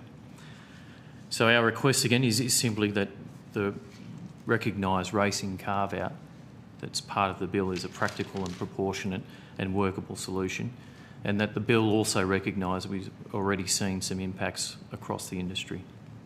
If the reform overreaches, the impact to us won't be theoretical or abstract. it will result in impacts to livelihoods, careers, horses, clubs and communities across Australia. Graham's now going to expand on a couple of other points around. Sorry, Chair, how long are we going to let them go on before we ask questions? Because well, they're still sub 10 minutes, okay. And I have permitted all the other witnesses to... it's just there's 3 from the same organisation, that's all. No, I appreciate that. So you've heard that indication, sir, so if you'll just keep it brief, that would be wonderful. No problems and, at all. We'll get to Mr Hall-Lacey. We just thought it best to put this at the outset, and might guide. I'm happy to hear it. I'm just trying to. I understand. You know. Well, what I'd like to say from the outset is we certainly sympathise and empathise with some of the evidence that's been put forward this morning. However, what we propose is to focus today is the risk in approaching this issue only through the lens of ideology and emotion, and not focusing on evidence and outcomes. There is a real risk of unintended consequences if we don't approach this carefully. And in fact, some of these consequences can lead to more harm. As Aaron mentioned, we've seen an unprecedented level of new wagering regulations since this process commenced. This has unsurprisingly corresponded with a period of significant revenue decline for our industry. What concerns us is, notwithstanding the significant protections afforded to racing in this bill, is that any further reduction in advertising or increased regulation could not only destroy the viability of our industry and take away livelihoods, it could result in increased harm. This bill is the single largest suite of gambling reforms in Australian history. However, the question needs to be asked if further changes that are proposed to this bill will actually benefit problem gamblers, or are they being driven by a false narrative that all gambling causes harm, and a lack of focus on the unintended consequences that can follow. What we propose is proportionate responses, focusing on supporting those in need. We heard this morning about gambling harm in Australia and a significant figure of $32 billion being the total losses. What wasn't explained is the vast majority of that doesn't have any impact from this legislation, poker machines in particular. Wagering represents just 10% of all gambling in Australia. This is an important fact. Placing a wager is a legal entertainment activity enjoyed responsibly by millions of Australians in any given week. The level of consumer protections here are amongst the strongest in any jurisdiction in the world, and they're about to get even stronger with this legislation. As I said, there can, however, be unintended consequences in any market when over-regulation and increased costs make it unviable to operate. The market will always find a way, and we are seeing that every day with the tobacco excise levy disaster. This has shown what happens when regulations and cost settings push consumers to illegal markets. The result can be far worse outcomes, not better ones. For the first time in years, smoking rates have increased, and we have organised crime driving a multi-billion-dollar black market. Alcohol is now suffering a similar fate. We risk wagering falling into the same boat if further changes to this bill, further expansion on regulation is applied. The danger in our circumstances is that our most at-risk customers, such as those who have opted in to be placed on BetStop, will be able to access and will be encouraged to access offshore operators with ease. The more that the regulated Australian market is restricted, the greater the incentive for unscrupulous operators have to move offshore and target the very customers who were restricted from trading. When this happens, all of the hard work in establishing the aforementioned customer protections go out the window. We will be driving our most valuable customers to an environment where they have no protections whatsoever. And we, as the regulators of our industries, lose the vital integrity function of having visibility over those customers. Unfortunately, this is already happening today, and there are elements of this bill that look to address some of those problems, which we would encourage to be enforced strongly. We would ask this committee to focus in the first instance on how we focus on outcomes and not being solely driven by ideology. Any further changes to this bill can have unintended consequences, and that's what we want to focus on today. Mr Hall-Lacey. Chair, Senators, thank you very much for the opportunity to appear today. Discussions about wagering in our industry usually begin with racing, but our perspective begins a little bit earlier with the thoroughbred breeder who invests years before a horse ever reaches the racecourse. On behalf of those breeders, we support the bill as drafted and welcome its racing-specific exemptions. Australia is one of the world's leading thoroughbred breeding nations, second only to the US in size and scale, and celebrated as a source of elite bloodstock. Each year, we breed more than 11,000 thoroughbred foals, while supporting thousands of jobs and businesses in rural and regional communities. Thoroughbred Breeders Australia is the national peak body representing more than 4,000 thoroughbred breeders. Through AusHorse, we market Australian bloodstock internationally, attracting leading owners and investors from around the world. International buyers can choose to invest in Australia or in other major breeding jurisdictions, making confidence in Australian racing critical to our international competitiveness. Ours is an agricultural industry and a labour-intensive one. There are more than 9,000 workers employed in the Australian breeding industry, which contributes an estimated $1.68 billion a year to the Australian economy, predominantly in rural areas. Every foal represents years of planning, significant financial investment and an enormous commitment from breeders who love their horses and are passionate about producing the next generation of Australian racehorses. Stud farms anchor local economies right across regional Australia, supporting farriers, vets, transport operators, feed suppliers and countless other small businesses that rely on the industry to stay viable. The relationship between breeding, racing and wagering is circular. Breeders produce the horses. Owners invest because Australian racing offers world-class opportunities. Regulated wagering revenue helps sustain those opportunities by funding integrity, equine welfare, education and training, and most importantly, the prize money that keeps owners in the sport and the whole industry moving.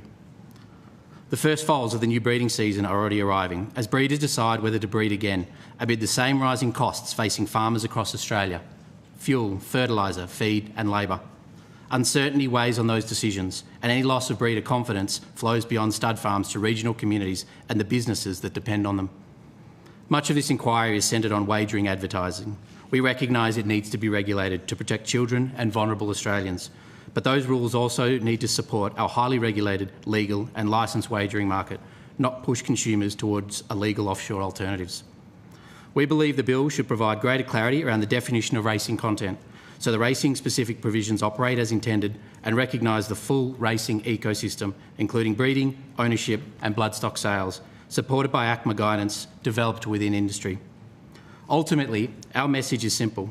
We support the government's objective of maintaining a strong, sustainable and well-regulated wagering market that protects consumer choice for responsible adults and is backed by stronger measures to tackle illegal offshore wagering.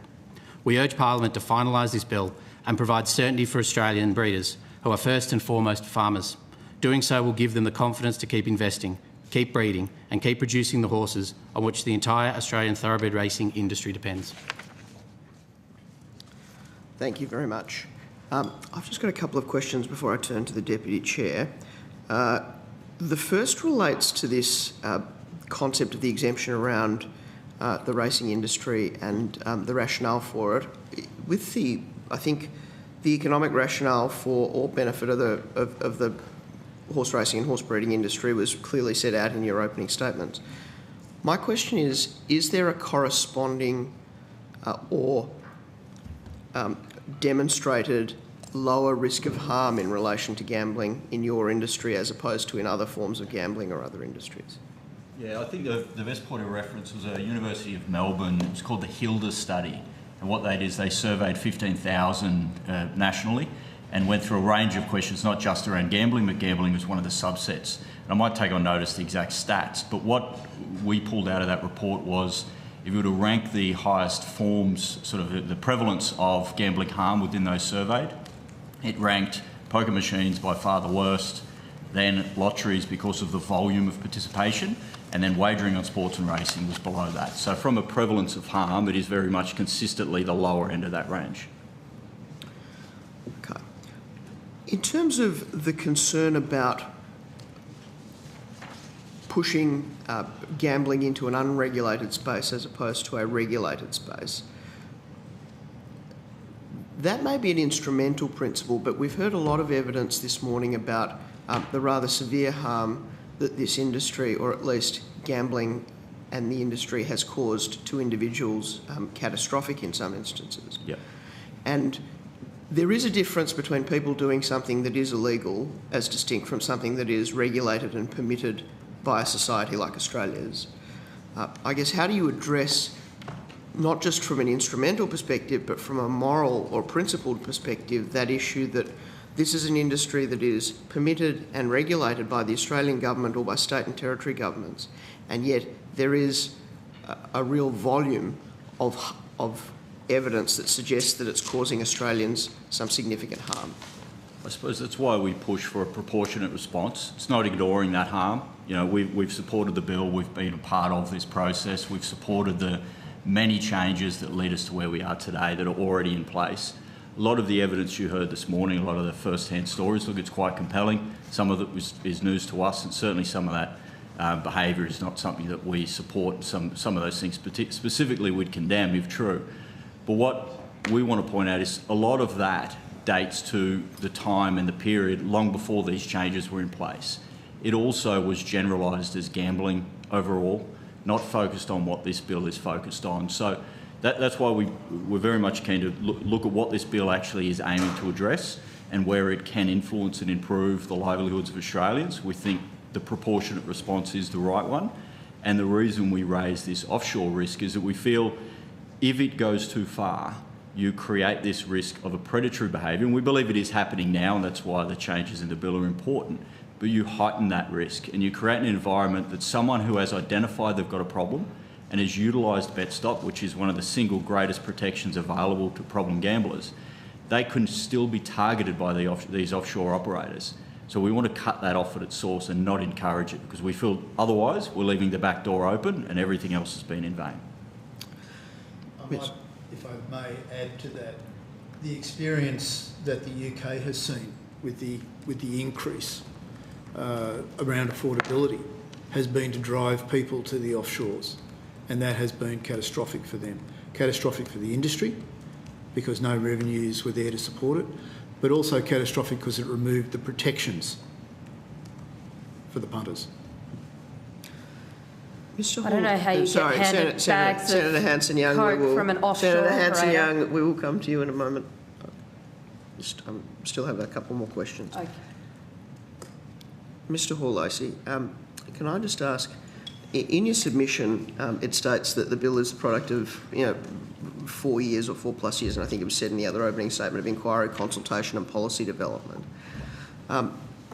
Are you able to give us, in summary, your thoughts on that consultation process and whether you think it's been adequate? Yeah, I've been in this role for 12 months, but I can probably speak to it a little bit in my previous role. My previous role, I was the head of horse racing at Channel 7 and was there for 10 years. Whilst at Channel 7, that we worked with our government relations manager extensively on this. We had plenty of consultation, plenty of opportunity as a broadcaster to engage with government around this.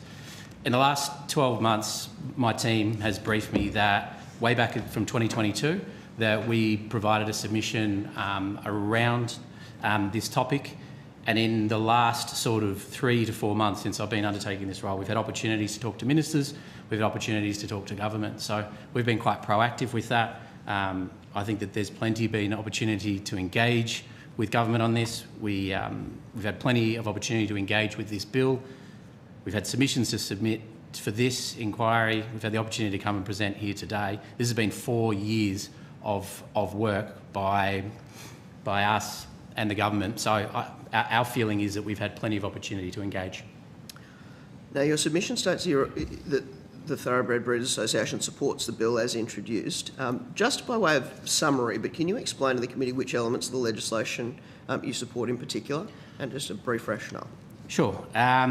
Look, we support, as the submission said off the top, and my colleague said, we support all of the measures that are put into place to prevent gambling harm and predatory behaviour by the WSPs. So we're completely on side with all of those measures, all of the BetStop measures. We support the bill and its intention, and what it's trying to do is to stamp out those behaviours, but to also allow a licensed activity and for people to have a legal activity and allow people to have a bet when and so they choose. So we actually think that the measures that have been put into this bill go far enough.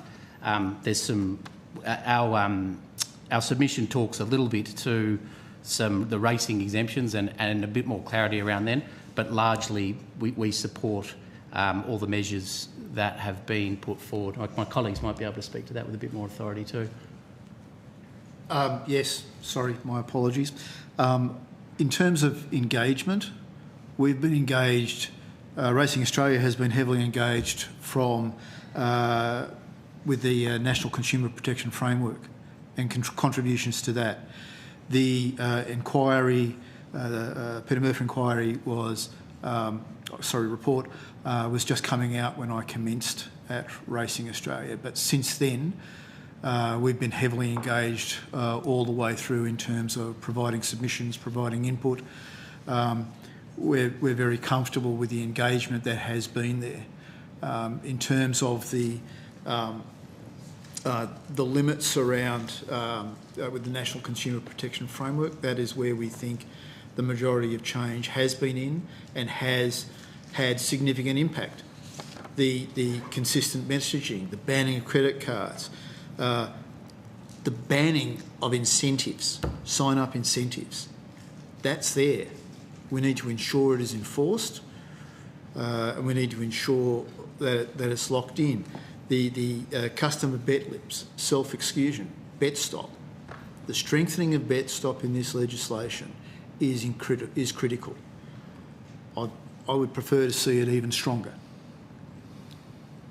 Thank you. Senator Hanson-Young. Thank you. I just want to be clear about the level of consultation. You've all mentioned,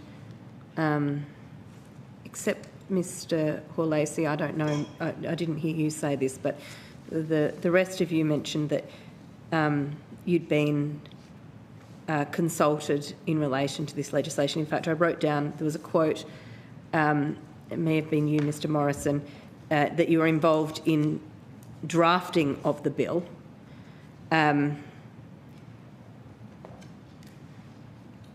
So I'll clarify. If I said that, that would have been an error. I mean, involved in the consultation and the dialogue around the bill as the bill was drafted. As the bill progressed was through. Yeah. Did you see a copy of the bill or provisions of the bill before it was tabled? I have not. Did anybody from Racing Australia? Categorically, no. Yeah. Okay. No. And Mr. Horlacy, were you consulted? No. So you weren't consulted in the same way that Racing Australia, Racing Australia or Victoria or New South Wales were? No. Okay. Could I ask about the level of that consultation? I mean, the reason I'm asking is because you're the first folk who've been in here today and said that you were consulted. Okay. Can I just clarify? So lucky you. Can I just clarify? We had pursued that consultation, given the potential impacts on our industry. You pursued it. And a revenue base. We had consistently pursued that, and that is our jobs. That's what we're employed to do. So I think that's just worth clarifying from the outset, and continued that all the way through right up until today. Great. So did you have any meetings with the Minister? We have one maybe with... Well, I haven't met... Sorry, Senator, we have not met the Minister. We've spoken to some of their support staff at times, and that is about it. Okay. And what about members of the department? There has been a meeting with the members of the department only recently.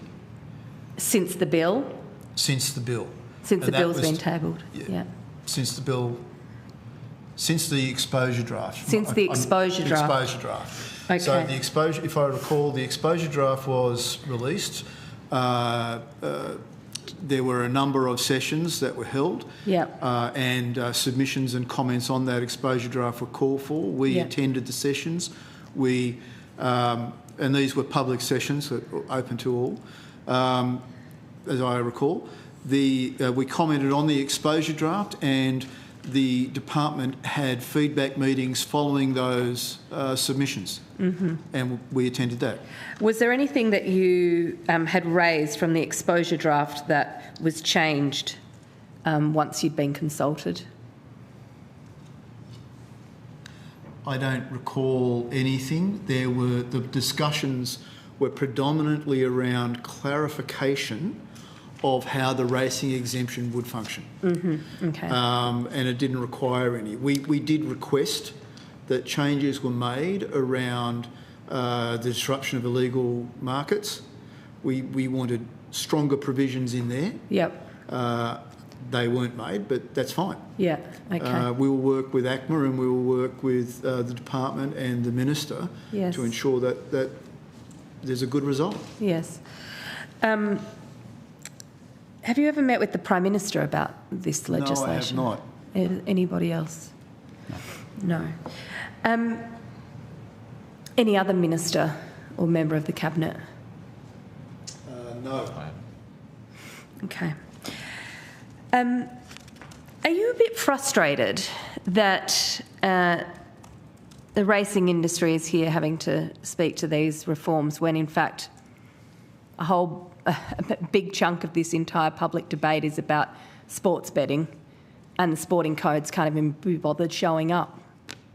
I am not frustrated by that at all. You're not. We're here representing our industry and the 100,000 plus people who are engaged in it and the communities that are engaged in it. So this is not a matter of frustration. This is part of us doing what we need to do to protect an industry that we love. Otherwise, we wouldn't be in it. Yeah. Are you surprised that the big sporting codes have not shown up? I can't speak to that. Do you think they should? They're not wagering operators, if I can add. I think tomorrow I noticed you've got a number of the wagering operators who are directly responsible for how this is delivered. I think that's the most important conversation to be had. The point of difference for us is there is a racing exemption or a carve-out, whatever the terminology is, in this legislation. That is why we're here to talk to that, but also to talk to the direct impact on jobs. No one else is as impacted by us from this legislation. That's the point of difference. I mean, it seems to me that, there's the racing industry and wagering is inherently linked. I mean, you've outlined that, right? Yes.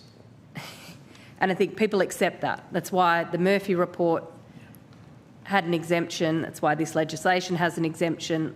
Yep. You know, rightly or wrongly, there'll be people who disagree with that, but that's the general consensus. But what we've heard today and what we've continued to hear over the last 3 years since the Murphy report is that the targeting of young people into gambling is actually not about racing. It's about getting young people to bet on a whole lot of other things. And when you're watching the AFL or you're watching the NRL, you're bombarded, or the cricket, you're bombarded with gambling advertising. It has nothing to do with your industry. Yep, and I think we would say we support those measures that are part of the draft bill. We understand what's intended there and we're supportive of that position. But racing is very different. You engage with racing knowing that you are going to be engaging with wagering, with the full expectation you're going to be engaging wagering. So that's why we're asking for a carve-out. The changes that are made are primarily targeting those other occasions where people are not expecting to be engaging with racing or where there are minors or more vulnerable people, and we do support those reforms. We heard some pretty extraordinary evidence today about how inducements are really used in a very predatory way. I'd like to understand the relationship between your industry and the betting companies who promote and use these inducements. I mean, do you have any oversight of that or line of sight on how they operate? Well, maybe, sorry to cut you off, but just to jump in there, when you talk inducements, maybe we need to clarify the terminology. We would talk about generosities as being different from inducements. Inducements, as we understand it, have been banned in terms of inducements to sign up and open accounts. They're not permitted under other regulation and legislation. If you're talking about generosities, as we know them, money-back specials for second or third or enhanced odds, we see those as being legitimate promotional tools that enhance the product offering but they are two very different things. So text messages offering generosity to a gambling addict, you don't think that's a problem? Well, they've been targeting to a mass market. They're targeted to customers who are verified, who have opted in to participate in that activity. And it's a breach under the current rules. If you are a gambling addict and have flagged yourself either BetStop or opted out of those messages, it's a breach of the current rules, not even this legislation, to provide those messages. And ACMA have been enforcing that. There was a story as early as last week where one of the wagering operators got the fine for having breached it. We support those rules. We think that's part of the protection, and it's part of the risk that I flagged with the offshore market is those messages aren't policed. So once you're dealing with an unregulated operator, you can have those inducements to sign up. You can have those inducements despite the fact you should be on BetStop or have been on BetStop. All those rules go out the window, and that's where we see the risk. But what we do know is not enough people are actually using BetStop who have gambling addictions. And so for those people, they can be very highly targeted to sell the product that you're in the business of. And I don't think any of us would condone that activity, right? Certainly not. I mean, do you think, offering Coke to a gambling addict is just offering generosity? Clearly not. It's an illegal activity and we totally abhor it. Escorts, sex workers, free hotel rooms? Sorry, we do not condone that. As Aaron has said, it is abhorrent. It is predominantly illegal. So have you ever, and this is a question to each of you, and you are under, the rules of the Senate, which are very strict. Have you ever heard of gambling companies offering those types of inducements, generosities? Absolutely not. I have not. No, not until this morning, or you're mentioning these examples now? No. Yeah, sorry, correction. Last week around Mr. Bateman, but before that, no. You don't dismiss his evidence here today, though, do you? No. No. And we're all continue. We do not condone that activity. Who should ultimately be responsible for that? If I can take that. Who's broken the law there? So there's multiple layers to that. Ultimately, it's illegal conduct. So the behaviour of the employees, the business that's allowed it to happen, doesn't matter whether you're in the wagering industry, the banking sector, finance, whatever area of the world you're in, that's wrong and it's illegal. So I think that's the first point. There's been a lot of evidence and discussion today about the Northern Territory Gaming Commission, and some of it has been alarming to us. Aaron and I both run industry regulators. We apply rules, we hold people to account, we're very strict in how we do that. So some of that behaviour, if it's been allowed to happen, is concerning to us. But I go back to my earlier point about addressing these things, focusing on the outcome, not on the ideology and the emotion, because it's very easy to use a sledgehammer to solve a problem here when a scalpel will do. And you can achieve the outcome you're looking for through a targeted and planned response rather than one that just says throw everything out because someone did something wrong. And I think that's the lens through which we should approach these. What about the scenario where people have stolen money to pay off their gambling debts? Do you think that that's the proceeds of crime? That money? Potentially. I think that's a question for the wagering operators in the first instance, who have a lot of that direct relationship with their participants. You talk about gambling debts. I will say the market again has changed significantly in recent years, and this is why I think it's important to look at the facts. You can no longer place a bet with a credit card. Credit betting with a wagering operator is now illegal. Banks scrutinise your deposits in and out of wagering operators more than they ever have in terms of you borrowing money. So admittedly, if you go back 10 years, that behaviour would have been far more prevalent and people would have been suffering more harm from it.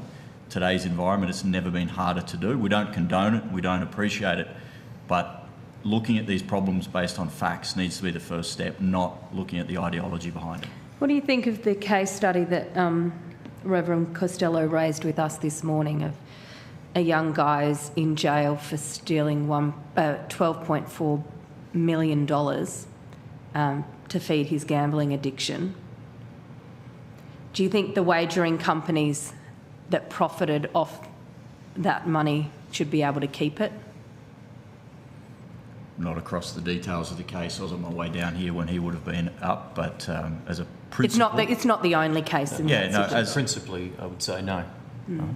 But again, we're not condoning any of these activities that you're using as examples in any way.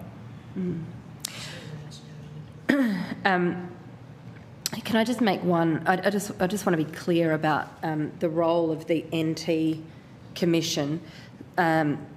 So that current body has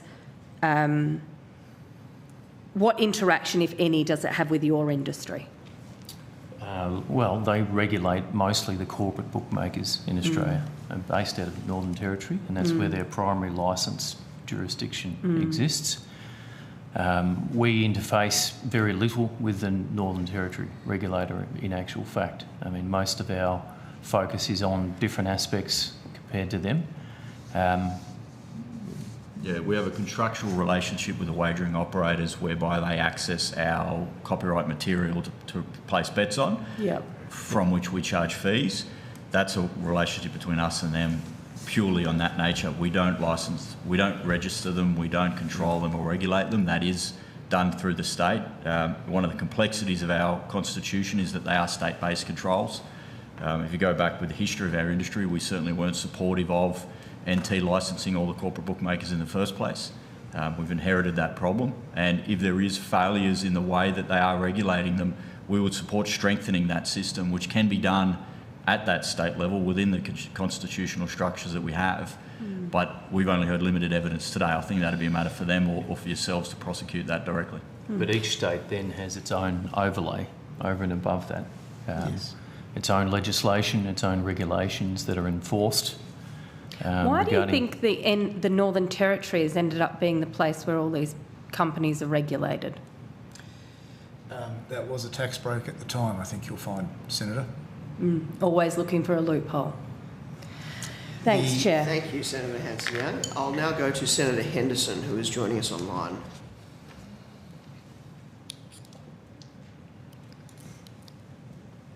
If she is.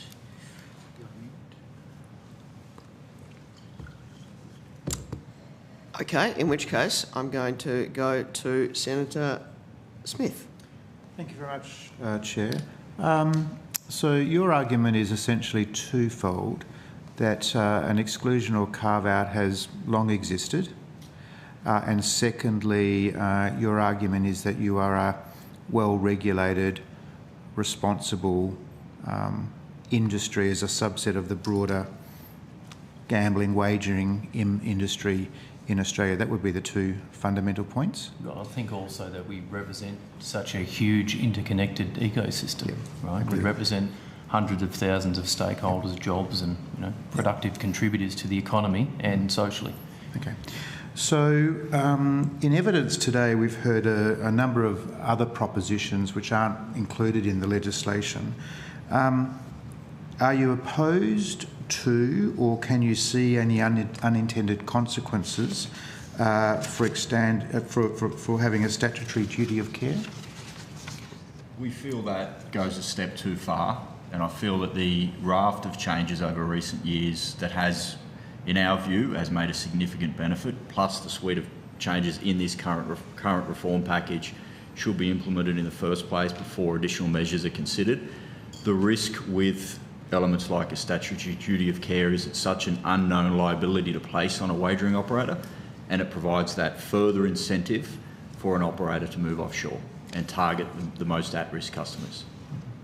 And the risks or unintended consequences of a national regulatory body that have been talked about? Well, as we've just discussed, there's so many regulatory bodies in existence at the moment. We support national consistency, but we don't necessarily support another national regulator. We think that would just be another entity sitting over the top could actually lead to further confusion. It would certainly introduce another cost to the industry, and I think unnecessarily. I think the focus should be spent on working with the existing regulatory bodies to make sure they are actually effective at doing what they're supposed to do in the first place. I was interested to read in your submission the term generosities. I'd not been familiar with that. I'm not a gambler, but not opposed to others who might choose to. What are the unintended consequences of banning generosities?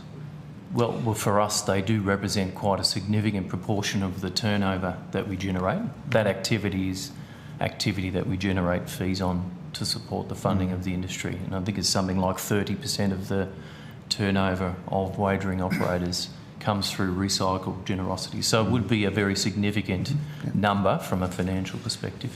But you did in evidence, earlier evidence, identify some of those sort of barriers to entry that already existed, before someone can get the opportunity around a generosity or something, the opt-in requirements, etc. Yes.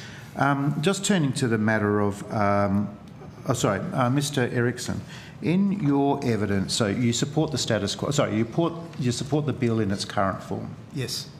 But Mr. Erickson, you did say that you would like to see the bet stop arrangements extended. I'd like to see them strengthened. Yes. Strengthened. Correct. What form would the strengthening of those take? I would like to see the interaction between BetStop and the wagering organisations in real time. At the moment, it is not real time. You have the majority of the wagering operators are online. You can't, it is not as effective, in my view, to check against a static list. So I would prefer to see that strengthened by putting it into a real-time environment. Mm-hmm. Are there any other strength? That is the primary one. That's the key one. Can I ask a follow-up there, Senator Smith? So how long is that lag usually? To be honest, Senator, I am not sure. Yeah. I know that at one stage it was around a week. I know that they have changed that. I know that the bill requires more closer interaction, but the reality is that if you have somebody put themselves on BetStop and you don't check the next day, then you could have a 24-hour window. So you can lose a lot of money in 24 hours. My position would be I would like to see it, and this is my view, Racing Australia's view, is that we would like to see that live, real-time interaction. Thank you. Thanks, Senator Smith. And what observations or initiatives do you have about how we can better combat the access to foreign gambling enterprises? Because I think your point is a fair one, that you create barriers and inhibitions in one place, and then for some people, not every person, they'll then seek other opportunities. So what is the best way to combat this? So this is the key answers to this are more technical. In very simple terms, the provisions that are in the bill at the moment is to block funds transfers. We would like to see the blocking of funds transfers both ways. We would like to see inbound blocked, not just outbound. So we know the bank, Senator, we know the account. You must know the account. If you want to block it going out, you must know the account that you're blocking to. Correct. Yeah. So there is no reason why you cannot block an incoming transaction. Now, if a wagerer who wants to bet offshore knows that they can't get their money back, would they bet? You'd hope not. You'd hope not. The other area would be around including virtual private networks. So at the moment, the bill allows ACMA the authority to take down and block sites. The challenge with a virtual private network is that you can effectively hide your location. You can hide both sides of that location, source and destination.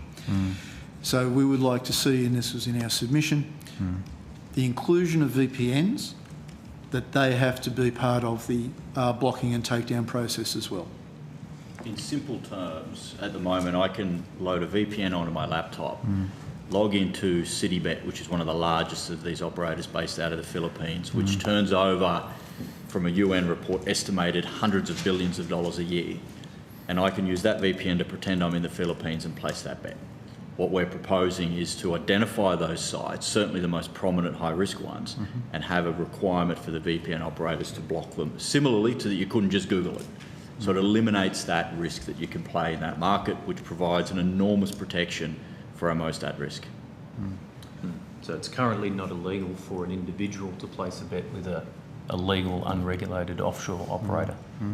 It's illegal for them to market and promote and offer to an Australian customer, but that doesn't do the job. Graham, if I may, would you explain the unlawful gambling in New South Wales? Yeah, so it's a little bit different in New South Wales. It is actually illegal to place a bet with an unregulated bookmaker. We proposed, as part of our clarifications in the bill, that the same thing should be replicated in the National Crime Code. That wasn't accepted, but we continue to pursue that, at least in a state basis, so that that onus existed. And at least it provides that extra layer. So our communication to punters would be, it's illegal to do it. You won't get your money back if you do, and if you've got a technology fail-safe as well that prohibits access to it, it's just a multi-layered protection. And this goes to the point we keep making, is focusing on outcomes. The outcome of that is less protection. There's no impact on the revenue streams through to our industries. If anything, it could lead to more taxation revenue to our sector and to the New South Wales, Victorian and other state governments, because you're bringing that revenue back onshore. What was the argument against doing that? What did the government say to you about that? That it was largely state-based. Yes, exactly. The argument was that it's state-based legislation that controls and regulates that area. A national regulation would interfere with the state-based, and that was a problem for them. Okay. But it could be an element of national competition reform process, for example. It could be part of a bigger picture, GST reform or other sorts of things. And I am not an appropriate legal mind, and I won't comment. But the point's well made. Yeah, okay. I think that is. I think Senator Henderson. The criminal code is federal. Senator Henderson, do we have you? Senator Henderson, if you're there, you have the call.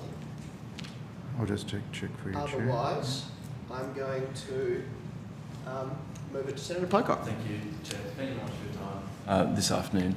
Mr Erickson, in your submission you state that, and I'll quote, total wagering on racing and sports is approximately 10% of gambling, yet has been the primary focus of this process, ignoring the sectors that generate significantly higher incidences of gambling harm. There's no source in your submission. Where is that from? That source is the Australian gambling statistics established by the put together by the Queensland Government on behalf of Australia, the 40th edition, that lists the gambling amount at about 232. I would need to check to be certain, and it lists the wagering amount on racing and sport at 22 billion. Any reason why you didn't include a source in a submission? Senator, probably just a simple oversight. Sure. Looking at the recent impact analysis of this bill by the Department of Infrastructure, wagering makes up 20% of gambling losses. Are you aware of that figure? Yes. Yes. And you're aware that has more than doubled in the past 10 years, making it the fastest growing form of gambling harm in this country? I am not aware of those numbers specifically that support that. I would question how that runs up against gambling itself. I certainly know that during the 2020-21-22 period, wagering significantly increased for obvious reasons. And has decreased since. And has substantially decreased. We've had a 24% reduction. So I'd like to understand, if I may, Senator, the actual numbers behind that one. Sure. I mean, it's in the government's impact analysis, so I assume I'll have to go back and review correct. that. I'd appreciate if you could do that. And so, given wagering accounts for 20% of gambling harm, do you accept that this is a public health issue, that the Parliament should be acting on? I accept that gambling harm is a health issue. And so do you think the Parliament should be acting? I think that the Parliament should be acting on anything that is harming to health. Okay. Mr Hinton, Senator Hanson-Young was asking about meetings with ministers, and you said you hadn't met any federal minister. I recall we sat in a meeting, I think it was Amanda Rishworth's Chief of Staff, and some people from the department, but at no stage do I recall having spoken to an actual minister. Sure. Okay, thank you. So you're the acting Chief Executive. Do you know how many times Mr Volandes met with the Prime Minister about gambling reform? No, I think there's been some reported in the press, but I couldn't tell you off the top of my head. Okay. If you're happy to take that on notice, I must say, please. I don't think that's information. I don't keep his diary, so I wouldn't have that. I'm sure someone at Racing New South Wales does, though. I can inquire. Okay, please take that on notice. You also said that restrictions would push people towards the illegal market. What's your source for that? Where's the evidence? Directly conversations with punters. So we, as part of our roles, often consult with every day consult with our stakeholders. And one of the key pieces of information we keep finding out is that especially the larger punters are shifting to access these markets because onshore, the taxation, which is a state issue, the point of consumption taxes have increased significantly. But the compliance costs for wagering operators are also significantly higher. So between ACMA, the ACCC, the ASIC obligations, the anti-money laundering, the AML obligations. Know your customer. The know your customer. So the cost to run a wagering business now is through the roof. And the result of that is the margin that they provide to their customers is narrower and narrower. So if you're a large betting customer and you undertake wagering as your source of income, of which there are thousands of people in Australia that do, they look for where that margin is best. And I've sat with someone that showed me in the space of 3 seconds how we can go bang, bang and bet in the Philippines as opposed to betting here. Mr Hinton, the margin can't be that small if you're offering so many inducements or generosities, as your industry likes to call them. The margin can't be that small, surely. I think the relevant point in that is a lot of that conversation around the growth in these inducements, they are a factor of our industry today, but they are based on that 21-22 period they went through the roof because you had such an influx of wagering. People had higher disposable incomes through COVID despite all the other pressures. That has come off significantly, and you should ask the question of the wagering operators tomorrow, how their generosities today compared to how they were back then. Sure. They're off significantly. But they've also, what you've seen is they've shifted from advertising, so this bill talks to how much advertising a wagering operator can do. That's down somewhere in the region of 40%, which again, I'll let them tell you those figures. So that's a big decline. What they've done as well is reduce those generosities because they've wound back those margins because the profit isn't there that it used to be. Sure. And so when you say that people will go offshore, that's just anecdotal, that's just from conversation? No, there's also Responsible Wagering Australia undertook a comprehensive study, which is part of, I think it's included some of those stats in their submission, and if not, I can provide a copy on notice. There's also the gambling lobbies evidence. I've got more than that. So there's also the International Federation of Horse Racing Authorities have an anti-money laundering committee, global committee that undertakes studies in this space. And the UN has also commissioned a study which, to be honest, their figure come back at $1.7 trillion globally on illegal gambling markets outside of the regulated regime. But that is obviously there are illegal gambling operators, but that's a very different thing to saying that if you reduce advertising, that people will go to those industries. And I was interested, when you said that earlier, I was reminded of the co-founder of Paddy Power, Stuart Kenny, talking about this. And so I went and dug up his quote, because he was asked on, I think it was ABC Radio National, about this argument that yourself and Kai Cantwell and others in the industry use. And his response was, I use that argument all the time when I was lobbying. I was the main lobbyist in Ireland.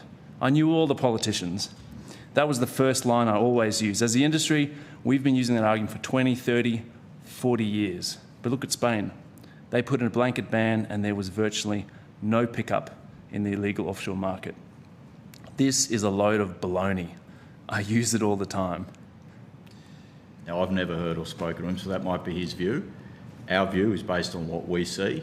And as I said, there's been multiple reports, none commissioned by us. As you say, one was from the wagering operators, but two completely independent of any wagering operator that identifies it's not $100 million, it's not $1 billion, it's hundreds of billions of dollars. Even if they're wrong by a factor of 5, it is still an astronomical amount of money. And then you go back just to the core economic principles that we've seen with the tobacco excise, we're seeing with the alcohol excise. The minute you compress a market through over-regulation and high taxation, the black market will always find a way. What we're saying is the changes in this bill we support because it helps in this space. It doesn't solve all the problems. We think there's more we can do, not through legislation, but through the way it's enforced. But if you continue down that path, you'll have tobacco, alcohol and wagering driving an enormous illegal black market in Australia. It's already causing us harm.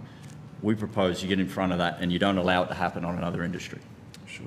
I know that there'll be many experts listening to this who are very dubious about what you've said, particularly about the UN study. So please can you provide those studies on notice?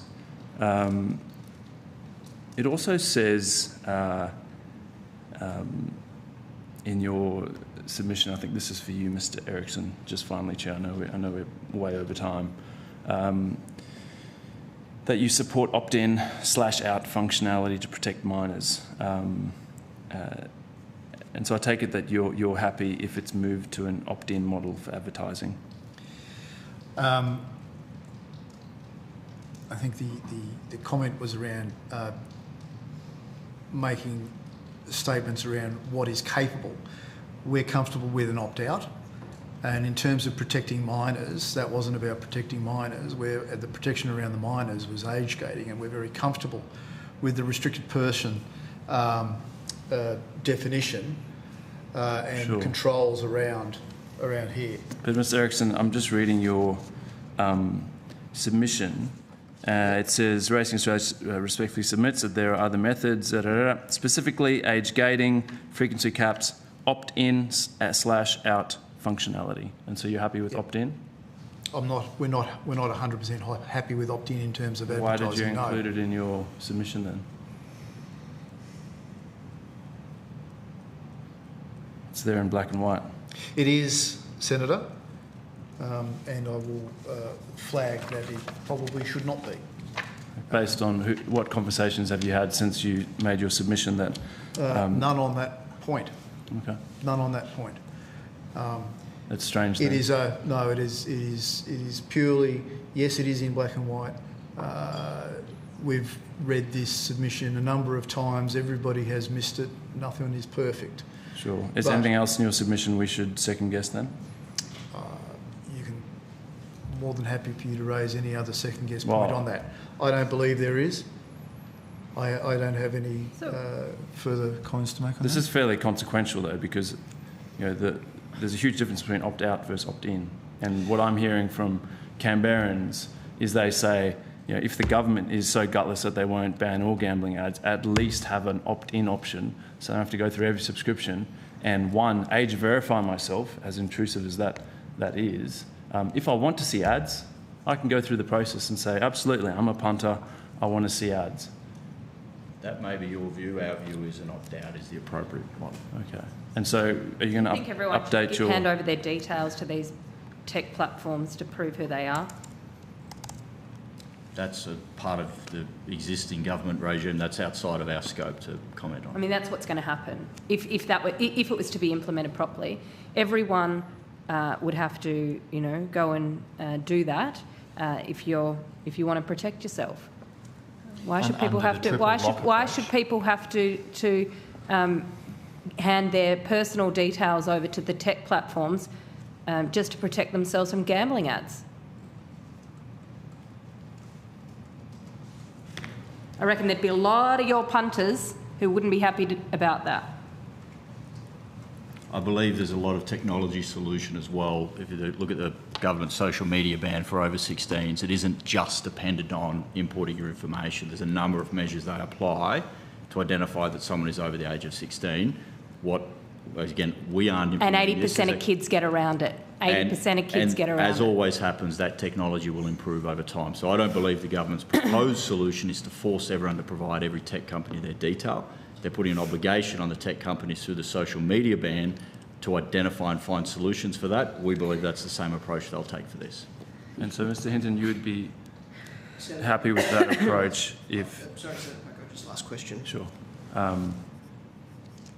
If that is your preference, that the government come up with some sort of age gating and people potentially have to hand over details, or there's an obligation, and like we're seeing with social media, 80% of people get around that. I think it's easy to criticise a piece of legislation and some technology that's only just rolled out. If the current number is right, 80%, and I'm taking your word for that being the actual number, that no doubt improves over time.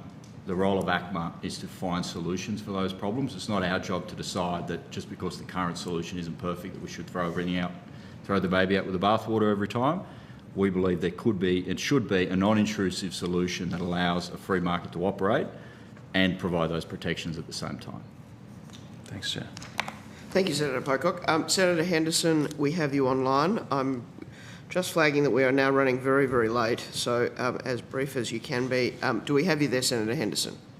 I hope you do, because I've been hearing it at your end. Can you hear me? Yes, we can.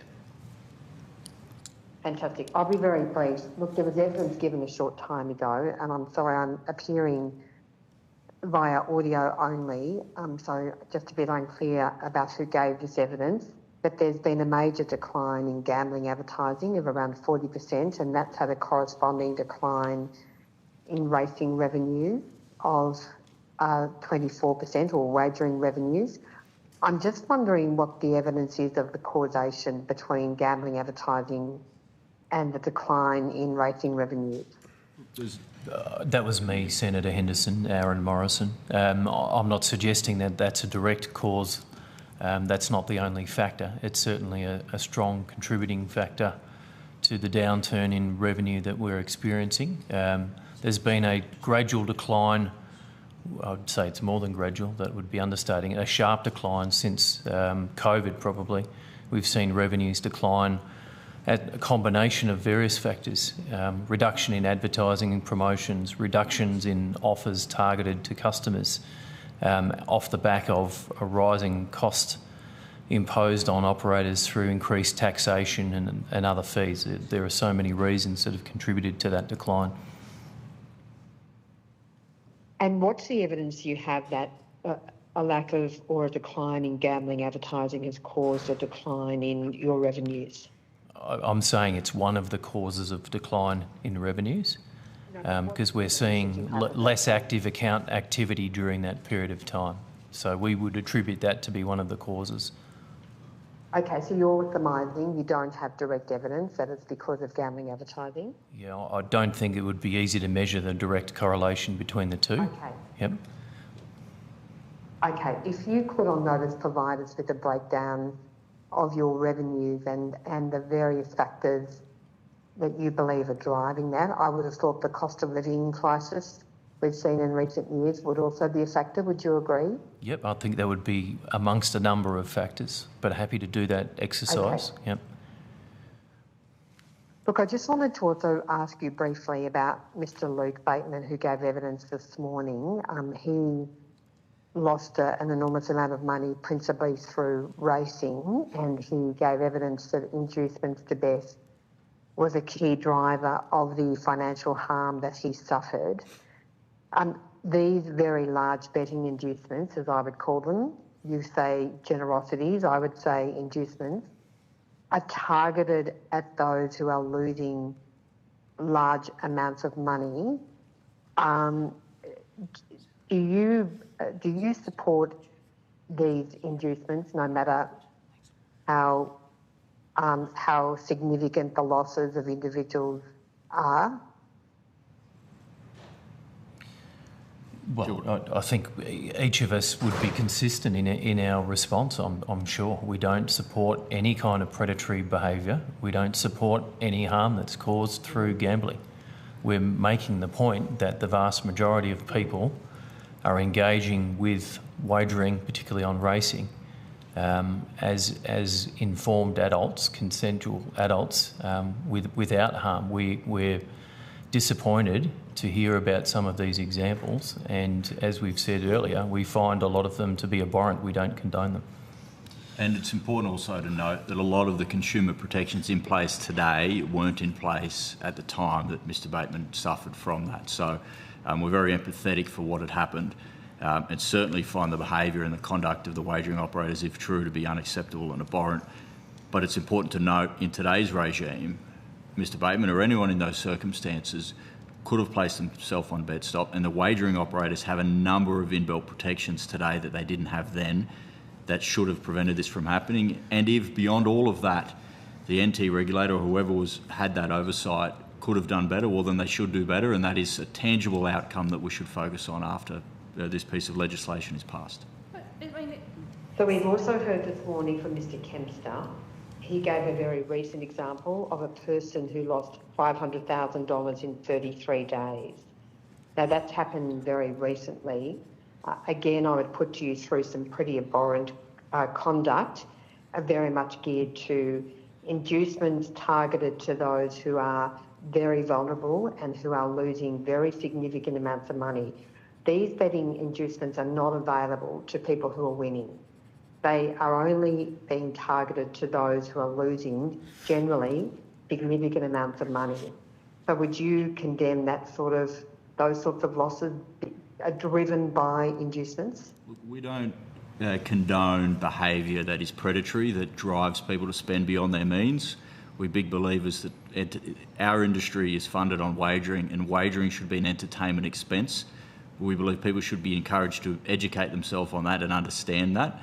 If that is the basis upon which people wager, it creates a sustainable industry, and that's what we want.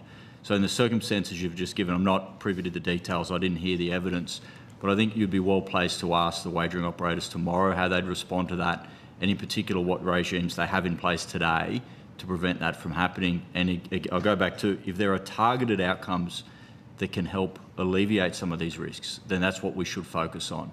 Blanket bans on things like generosities that millions of customers enjoy freely on a regular basis without issue doesn't solve the problem. If anything, it risks exacerbating the problem. So let's identify what that is and then look for targeted solutions. But I think the wagering operators tomorrow would be far more positioned to answer that than us. Yeah. I think also there are other regulatory frameworks through which this matter can be pursued. The National Consumer Protection Framework focused heavily on the matter of inducements and generosities, and that can be dealt with at a state-based level. Senator Henderson, I'm just conscious of time. May I ask you to make it your last question? Yeah, sure. Thank you very much, Chair. And appreciate that I'm operating under a bit of duress. So just to clarify, to the extent that there is this predatory behaviour, and I'm not talking about non-predatory behaviour, but where people are being targeted and those who are incurring significant losses or who are betting very, very frequently on anything and everything, which may indicate that they've got a problem with gambling, you would support a tougher regulations or laws to stop that predatory behaviour? If that customer showed signs and was suffering from gambling harm, I think there needs to be a regime to provide support in those instances. And there's probably no one single solution for that either. There's probably multiple solutions. To be honest, it is shocking to us to hear if it is happening in today's environment to that extent. Look, I look forward to pursuing the matter. It's not something that goes back to our point of a sustainable model is one where people gamble with their available disposable income. It's their entertainment. That's what we want our industry funded on. Yeah. Yeah, no, and I appreciate that. So, and look, you know, I think Australians well understand that if you have a bet and you incur a loss, well, that's a part of what happens with betting. But then if you incur a loss and then you receive within minutes or hours a text message saying, hey, you know, why don't you, here's some bonus bets, why don't you make further bets on X, Y and Z. This is a very frequent occurrence happening in the industry. Does the racing industry benefit at all from bonus bets or any other form of inducements? Yes. We do, yes. With the generosities that we were talking about before, as I mentioned, and you might not have heard that part, it's about 30% of the turnover and flows through our revenues when recycled. So they are a strong part of our wagering turnover and revenue base. And what's the total quantum of that 30%? Could you tell me? 30% of our total wagering revenue. Yeah, might have to take that on notice. That's a national figure. We each run our own organisation. Yeah, So I was going to suggest that the wagering operators tomorrow might be better placed to provide that information. Well, could I ask you to provide that on notice to the best of your ability? Yeah, if you could please, what that 30% represents as a proportion of your total revenue. Thank you very much, and thank you, Chair. Okay. Thank you very much. Senator Smith, you have one question on notice, not to be taken. Thank you to the witnesses. Mr Morrison, in your previous exchange with Senator Henderson, you used the term active accounts. Could you, on notice, provide to the committee what is the average... So you obviously track active accounts week by week? Well, the wagering operators do, and sometimes we're privy to that information. So we don't directly track that. No. You don't? No. Okay. We inquire from time to time just to get a sense for how things are going from a performance perspective. Exactly. So when was the last time you inquired with them? Well, that'd be on an ad hoc basis. Okay. But because the point that I'm curious about, and I will ask them tomorrow, is I'd be very, very keen to see what is the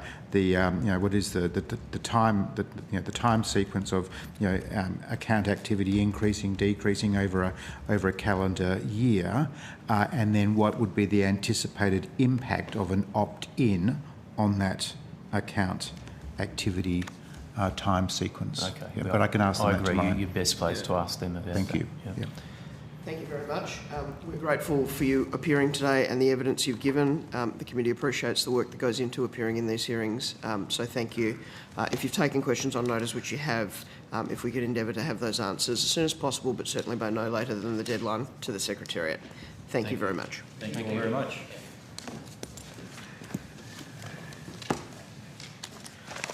Okay. I now call witnesses from the Lottery Office, and we'll just suspend briefly while they're coming to the table. Thank you, broadcasting.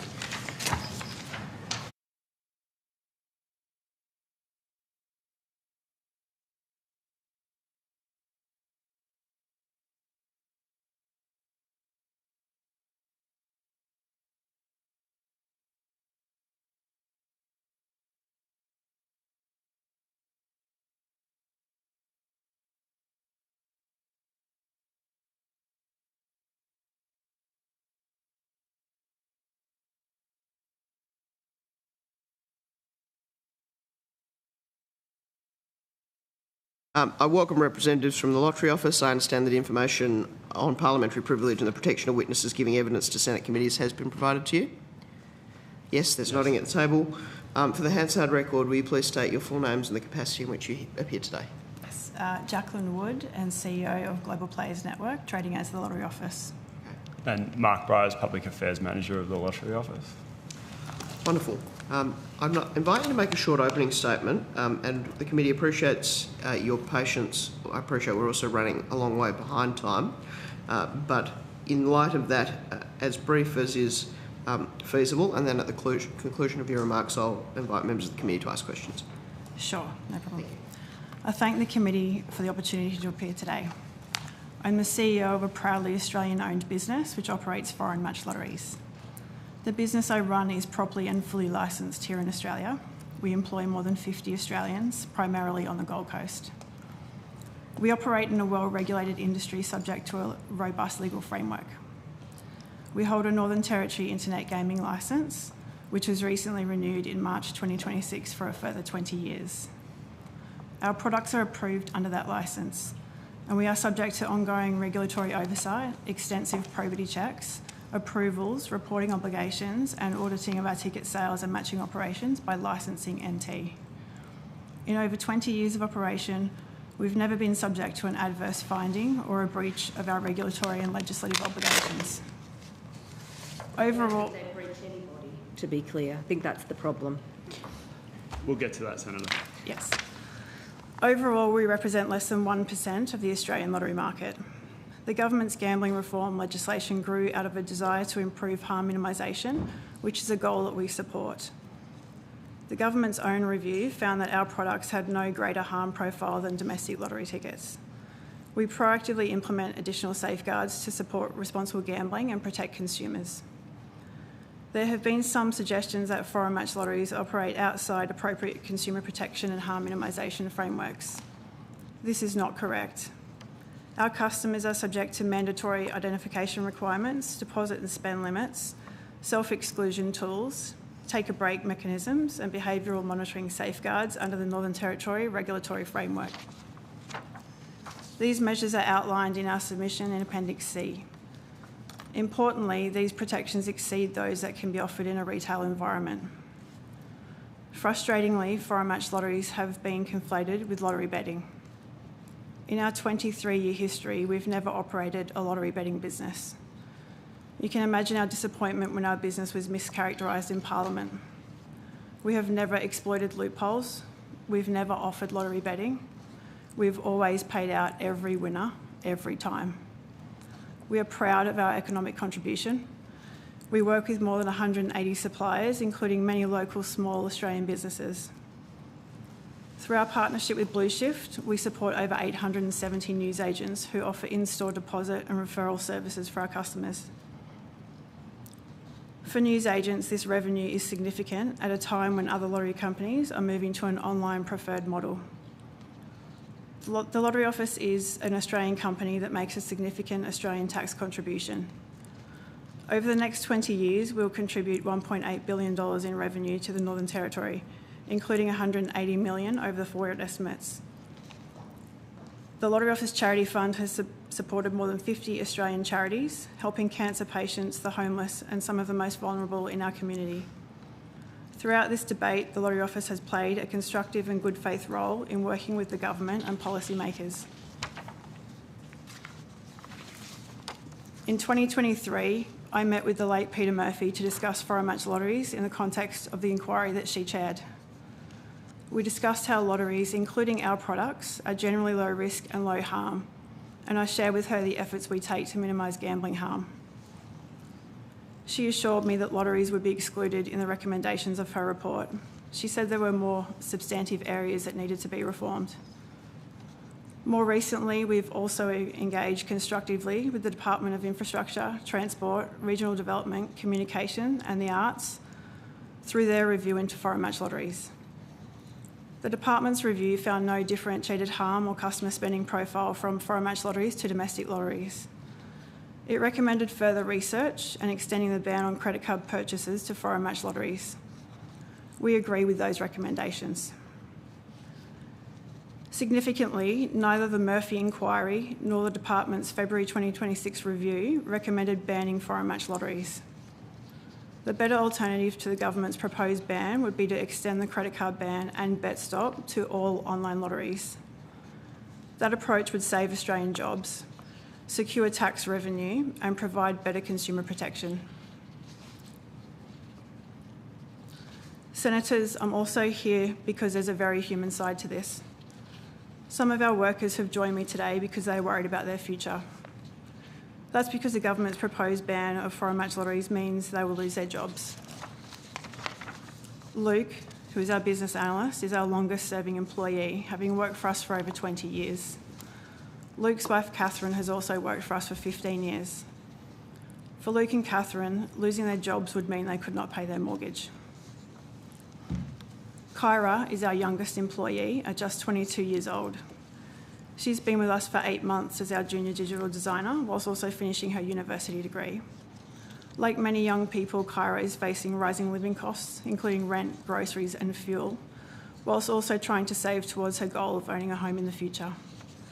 If Kyra was to lose her job imminently, it would create significant financial hardship for her and remove an opportunity that is helping her to develop professionally while she completes her degree. Luke and Kyra, along with our 48 other team members watching today, are real workers. They're not abstract numbers in a policy debate. They're joined by many other Australians employed by our suppliers, newsagents and the charities that we support. They are real people who will be directly impacted by the decisions made in Parliament. Mark and I will be happy to answer your questions. Thank you. Thank you very much. Senator Hanson. Thank you. Mrs Woods, Yes. Wood, how do you advertise your product? We advertise via many different channels, so TV, digital, social media. So are any of the restrictions in the legislation going to impact you? No, not currently in the legislation. I mean, the current legislation will ban our products, so we won't be able to advertise at all. We won't be able to offer our products at all. But the current legislation is about wagering advertising restrictions, not lotteries. The important thing to note as well, Senator, is using our social media advertising, for instance. Our product is not targeted at young people. It's predominantly a product that appeals to older people, and our marketing is targeted at people over the age of 40, not below. So when you say social media, you mean you're advertising what on Facebook mostly? Facebook mostly, yes. And I will just add to that like Mark said, our product doesn't appeal to younger generations. Lotteries are primarily appealing to the older generations. The average age of our customer is 54 years old, and 77% of our customers are over the age of 40. And because there's no restrictions on advertising on social media, it doesn't impact whether you're able to advertise? In the current draft, in the current legislation? Well, no, I mean, so you go. Yeah, well, it doesn't restrict lottery operators from advertising. However, our business will not exist, so we will not be able to advertise. I spent a little bit of time on your website today. It seems very complicated. Like, I tried to work out how, what my chances were, how obvious it was going to be that I would, if my numbers came up, whether I would get the money. I was quite interested in the very long terms and conditions that you have. But just to be clear, I want to read this because this seems extraordinary to me. In your terms and conditions, you say, you should be aware that we may not be able to pay out promotional prizes offered by a foreign lottery. It's the whole purpose of your business model, by the way, as such prizes may be only available in the country where the foreign lottery is based. So why on earth would you be selling a ticket? I don't know. If we are able to claim a promotional prize from a foreign lottery in relation to a winning ticket held by you, we will pay you that promotional prize to you. But why are you selling tickets to something that you can't actually give to people? That clause that you're referring to is not talking about the actual prize. The advertised prize is talking about additional promotional... Doesn't say that. It's promotional things like some lotteries may offer a free ticket as a prize in that jurisdiction. So there's some things, or an extra raffle, they might have another raffle that ticket will be entered into. So there are some promotional prizes that that don't apply. That is not referring to... So second-class prize winners. Yeah, it's not referring to the main prize, to the jackpot prize. Okay. How much in winnings have you distributed? 82 million Australian dollars. And how many individuals have received that? I don't have the unique individual number, but the number of wins that we've paid out since 2018 is over 11 million individual wins. Mm-hmm. Some of which have been more than $1 million, Senator. Mm-hmm. I would like to know how many individuals. Yeah, sure. We can take that on notice and I'll get you that figure. Why do you think people don't want you operating? Senator, I would, reviewing the submissions to this inquiry, make the conclusion that the only people interested in putting us out of business are our commercial competitors, or people who stand to benefit from a competitor leaving the market. So you based yourself now in the Gold Coast, but you were originally based overseas, weren't you? No, we're a fully Australian. So what's the link with the Origin Sports Bar? The Oregon Sports Bar? Yeah. We purchased tickets in Oregon for a number of years. So 8 years we purchased tickets via the Oregon Lottery. So we worked for a number of years with the Oregon Lottery and the Oregon government before we purchased any tickets there. And we purchased tickets in Oregon from the pit stop. Did you have any staff based there, or was it all done online? So no, we had a retailer there. We don't have any of our staff based over there. So you're based in the Gold Coast, yet you're registered in the Northern Territory. Why are you registered in the Northern Territory? That's where we hold our licence. Why in the Northern Territory, yet you're based in the Gold Coast? I'm trying to understand that. Yeah. Senator, I think what you'll find is the majority of gambling regulation in Australia existed pre-internet, whereas the Northern Territory made their regulation fit for purpose for the internet. So that is why we've seen wagerers register there, why we've seen lottery officers based there. The other restriction on us is that states have retail exclusivity, so they may not allow another lottery office to be registered in said jurisdiction, whereas the Northern Territory allows us to have an internet gaming licence.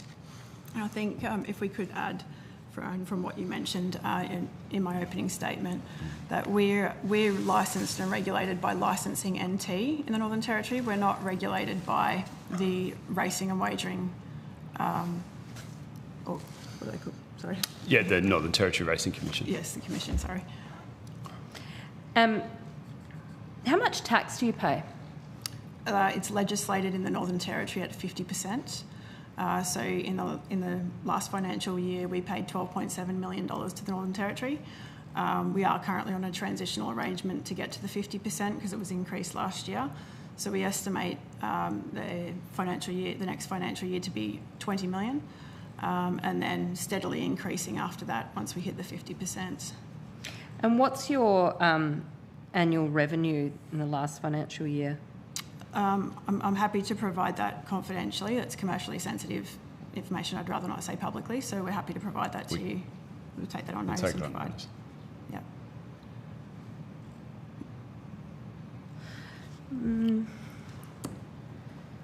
I mean, Chair, they've offered to give it to us.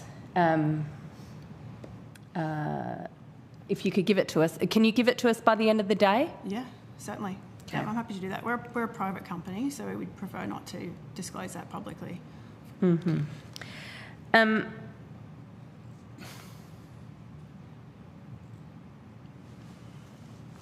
your terms and conditions, you also say that you can't guarantee a foreign lottery operator will honour a matching foreign lottery ticket and or pay any applicable lottery prizes. And that in that instance, this quote, in no way makes us liable to pay out any prize amount equivalent to the relevant matching foreign prize money. I mean, this just seems... You've got all of these loopholes to not actually give people any of the winnings if they were lucky enough to get them. Senator, with respect, these clauses are in the terms and conditions of most major gambling organisations. And while there are hypotheticals about not paying or, you know, the spectre. The difference is we're talking about foreign operations. That's the difference, right? Yeah, but I bring you back to my point, which is these are all hypotheticals that have been disproven by the 23 years of our operation where we have always paid out. Yeah, and I will add to that every ticket that we purchase in an overseas lottery, we are purchasing illegally and validly, and we legally can claim the prize for any ticket that we're purchasing. So our customers have recourse against us, and we have recourse against the lottery in which we're purchasing the tickets overseas. So on the very rare chance that that hypothetical may happen, we would utilise our rights to take that action against the lottery to enforce the payment of that prize. How come a single, in the US, a single game of Powerball would cost about $2 but you charge $7 Australian? Yeah. What's the difference there? Well, naturally, we have to cover the cost of operating our business. So we pay the $2 for the cost of that ticket, and then we have to obviously charge more for that ticket to be able to cover the cost of running our business. I mean, that's quite a markup, isn't it? Yeah, well, with the conversion, it's not really. It's not that significant. And so do they get extra winnings if they win to make up for how much extra the ticket was?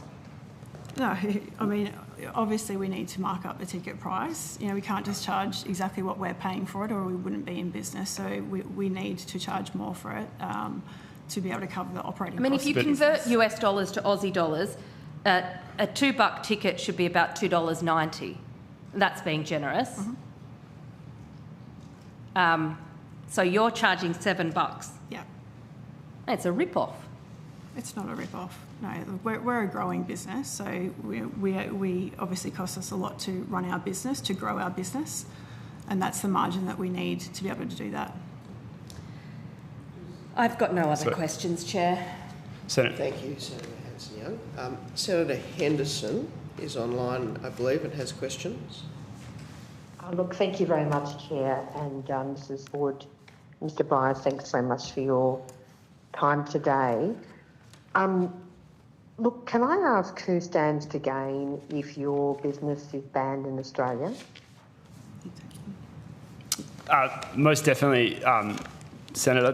The people who stand to gain are those commercially interested, such as the monopoly lottery providers in each state and territory. They are the Lottery Corporation in every state but Western Australia, and then Lottery West in WA. Are you aware of any of those organisations lobbying to have you shut down? Yes, absolutely, Senator. They have been active in this process. They've been active meeting around this parliament, other parliaments around the states. They are also the major partners of the Australian Lottery and Newsagents Association. So, these people are active in promoting their agenda of putting a competitor out of business. I do note that no government review or inquiry has found that our product is any different to theirs or provides a different risk profile to theirs. And so one can only conclude that this is commercially motivated. Even the department's own review that was conducted earlier this year and released in February found no discernible difference between our product and theirs when it comes to harm minimisation. I'm aware of a number of prizes through the other lotteries in states and territories that have not been paid out or not collected, and there have been instances of fraud, going back to the very famous case of Harry Beitzel, when he defrauded some people who won a prize. Have you ever failed to make a payout for any prize, or has there ever been instances of fraud? No, never. We've paid every winner every single time in 23 years. And I think it's important to remind the committee as well, Senator, that not only do we have an outstanding track record and an unblemished track record, no other business, despite evidence that's been presented to the Murphy Review or the committee today, is being proposed to be put out of business. It is purely our business and those who provide our product, of which there are 4 in Australia, which does not align with the government's stated objectives of harm minimisation and removing gambling from sports. Look, I will be very clear. I am concerned that this is being driven by a motivation to shut you down because you are a competitor, even though you only have 1% of the lotteries market, particularly from Western Australia, which of course owns the West Australian government has its own Lottery West business. Could you describe what would happen to newsagents who sell your product if you were to be banned in Australia? Sure, yes. So, as I mentioned in my opening statement, we support a network of over 870 newsagents who offer our services, deposit and referral services, and we pay them commissions for those services. Some of those newsagents earn significant revenues from our services. The top newsagent earned over $55,000 in the past 12 months. So it is an additional revenue source for newsagents who are declining in other areas, and we're proud to be doing our part to be offering another income stream to newsagents at a difficult time for them. Do you have anything to add? What's been the total income stream to newsagents in the last 12 months across the country? I'm sorry, I didn't quite hear all that, Senator. What has been the total income paid to newsagents through commissions by you in the last 12 months across the country? I don't have that figure to hand. I can get that on notice if you would like me to. I don't have that figure to hand, I'm sorry. Yeah. Yeah, thank you. The Minister was quite improper, I would say, in her comments about your business in Parliament. She made the comment that that you've been undermining state and business income streams. Can I ask you to provide some further response in relation to what the Minister said in Parliament? State and business, is that what you said? I'm sorry. Yeah, and also that she referenced the fact that you use legal loopholes. Yes. Yeah. Thank you. I would like to address the loophole comment. And it has been very disappointing to hear the loophole comments being made in Parliament. So I would like to say that foreign match lotteries are not operating in a loophole.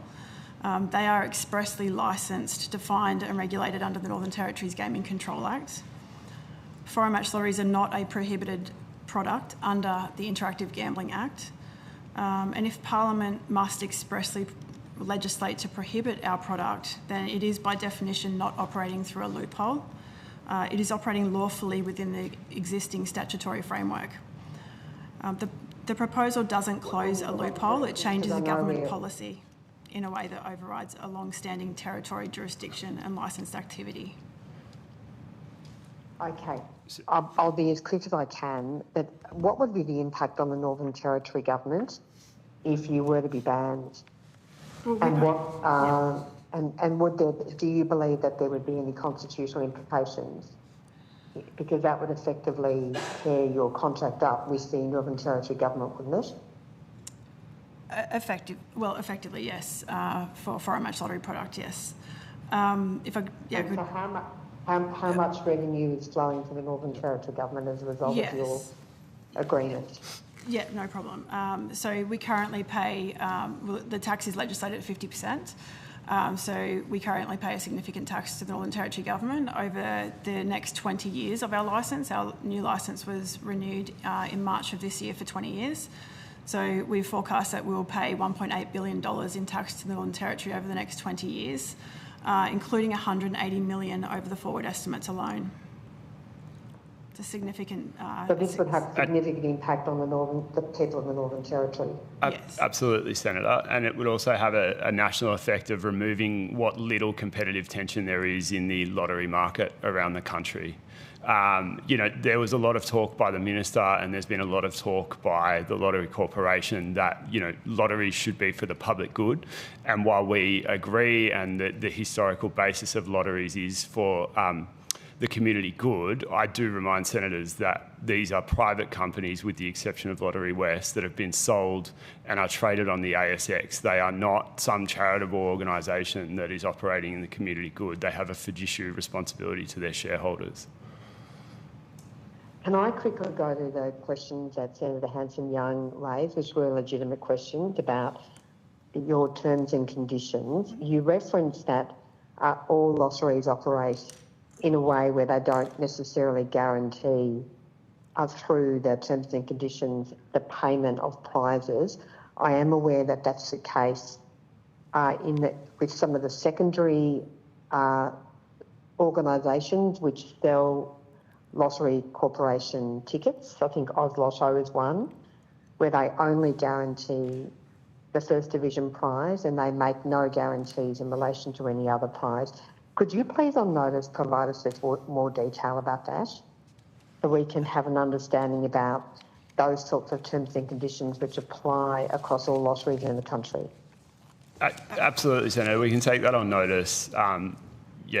Absolutely. I just want to reiterate the point that terms and conditions are not a consideration of this debate. Like, they're not under they're not under the microscope of gambling reform in Australia.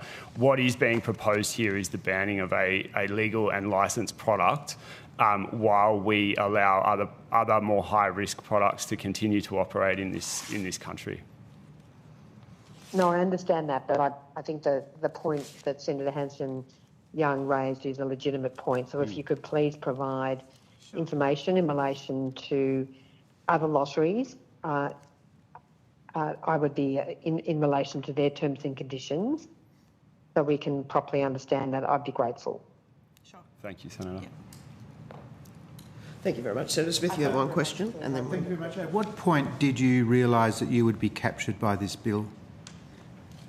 Given that Ms Murphy, you had a conversation, gave you certain undertakings, the department itself did a review of which you would have been engaged and consulted around. Yes. So what point did you discover that you were... 2 days prior to the exposure draft being released is when we were informed that it would have a ban in there. So state governments in the past ran state-owned and state-regulated lotteries. Yes. They then sold them to private operators as part of various competition reforms, asset sales. They now operate in the private market, still regulated. You come along, operating the private market as well, bringing to them some competition, and then rather sneakily, cheekily even, the government has to try to capture you as a way of protecting some privately operated lotteries. Yes. Wow. Explained perfectly. That is cheeky. That is sneaky. Yes. Wow. Yep. Yes. I thought the government was adopting a pro-competition reform agenda. I thought that giving consumers choices and some competitive tension around lotteries... Well, point made. Do you provide any of the income that you generate to charities or to charitable causes? Yes, we do. So we have the Lottery Office Charity Fund. So we allocate 0.5% of our revenue to the Lottery Office Charity Fund. And in comparison to the Lottery Corporation, which is stated in their annual reports, in the last 3 years they've allocated $12.9 million to charities, which equates to 0.1% of their revenue. So as a small business that we are, we're allocating 5 times more to our charity fund than the Lottery Corporation. And the Prime Minister, Anthony Albanese, and the Communications Minister, Annika Wells, think it's necessary to drive you out of the market? Yes. Wow. Yep. Last question. Despite all evidence of their own department to the contrary. So this has become, this piece of legislation, a bit of a Trojan horse in support of once state-operated but now privately operated yes. Lottery organisations. a curiosity rather than... So you make ticket sales, but you actually buy lottery tickets in lotteries. How much of your income proportionally is generated from the sale of the ticket here in Australia as opposed to your success at winning the actual lottery prize? Sorry, I'm not sure I understand the question. Yep, so perhaps I've misunderstood your business model. Yeah. If I understand it, Senator, based on your question, our income comes from the ticket sales because we sell you a ticket and then we go and buy a matching ticket in the overseas lottery. So a matching ticket. All the Matching income, comes back to you. That's the point. Yep. Yeah. So we don't make. We don't. Yeah. I'm surprised there aren't more of you. Perhaps your public appearance today. We would welcome more competition in the market, Senator, as I'm sure you would as well. Well, like I said, full marks to Prime Minister Anthony Albanese and Annika Wells, because this is particularly sneaky, particularly cheeky. I would think, but that's just a private view. I reiterate my point. At no point in this debate, and I've been involved in it from the beginning, before the Murphy report, have we proposed banning and putting companies out of business, banning products and putting companies out of business, and then this legislation was laid down, effectively banning our product and effectively putting us out of business. So, were you given the courtesy of a call, or did you understand it on a rumour mill, or you read about it in the paper? About the ban? We were notified 2 days prior to the exposure draft being released. So, prior to that, it had never been something that had been contemplated with us at all, or raised with us that it could even end in a ban. More so, what was being spoken about was a national framework, which would include things like the credit card ban. And that is what we were expecting. That's what had been spoken about all along. Never a ban had been raised with us. And Senator, I think I said it at the start, the test the Prime Minister sets is, does this increase harm reduction and does it separate gambling from sport? Well, it does not increase harm reduction because it places our customers directly at the whims of the offshore market. They will still be tempted by these large overseas jackpots and they will seek to get their ticket by any means necessary. What would be far more effective in minimising harm in this industry would be extending the credit card ban for all online lotteries. It's had success in the wagering industry and BetStop as well, which has also proven to be successful in the wagering industry. I would be very interested in our competitors' position on those two things as well, because we think it should be rolled out to all online lotteries. Good point. Thank you very much. Thank you, Chair. Thank you, Senator Smith. Thank you very much for your attendance here today, the evidence you've given and the work that sits behind that evidence, and for bringing your colleagues along as well. You are excused with the committee's thanks, and if you have taken any questions on notice, which you have, can you please provide the answers to the Secretariat by the due date and earlier, if possible. Thank you very much. I now welcome the Australian Gambling Research Centre. I understand that information on parliamentary privilege and the protection of witnesses giving evidence to Senate committees has been provided to you. Is that correct? Yes. Thank you very much. For the Hansard record, will you please state your full name and the capacity in which you appear today? Right. My name is Kei Sakata. I'm the theme head of Gambling Harm and the head of Australian Gambling Research Centre. Chair and Senators, thank you for the opportunity to appear today. I'd like to begin by acknowledging the traditional owners of country across Australia and pay my respects to elders past and present. The Australian Gambling Research Centre was established under the Commonwealth Gambling Measures Act 2012.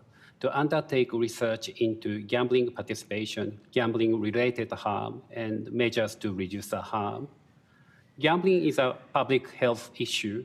As with other public health challenges, effective responses require action across prevention, regulation, monitoring, and treatment. Our solution is grounded in the public health perspective and focuses on whether the proposed legislation will achieve its stated objective of reducing harm from online gambling. The AGRC welcomes the bill as an important step forward. The proposed advertising restrictions strengthen BetStop and action against illegal offshore operators are likely to reduce gambling promotion and improve consumer protection. However, our assessment is that there remains an opportunity to strengthen the bill in several key areas.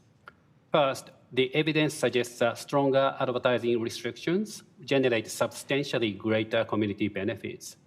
Research undertaken by the AGRC found that more comprehensive advertising restrictions were associated with significantly larger socio-economic benefits than partial restrictions.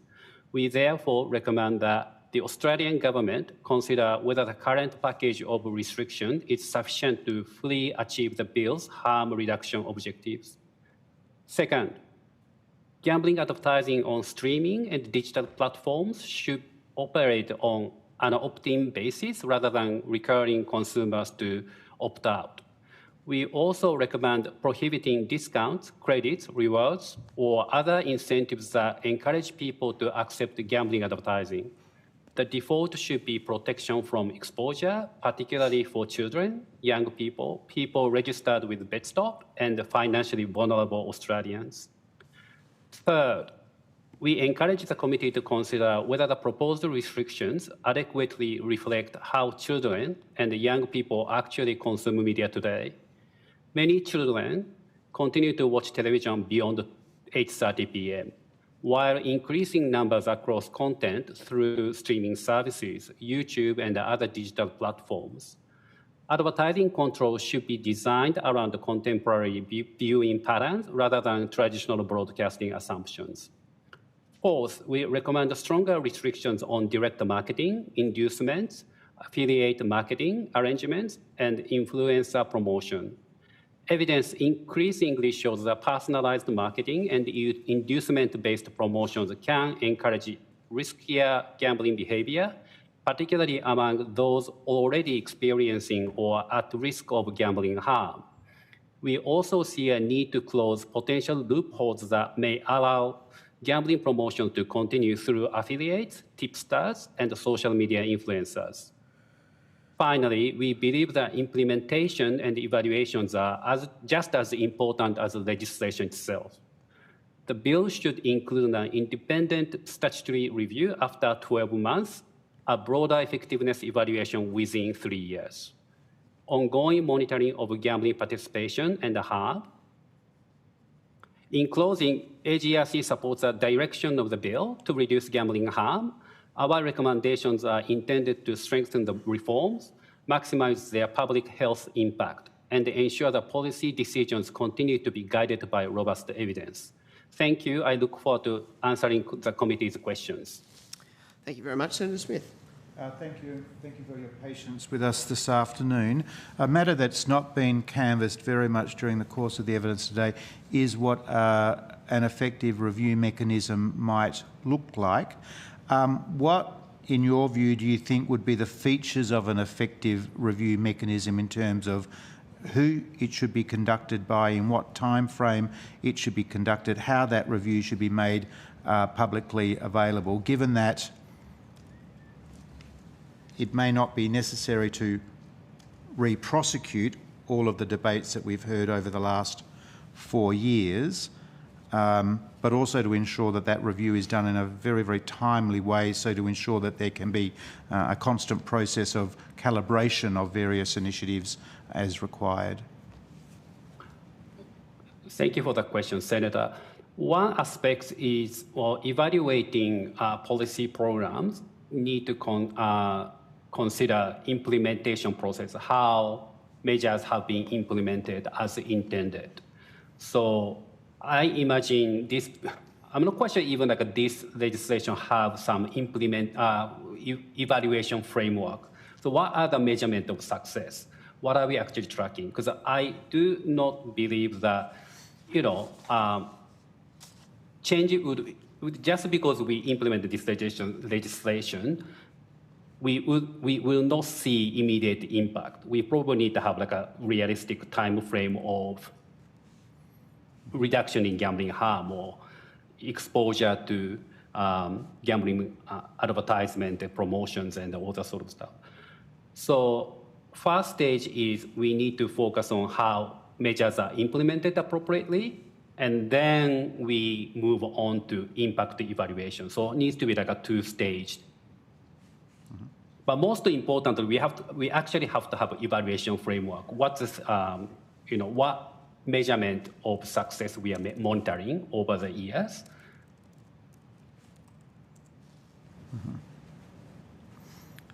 And do you have a view about, what body or what characteristics an individual or individuals should have?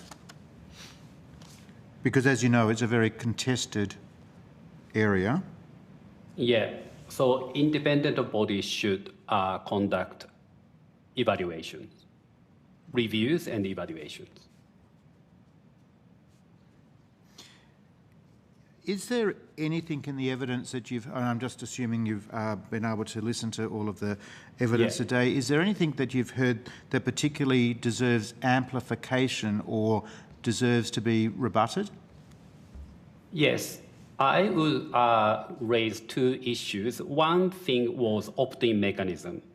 So opt-in mechanism, Professor Thomas mentioned a little bit in her presentation that we also need to consider about some financial incentive mechanisms for people to opt in.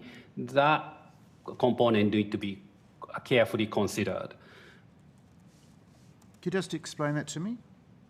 So wagering service providers may, or a streaming service may actually provide incentives for people to opt in by give discount for streaming services. Oh, I see what you mean. Yeah, that's right. So it's not. So your view may be that an opt-in mechanism that is accompanied by or coupled with a financial incentive might be counterproductive. Yeah. Okay, I understand that. That's correct. Okay, thank you very much. Thank you very much. Another point to amplify is inducements. Well, I mean, many witnesses actually provided evidence around commentary around inducement. We are seeing more evidence around this area.